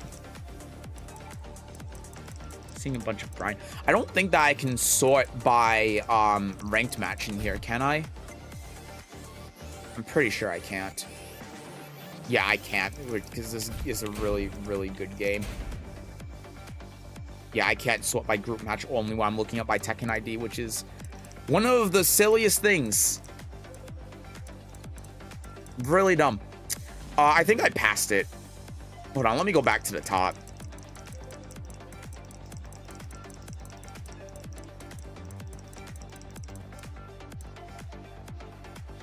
It was number 160 or around that. Okay, thank you. So I guess I was right around there when I gave up.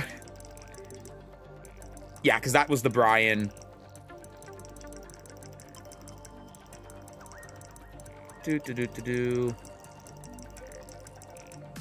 Ah, here it is. We found it. Okay. Let's take a look. You shall make a fine sacrifice. Fighting game of the year, by the way. And still, what are we doing? We're doing public coaching.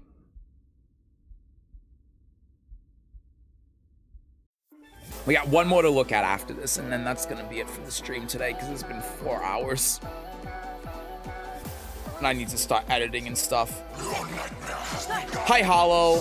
Hello, hello. All right, let's see what we're doing here. Yeah, so spring kick at tip range. Minus 10. Unfortunate. Wow. The Xiaoyu blocked that and then just didn't do anything there. Yeah, I guess one thing I'd say here, be careful on forcing this, because the Xiaoyu can just interrupt you. She didn't even have to block that. She could just interrupt you. You know how she could interrupt you? Here's the scary part. Yeah, I don't know how to do the full combo with Xiaoyu, but yeah, I mean, she can get full combo off of that. So that's something you gotta be wary of. if you do anything after the 1. Good. Long time no see. Yeah, it's good to see you again, Hollow. Nice. Yeah, so I love the idea here. When you have the low wall spot, you want to do down 1. So let's just implement this, and then we go here, and then we want to, like, do that.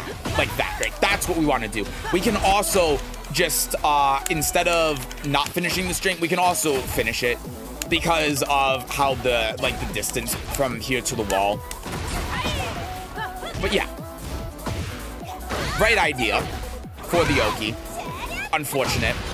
And so here, we look at this, right? We're not step blocking.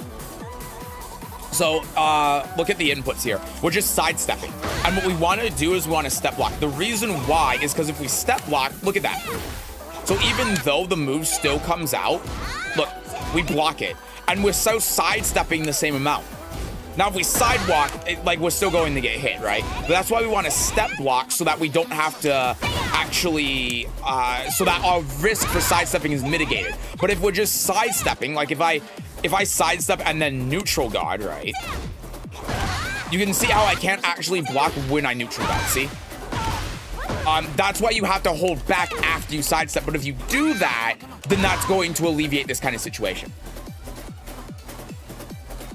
Yo, I'm new here. I don't play Tekken, but this is making me want to. Welcome in, Clutch Kiwi. Hello, hello. Tekken's a good game. I'm sure it's going to be going on sale soon. Because the next season of the game is going to be soon, in a couple of months. Like 2 months or something. So look out for that, because it'll go on sale, and the first season of the game will go on sale too if you're interested in playing it. How the fuck did that hit, though? This is fighting game of the year. Don't ask questions. I'll be completely whiff if I sidewalk. Apparently not. Yeah, there's some moves that do that, some moves that don't. That's why step blocking is so good, because it's just safe. And then here, we do this. And then the reason why this happened is because we delayed the 2 input. This normally wouldn't work. I ask questions. Look at me. I refuse. How much is it right now? On PC, let's see. The cheapest you can find it at is $35 on Game Billet. That's an official key seller for PC. Otherwise, I don't think it's on sale on PS4, so I think it's $70. But when it does go on normal sale, it goes down to around $30. Might go down less when Season 2 comes out. That's usually what happens, is that they stop having the lowest price, lower. But yeah, just during the Steam Winter Sale, it was around $30, it seems. Yeah, but the cheapest it is right now on PC is $36 on Game Billet. Yeah, and it's $70 on the official PlayStation Store because they don't want you to actually play the game.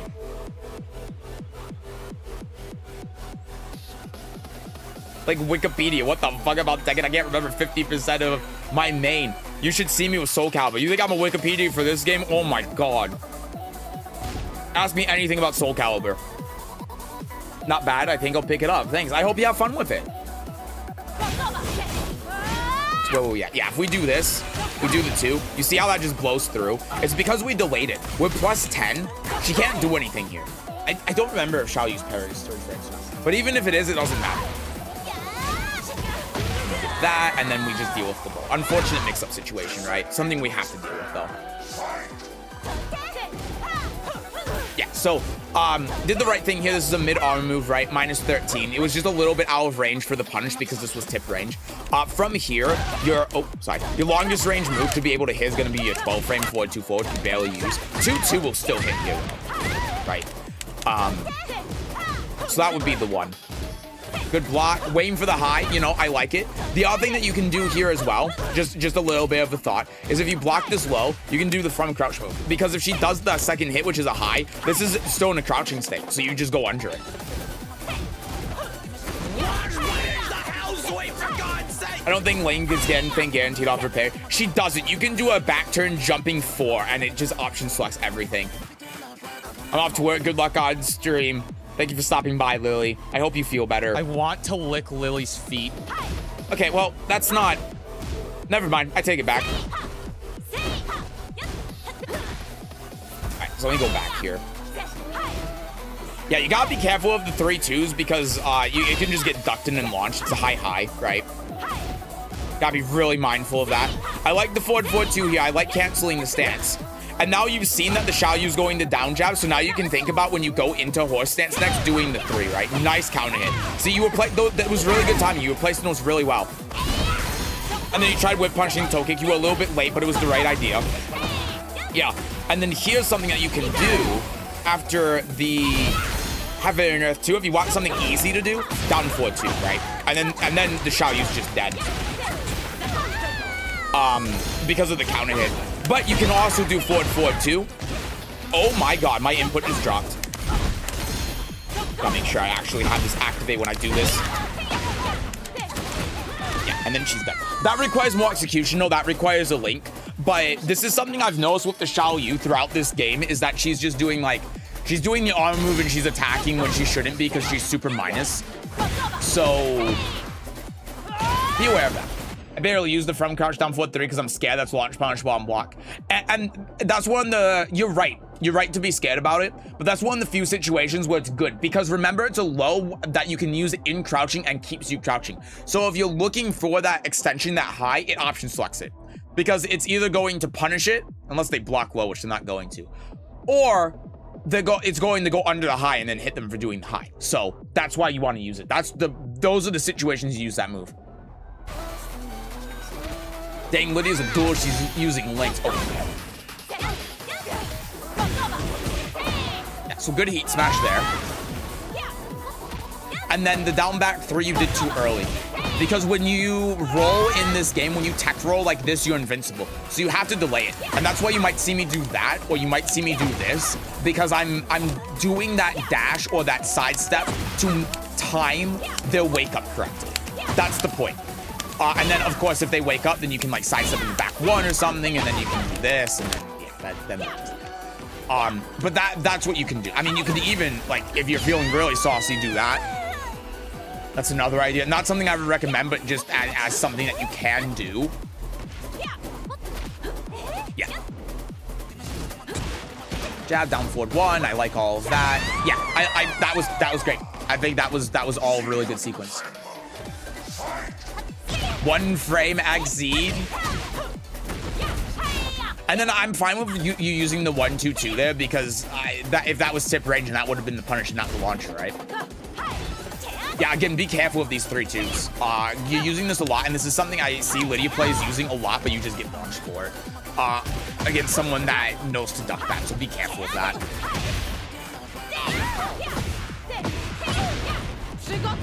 Boop. Here, nice. That was perfect. That was excellent. Hi, it's not me, no, bro. Are you coaching? I am coaching right now, yeah. Welcome in, hello. Okay, so here's a very common scenario. Okay, 2 things. First, this -14. Punish was late, right? Fine. -13, go here, and she goes in the back turn. Very common situation, so I'll point this out. Here, we do hot kick. We can't down forward 2. It goes under it. We can't down forward 1. We can forward 2 and that floats them, but it requires execution because it's a link, right? See, because if we do it the wrong timing, then she just goes under us. If we do it too late, then she just goes under. So we have to do it like immediately. But if we do it immediately, then we're actually able to hit her out of that. Besides that, down forward 4 is also a good option. Forward 3 is a good option. But mainly what you're going to be doing is hot kick. Because a lot of the time, Xiaoyu's are going to sidestep to the foreground in this instance. It's sidestep left, but it's technically your right because she's back turned, whatever. And hot kick tracks that way. So that's kind of what you want to do. Those are your options to beat the Cali roll with Lydia. Yeah, and then that's a Oki setup. So this is like a tech trap because if you roll, you can see how that actually hits you. So you want to stay on the ground, and then you can punish with spring kick. If you see a Xiaoyu doing that. And then here, so we've seen at one point the Xiaoyu doing that running 3. Here's what you do. You just stay on the ground. That's it. You just stay on the ground. This is intended to beat people who are trying to do like wake up kick, well, toe kick specifically. Or just wake up, because this is so plus on block, right? This is plus 10 on block. And if it hits, like let's say we crouch here, it gives her a full launcher still. So we want to just stay on the ground or do a mid wake up kick when we know Xiaoyu's going to do that.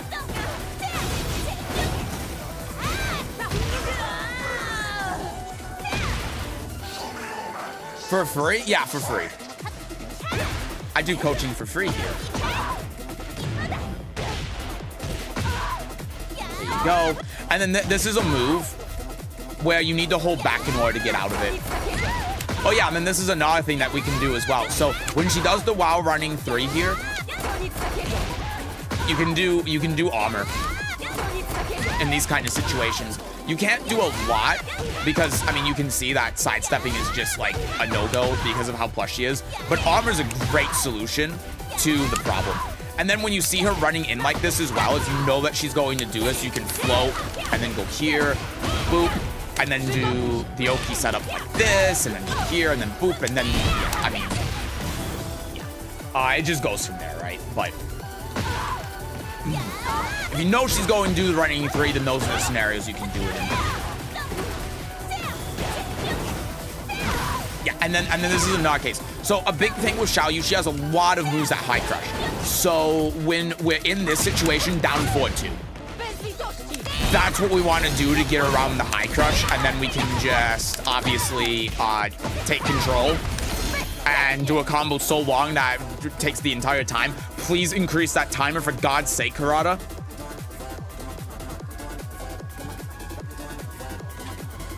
Really, with the 4 months to tier 1? I'm waiting for it. Thank you so much for the tier 1. What's my hammer? I appreciate. Thank you so much, Virelia. Thank you, thank you. Also, hello. Ugh. I don't have high priority on the TTS thing. So I don't know why it's not coming through. It might take 5. Smothered by Elise's jiggly lady pillows. Thank you for the resub. Appreciate it a lot. Thank you, thank you. And also, hello. I was so confused. Xiaoyu's running 3 a launch when I wake up with a kick. Xiaoyu's running 3 is a launch on normal hit. Normal hit. But it's very slow, so you can float her out of it if you have the read.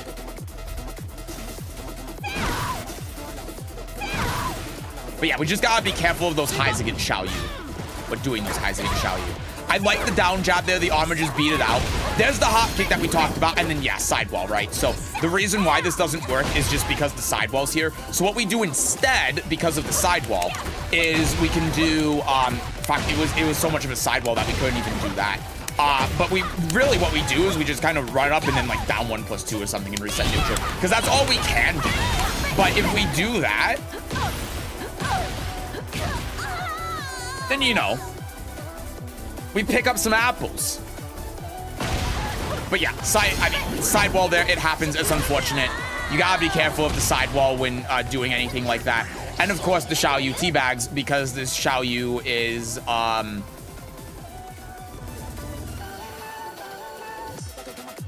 listen, here's what I'll say. Here's what I'll say about the Xiaoyu. The Xiaoyu did 3 things, and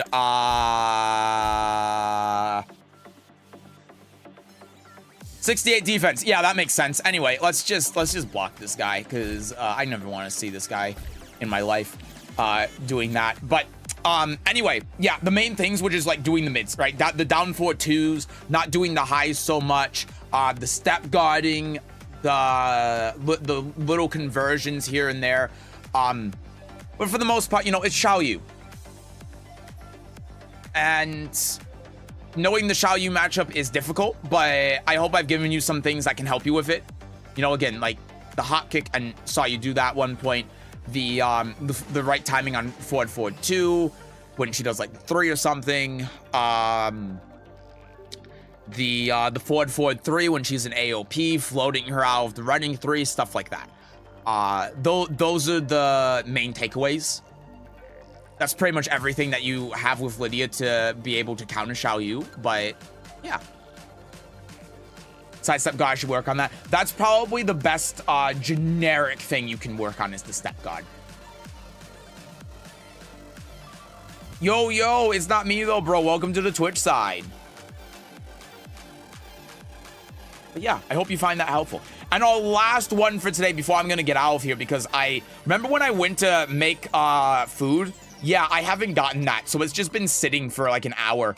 The last one is going to be Haru. Haru didn't send me a reply. Oh, Jesus. So I don't know what Haru wants.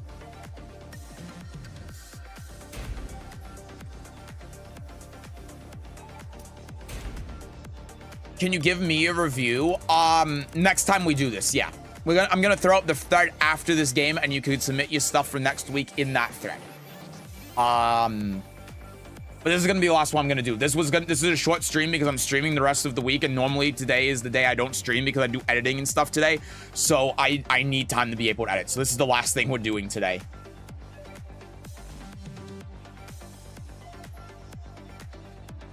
Hold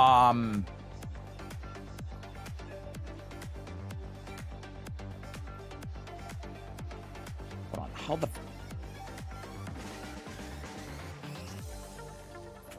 Thank you so much for all of the advice. Yeah, no problem. Why? Like, why Discord bad? Why Discord no work? Oh, maybe I need to do it like this.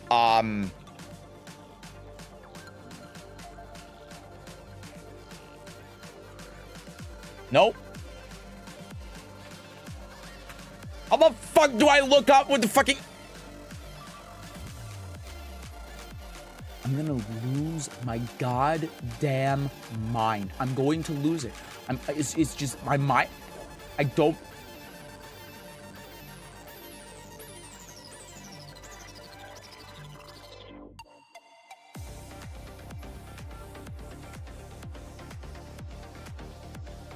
Okay, so I don't know what's going on at this point. I have no idea. Reina to dominate me. But yeah, no problem, Wobble. I'm happy to help.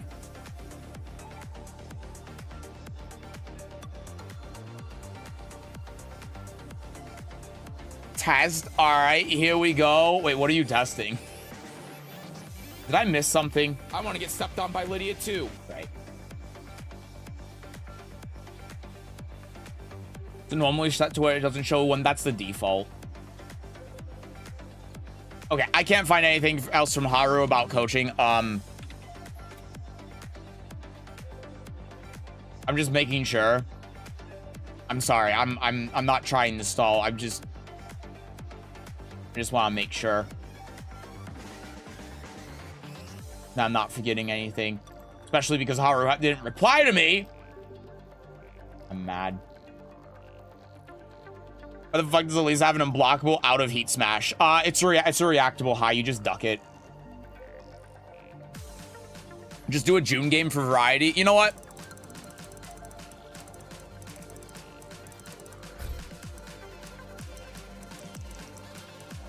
Sure. Let's do it. She has a high, she has a mid, she has wall splat, she has a low, she has unblockable too. Well, again, the unblockable is nothing. The unblockable is a reactable high. You just duck it on reaction. It's not, it may as well not exist. Will they have a move where she steps on you? No. Your nightmare has begun. Fight! When the batshit fucking fuck did they give her that? They gave her that in Tekken 7. She's had that since Tekken 7. She has a mid too. You react to it. You can react to both that. You can react to the dual boot 1 and the dual boot 1+2. Okay. I want to get stepped on by Lydia too. Wow, that's how did that whiff? That's crazy. Okay, -9. What happened here? How did that whiff? We're trying the back dash. Just make sure you're holding back when you're -9. That's a big thing. Oh my god, that just worked. At -2 as well. That's crazy. Okay, there's the combo. There's no house sweep yet. Okay. There it is. I'm gonna be honest with you, I would just heat smashed. And the risky part about this, you have to remember, oh my god. This is only -12. But Reina still gets that, right? And if you... Why is the game... Oh, because I'm not tabbed into the game.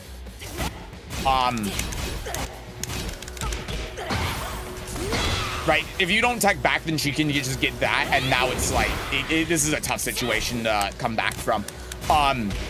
So you gotta gauge that, right? You gotta be careful when it comes to risk reward. Tried doing the Sabaki, but Reina delayed the 2. That was very smart of the Reina. Oh, just react. Okay, react to the house sweep, Seth. Well, we're not saying anything about the house sweep.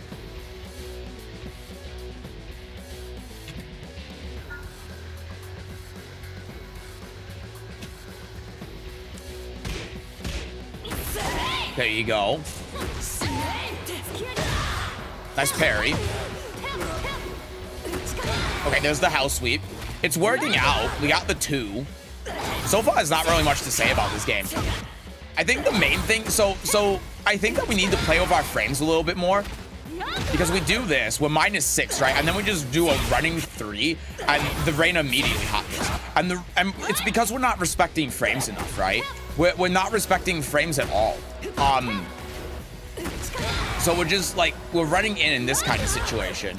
And maybe if we immediately did running 3, it would work, but we're still minus here. So the fact that we're doing all of this just makes it such a worse,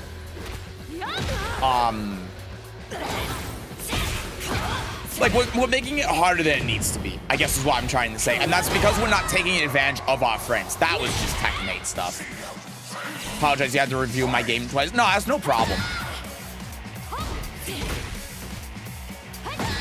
Yeah, so down forward 4 we're doing that. She interrupted it. Spring kick, down forward 4 again. Gotta be careful because of the frames on that. And then we did down forward 4. So what we can do here instead, because this is -14, right? So the Reina here, I think because of the wall, yeah, I can just do this as a punish and then get heat engager. And then we're not respecting the frames. The idea here is that we do this for the counter hit launch, but remember that they're at the wall anyway. We don't have to do that. You know what we can do? If we want to, what we can do instead is just this, right? Because then we get this, and then we get our full combo from there. So why take the risk with down forward 4 on the counter hit when forward 1 plus 2 kind of does the same thing, right? I mean, even if we do the 4, you know, even if we take those frames and then we do 4, gonna try to time this so we get the counter hit so I can demonstrate this just in the event that does counter hit. But look, that wall spots as well, you know? And it's 12 frames. So we're still getting the whole thing that we want out of that with a safe high. So, like, why take the risk, right? 4-2. That was a good Sabaki. That was really good. At the wall here. Boop, boop. I think what we want to do here. Oh, that doesn't even work. Because of the weird side angle. See, that's what I thought. I didn't know. You know what we can probably do? Actually, we can probably just down 1 plus 2. It doesn't even do a lot of damage. We still get the Oki, which will kill.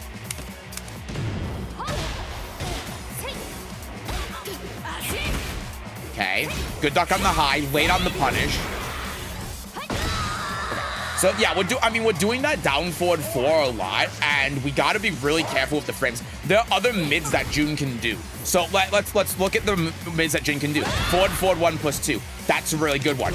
Back 2-1, right? Back 2-1 goes into stance. You can do back, oh god. We can do back 2-1-2. We could do back 2-2, which is -9 on block, by the way. It's a safe mid-mid. It's kind of crazy. We can do this and then go into stance, and then we can do stuff like that. We have a lot more mids at our disposal. We're doing the down forward 4, but it's the problem is that it's punishable, right? We even have like up forward 3, which does that. So like on counter hit, We can use this as keep out, and then we get a full launcher out of this.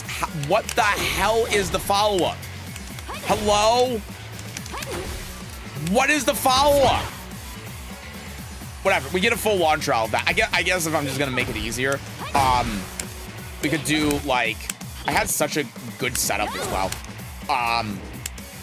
We could do like this into, not that, hold on. Fucking hell. Please. We can do that, right? That's the idea that I'm trying to convey. And then we can get a combo off of that. What's the combo of June? I don't remember. But that's what we can do. So those are just a couple of more mid options that we have with June that can be very effective. Okay, and then we went for the plus unblock. So remember that this is a frame trap, right? So when you do forward 4 here with June, this leads into a frame trap with forward 1 plus 2. I think it's not working because my game is lagging, but there you go, right? And then you can do this, and then that's just guaranteed. They're forced to block that, and then we can do this, and then, you know, like, we can just play, like, we just get to play the game from that point. All right, y'all, I'm out. Peace. Bye, Manny. Have a good night. Thank you for coming by. So, yeah. Those are the sort of options we have. And it looks like we took the +3 and we tried doing down forward 1 and it just didn't work because of, I don't know, something. But yeah, I mean, the forward 1 plus 2 just kind of works better in that situation. And again, like I want to reiterate when it comes to this. So we hit the jab, right? We can do like this. We can do the 4. We could do down forward 1. We could do this. We could go in the stance off of this. We could do like this, and then we could do that. Oh my god. Fuck. Come on. Work with me here. And then we can do something like that, right? So we have more mid options that we can do that's going to leverage more advantage for us than just if we like counter hit the down forward 4 or something, which hasn't really been happening in this game. Because we can lead it to more mid mix-up situations. More mix-up situations. Yeah, and then mid armor move, right? Generically punishable. Down forward 4 counter hit. See, we got it that time. But you see, like, even when we get the counter hit, you see how much damage that's doing? And then you look at the scenarios we're doing when we do the other mids and we're able to get carried away with it. But those are actually safe and lead to other mix-ups within themselves. That's why we want to do those other mids, right? Not like down forward 4 doesn't have a place. It's just not what you want to do as the go-to mid, right? Yeah, and then we do this here with -9. We gotta wait, jab, it's beaten by the demon's breath, and then yeah. And that's the second time we got caught out by the heat smash, which we gotta be careful of, and that's with the step ducking and stuff. But a lot of it is just like using your mids. So make sure that you're using your mids correctly. Make sure you're using the right ones. Like down forward 4 is I understand the idea behind it, but there's just a lot of stuff you can do. You know, you back 2 1s, down forward 2s, up forward 3s, forward 1 plus 2s, and even on counter hit, you know, you're using it as a jack of all trades. Like, it's a mid, it's a counter hit, so it's great. But you have other tools that you can use for the same thing, because the Reina wasn't ducking, so why not use the 4, the forward 1 plus 2, stuff like that, you know? Those are the main takeaways, at least with June. In terms of how you played fundamentally, I think it's mostly fine, because I know why you were using down forward 4. I know why you were using the moves that you were using, and I think if you take that to other characters that you play, like if you did Lydia or Reina, you're going to use the right moves, and you're going to be using them in the right situations. It's just like in this case against this Reina with June, you weren't using the correct moves with June. I would say odd things fundamentally, make sure that you're step guarding and you're not getting hit by like the second hit of the heat smash. I know it's bullshit, but that's just how this game is, unfortunately. I think the lows that you were throwing in were good. Taking advantage of frames, not disrespecting frames, like understanding that like when you do the down back 3, you're +2, so not doing like some big gargantuan move afterwards, but just taking it slowly and trying to work with the frames and work your opponent by using those frames and using that against them, I think is really important. Like after the 2 grab, for instance, instead of just waiting and then doing the while running 3, in that instance, you could have just run up and done down back 2 or something, right? Work with it.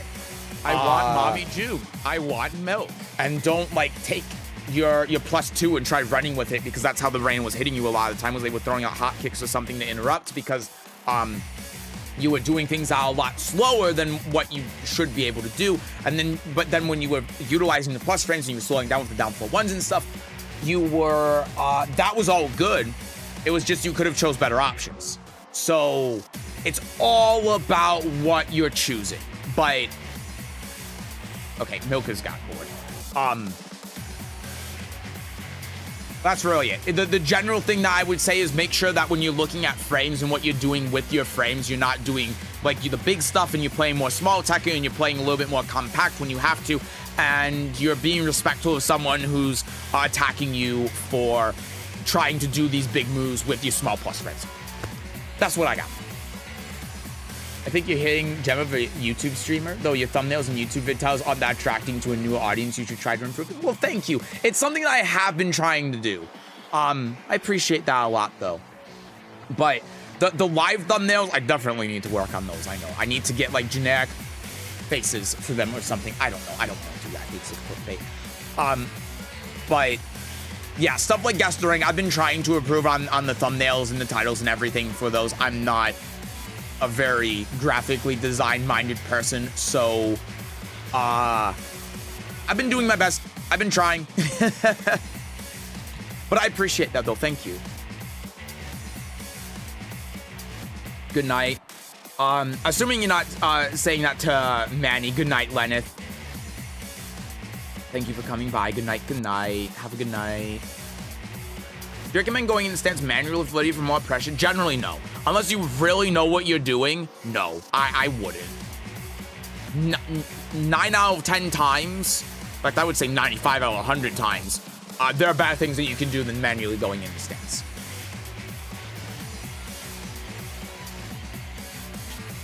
Yeah, down forward 4 sucks. It's good as a keep-out tool, but as a mid-poke, it's not great. You were saying that's Manny. Okay, I just want to make sure I wasn't ignoring you. I need to counter my profile saying times I've been Matterhorn out of heaven and earth, and it should be 1 now. I think for me it's 3.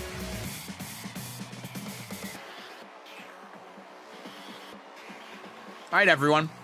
That's gonna wrap it up for public coaching. We're done. We're actually done. Thank God. It was 4.5 hours. Jesus. We're gonna put up a new thread here. Complete. So let me throw up a new public coaching thread. For all of you that were asking for today. Thread. Create.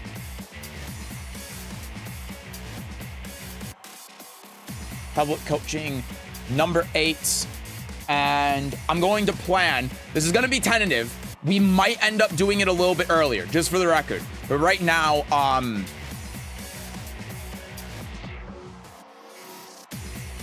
the problem is this stream would be the day before Frosty, and that don't know if I want to have a whole stream for public coaching the day before Frosty Fausting. So,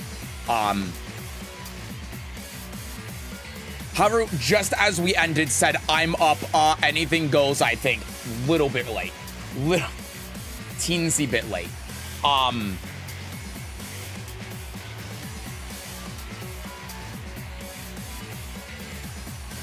Here. And then post your Tekken ID here for coaching. There you go. Threads up.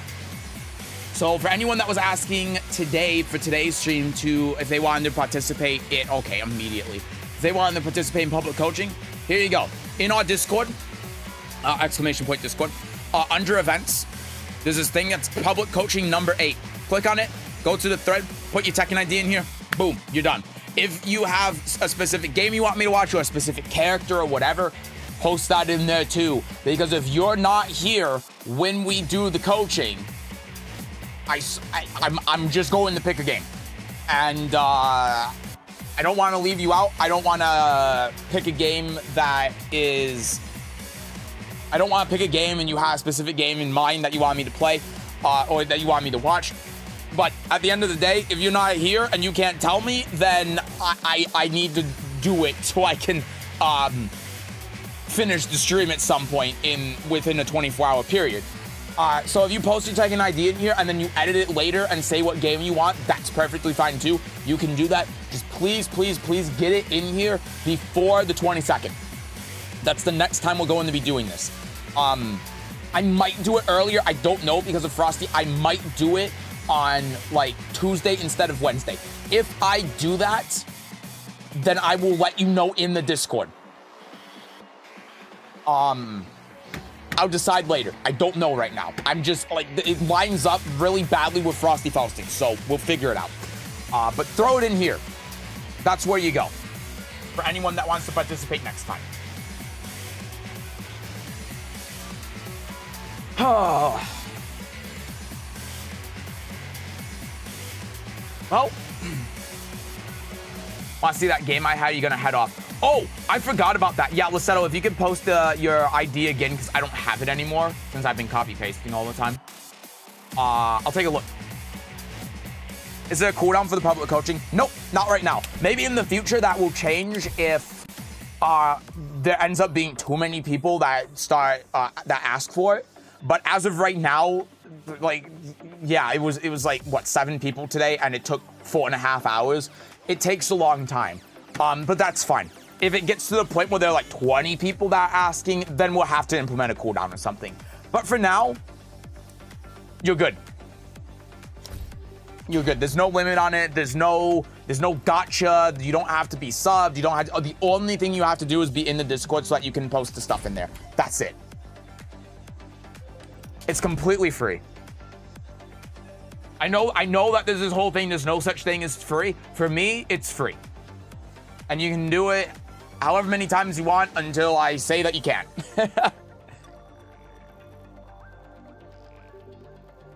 Thank you for the coaching and time. I got the Discord, so next time I'll be here for coaching with my replays. Appreciate you. No problem. I hope that when I do your coaching session next time that it's useful for you. So I can join again? Yep, absolutely. If you want to join again, go for it. The other thing I'll say too, though, for when it comes to like priority, if there are too many people in there and I can't get through it in a day, what I prioritize is people that are here that haven't participated before.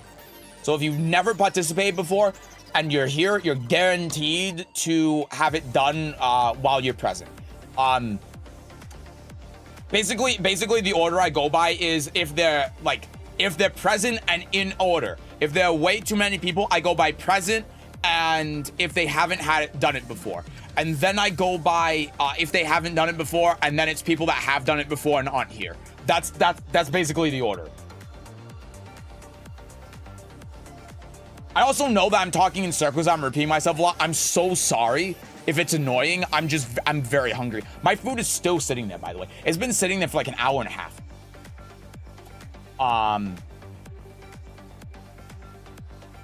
Anyway, yeah, Bond, get into the Discord, ! Discord. That's why Sesujin is the best Tekken coach. Hi, Garuda.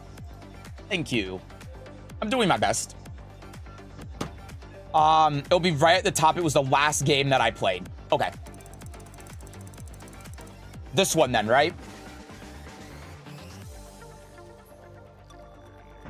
I'm glad that I can play quiet for a while, switch back to Lydia and get in the groove in like 3 games. That's good. I have a hard time doing that. If you become mainly a Virtua Fighter channel, will be Virtua Fighter coaching. I got a long way to go before I do that. We'll play Virtua Fighter though, definitely. Don't have to watch this if you just want to go eat and rest, dude. Well, here's what I'll do. I'll go get my food and then we can watch this, and I can watch this while I'm eating. And then I'm thinking, like, honestly, I kind of want to play some games. I was going to play some games off stream anyway, so maybe we play a couple of games after this just to wind down a little bit. I don't know. I've already been here for 4.5 hours. What's not a half hour, right? Go get some food. Okay, I'm gonna get food. I'll be right back.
I have acquired food.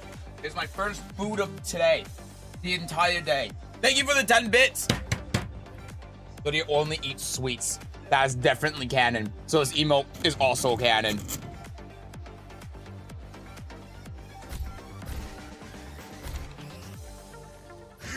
I love the popcorn emote. Underappreciated, in my opinion.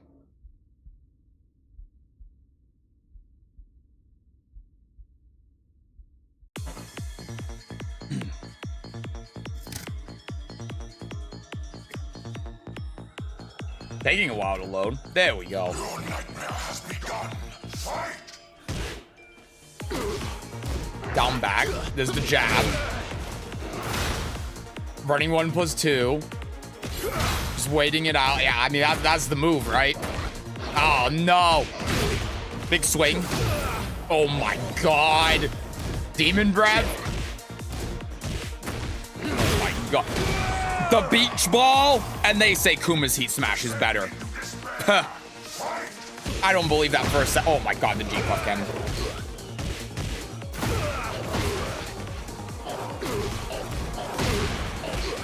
Look at the low tier character. Bottom one. Bottom one panda. Beach ball. Oh my God, he's getting eaten. He's getting eaten alive. Nom nom nom nom nom nom nom. Nice. Nice. Waiting it out. Okay. Big bear mode activate. Bomb zero character by default. True. Completely redundant. Useless. It's not the exact same thing. Soul and stone. Okay, let's go from here. Little low. Doing a Daryl kick. Broke it. Wait, is he gonna... The only fantasy here is yours. Didn't even do the rage drive. Respectable, honestly. I respect it a lot. That's the way. Oh my God, he got the whip punish. Uh-oh. Didn't finish it? Just waiting it out. The way that you stared at Shomini like that after doing the 2-2 is a sight to behold. Oh my God, that healing is ridiculous. Jesus Christ. Boop. Panda 100%. Oh my God, he ducked it. 100% isn't bomb one, but they shouldn't be a character they added as a skin for Kuma. Yeah, I agree. If they were going to differentiate the two, they should have gone further with it instead of it just being one thing in Heat. Nice.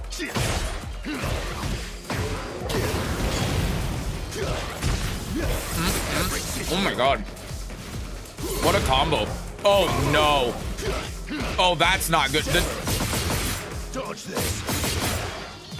Oh, that did no damage. Okay, it's fine. Oh.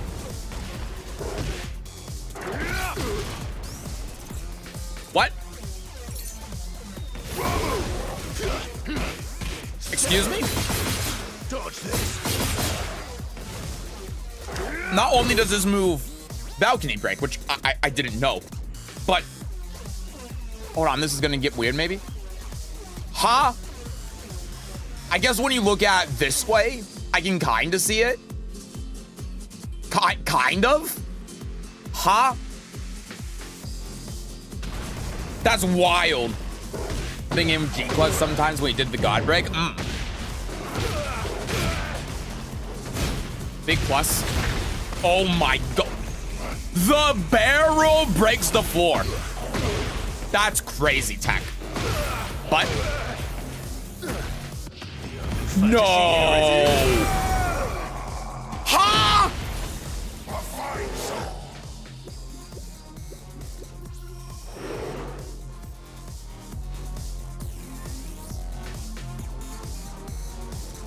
Ball! We love ball. Good old Tekken ball. Okay, that was a funny game. Ball! Thinking of running King, Drag, or Shaheen tomorrow because the Tekken King grind pisses me off to no end. I feel like I need some variety again.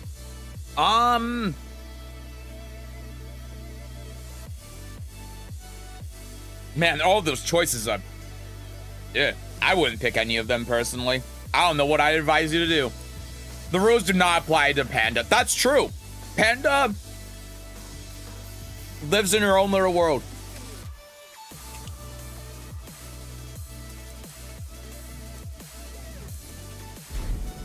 All right. Want to do 1 and 2 games before I head off? Let's do it. Do 1 or 2 games, I'll head off, and then I'll finish up my lunch.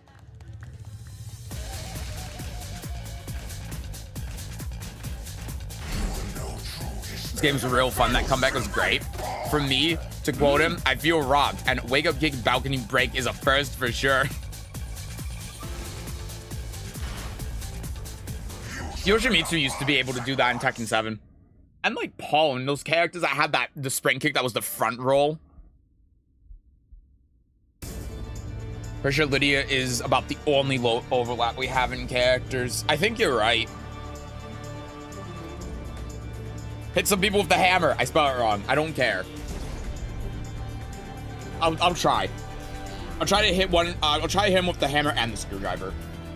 Also trying to adjust my microphone so I can actually like eat my food while waiting for a game, because God knows I need to eat. Again, I have had no food today. This is the first bit of food I've had all day. So I'm hungry. Yes.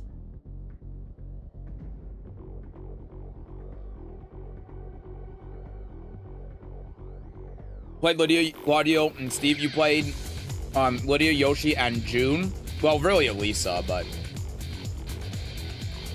Did you play besides Lydia and Yoshi? Elisa. You shall make a fine sacrifice. Eddie. All right. I want Mommy June. I want milk. Great.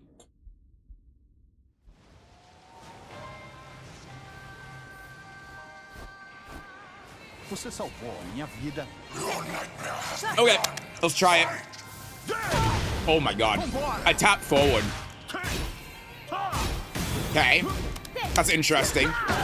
Nice. Wow. Apparently, I don't know the frames on that. Yeah. Yeah. This Eddie is not happy with the new sword, man. 2020 Clive? What does that even mean? Okay. I think he's gonna do honor move at some point. Or he won't. Okay. That works. The game about main Clive. I don't play Clive. Where do you get that announcer? It's a mod I made. It's called Nightmare Announcer. It's on Tekken mods. Oh, that beats armor. Okay, I didn't know that. Oh, that's a mid. I always think that's a high. You always see me duck that. It's basically an unblockable against me.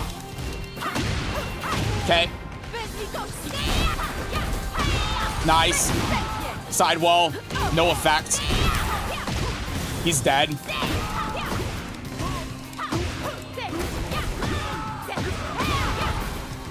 Nice. Good combo, good combo. I don't need to know the matchup. I'm Lydia. I play Solitaire. I don't play Tekken 8. There we go. Just do it. Oh my God, he ducked. That's crazy. Oh, that doesn't work. It's fine. Boop, boop, boop, boop. Nice. Yeah, he's dead. Okay. Good.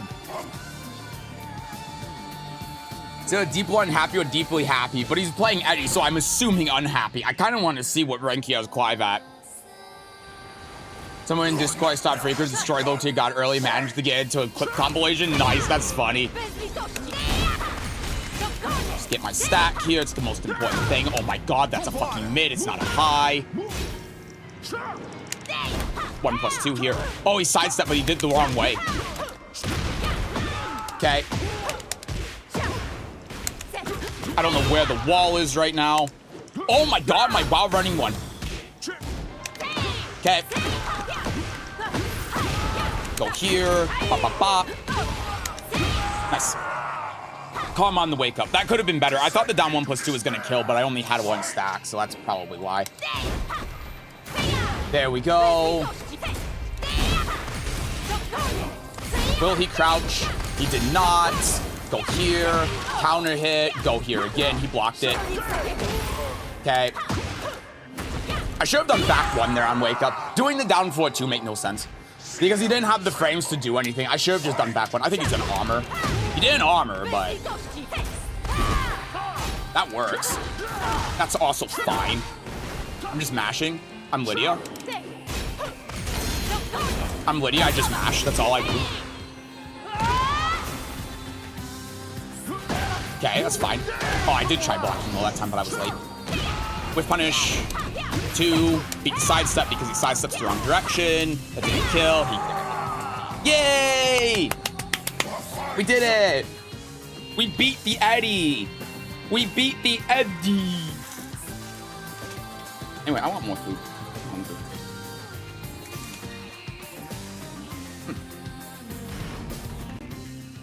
You shall make a fine Oh, I forgot to look at this thing. Ah! What's his Clive at? I actually want to know. I can still look. I posted a funny screenshot from the same video in Discord. Take a look at that in a second. Recent opponents. You. Download Ghost.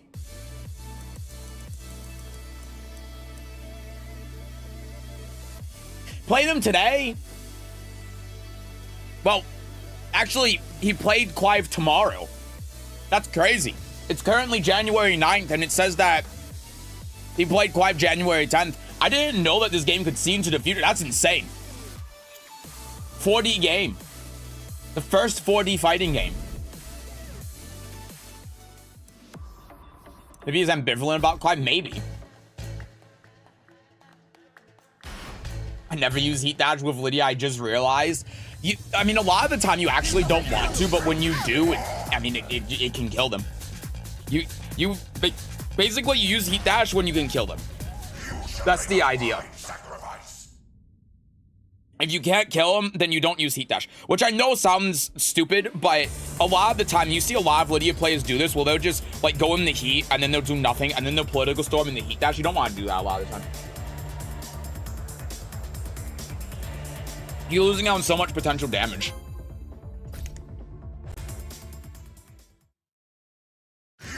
He just with Lydia's accidental most of the time for me. Fair. Oh my god, it's another Eddie. Jesus Christ.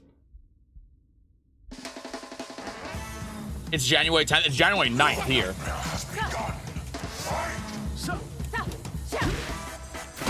There we go.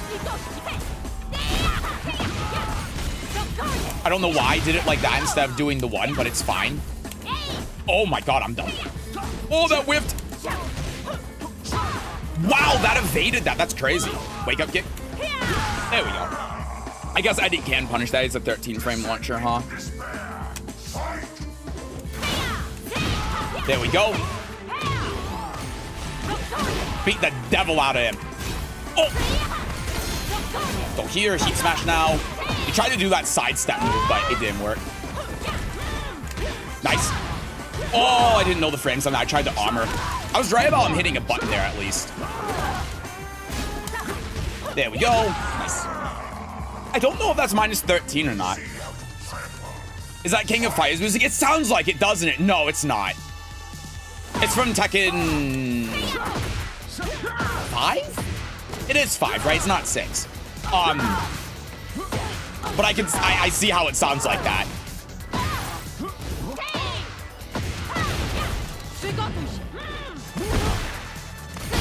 Nice. Oh. Fuck, man, I blew that. I blew that. I did not play that situation correctly. Nice. Okay. Didn't get the punish, unfortunately. That sucks. How plus is that on block? That's crazy. That's punishable. Go here. Step. So he gets down 1+2 when he wakes up backwards. Boop, boop, and then go here. Yep, that's the side step. Oh.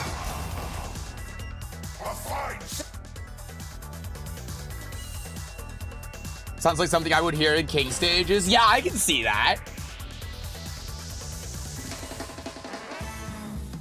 Yeah, I can definitely see that. It does kind of give me like a gambler vibe. Oh, I didn't dash enough. That's fine.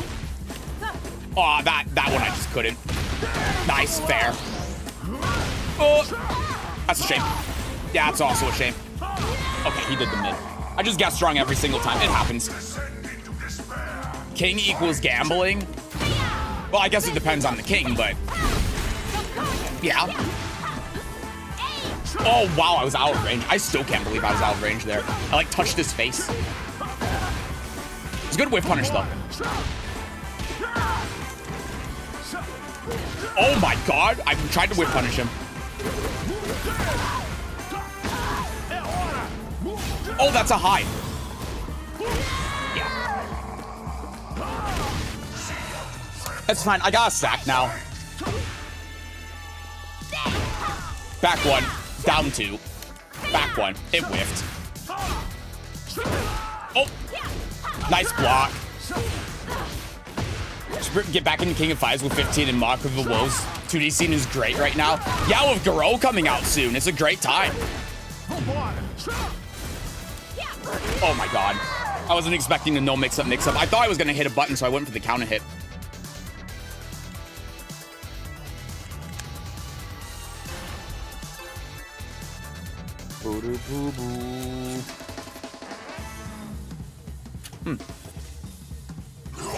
My food's getting cold. Oh my God, I keep trying to whip punish this guy. What the hell? Oh my God, dude. Nice step. Didn't even step up, he just sidestepped it. That's the first time I've done the two as well. I think against this Eddie, right? Okay. Tried delaying it. Didn't work. That works though. Go here. Step. Bada bing. Bada boom. Oh my God. He didn't sidestep that. That was out of range. Is this even gonna hit with the sidewall? Oh my God, it did. Of course it did. Yeah, he didn't even sidestep that. The forward 2 just whiffed. It was out of range. That's crazy.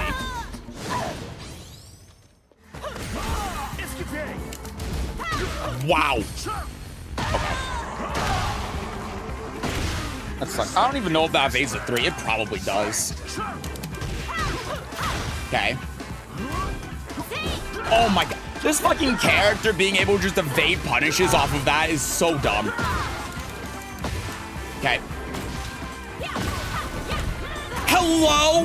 What the hell just happened? Wow. That's crazy. That's not what I meant to do. Okay. Here. Boop, boop, boop. Nice. Go here. We got him. Get sidewalled, idiot. Get sandwiched, idiot. Good. Boop, boop. Okay, that's fine. Punch on that.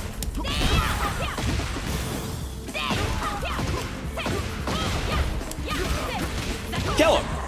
That's when you use the heat dash. Get forward 2'd. Okay, that's the second time I've done a move, and I don't know how it went. There was the while running one, and then there was that. The while running one, I was like, that's weird, but fine. That, though, that's crazy.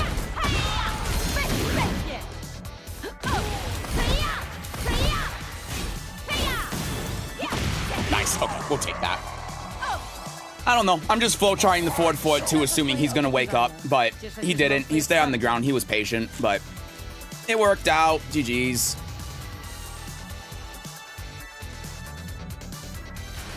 You got away my 10 win streak, though, which is annoying. The Eddie Gordo shenanigans, right? You know why Panda and Kuma bomb 2 characters? They can't punish it out to second low in the house sweep. I didn't know that, actually, which is really sad. Especially when you consider that Kuma's the one that can't punish it. And then compared to like June, who can get full launcher at the wall. Okay, so we're just playing against Eddie today, huh? That's all this is. Your nightmare has begun. Fight! I always think that's a high. I always think that second hit's a high. I couldn't tell you why. Nice. Oops, my bad. We still got it. My bad. I know he's going to stay on the ground a lot. I should have just done down 1+2. I don't know why I did. Nice. Good sidewalk. I thought that would realign. Uh-oh. Not the wall. Okay, that's fine. Oh my god, that hits on the ground. That's absurd. He hit me when I tried ducking the high.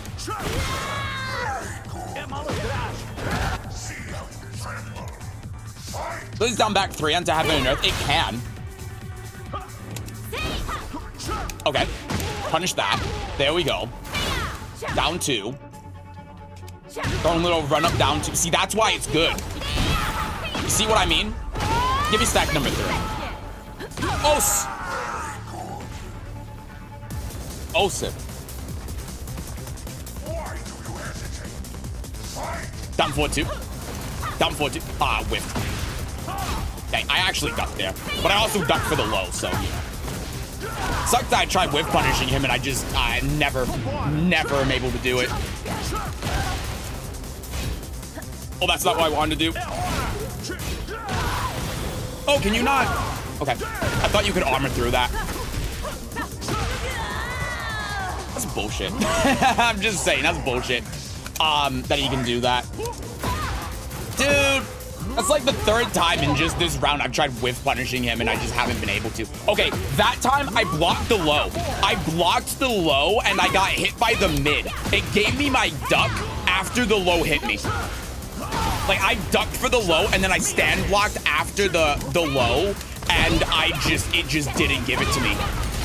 That's so dumb. That was late, wasn't it? Yeah, this game sucks. What can I say? I mean, fuck. Just in case, yeah. That sucks. I was trying to bait that out too. Você salvou a minha vida. Oh well. I know in my heart I won that. I did the right thing and I punished correctly, and it was. I'm 100% blaming online. Your nightmare has begun. Fight! Okay. Here. Boop, boop, boop. Fair. Did try to block that, but that might have been a punish. I don't know. That's also minus 13. Ah.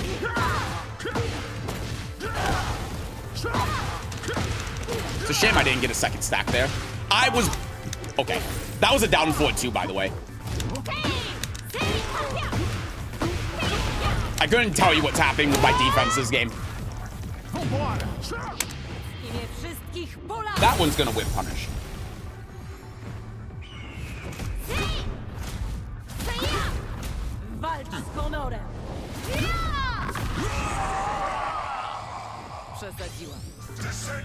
Beautiful punish, thank you.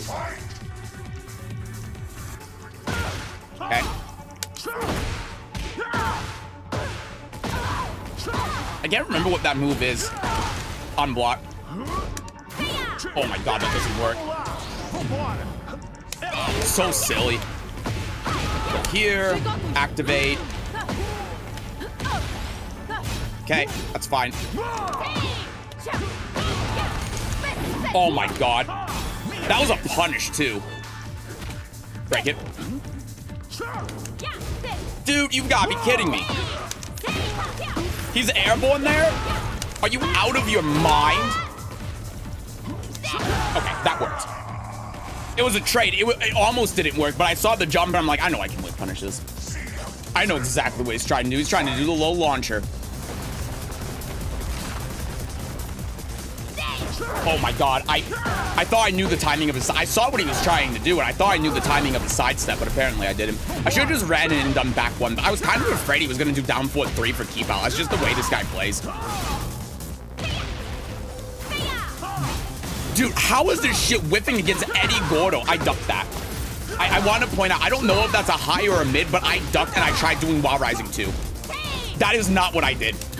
I did while rising 4-2 and I got 2. Okay, so this game's just fucked. That's what this is.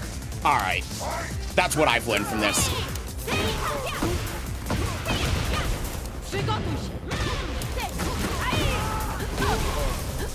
Oh my god.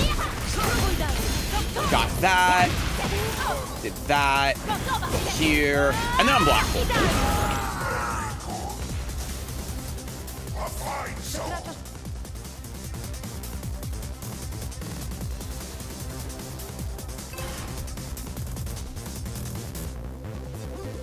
All right, last one.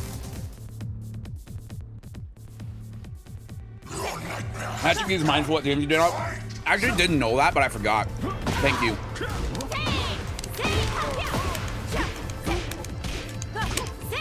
Whoa, that is not what I did.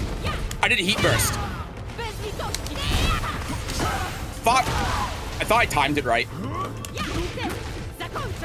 Wow. Okay, I could have punished that better. Oh my god, fuck. I'm getting in my own head now because all my defensive options have just been going into the dumpster.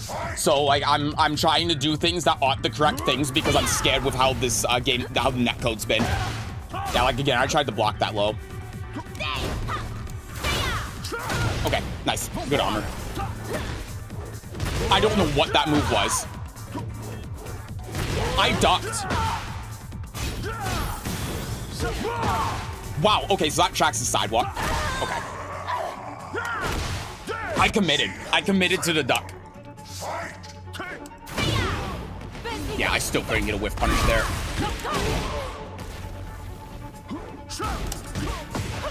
Oh, I forgot that puts him in that state. Okay.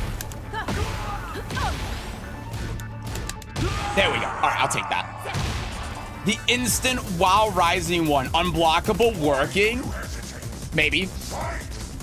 You can't prove anything. Okay. No punish, though. Oh, I ducked. Motherfucker. It's random enough I actually get the duck or not. Okay, so that is a high. Good to know.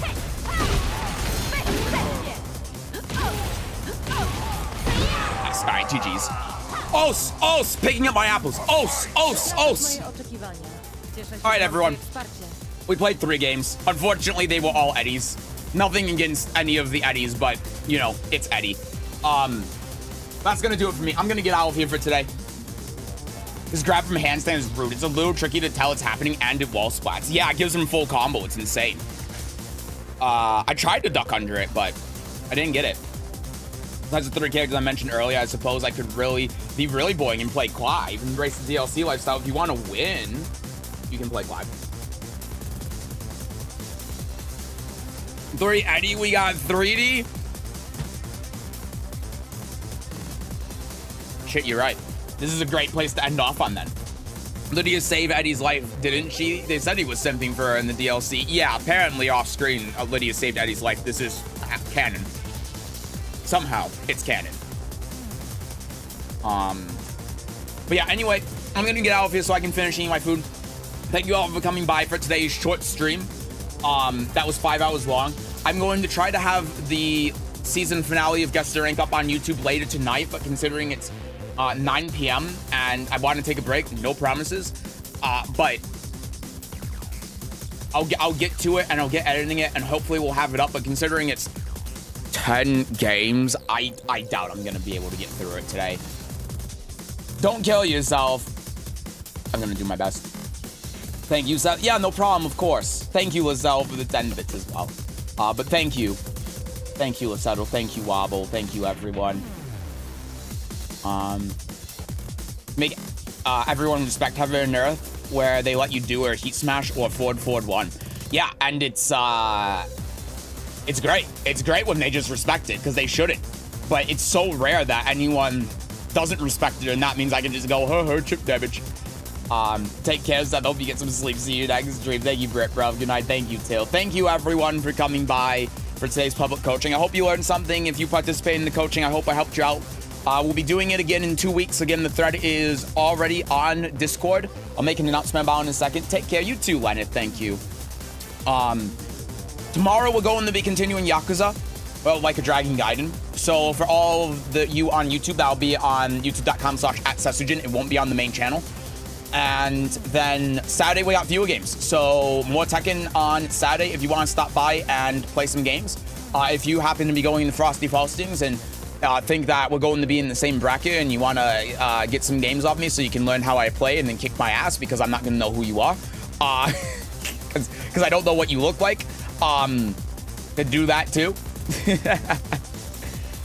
But anyway, that's going to be it. That's going to be the schedule. As for the stuff on YouTube, I have stuff that I'm planning on coming out.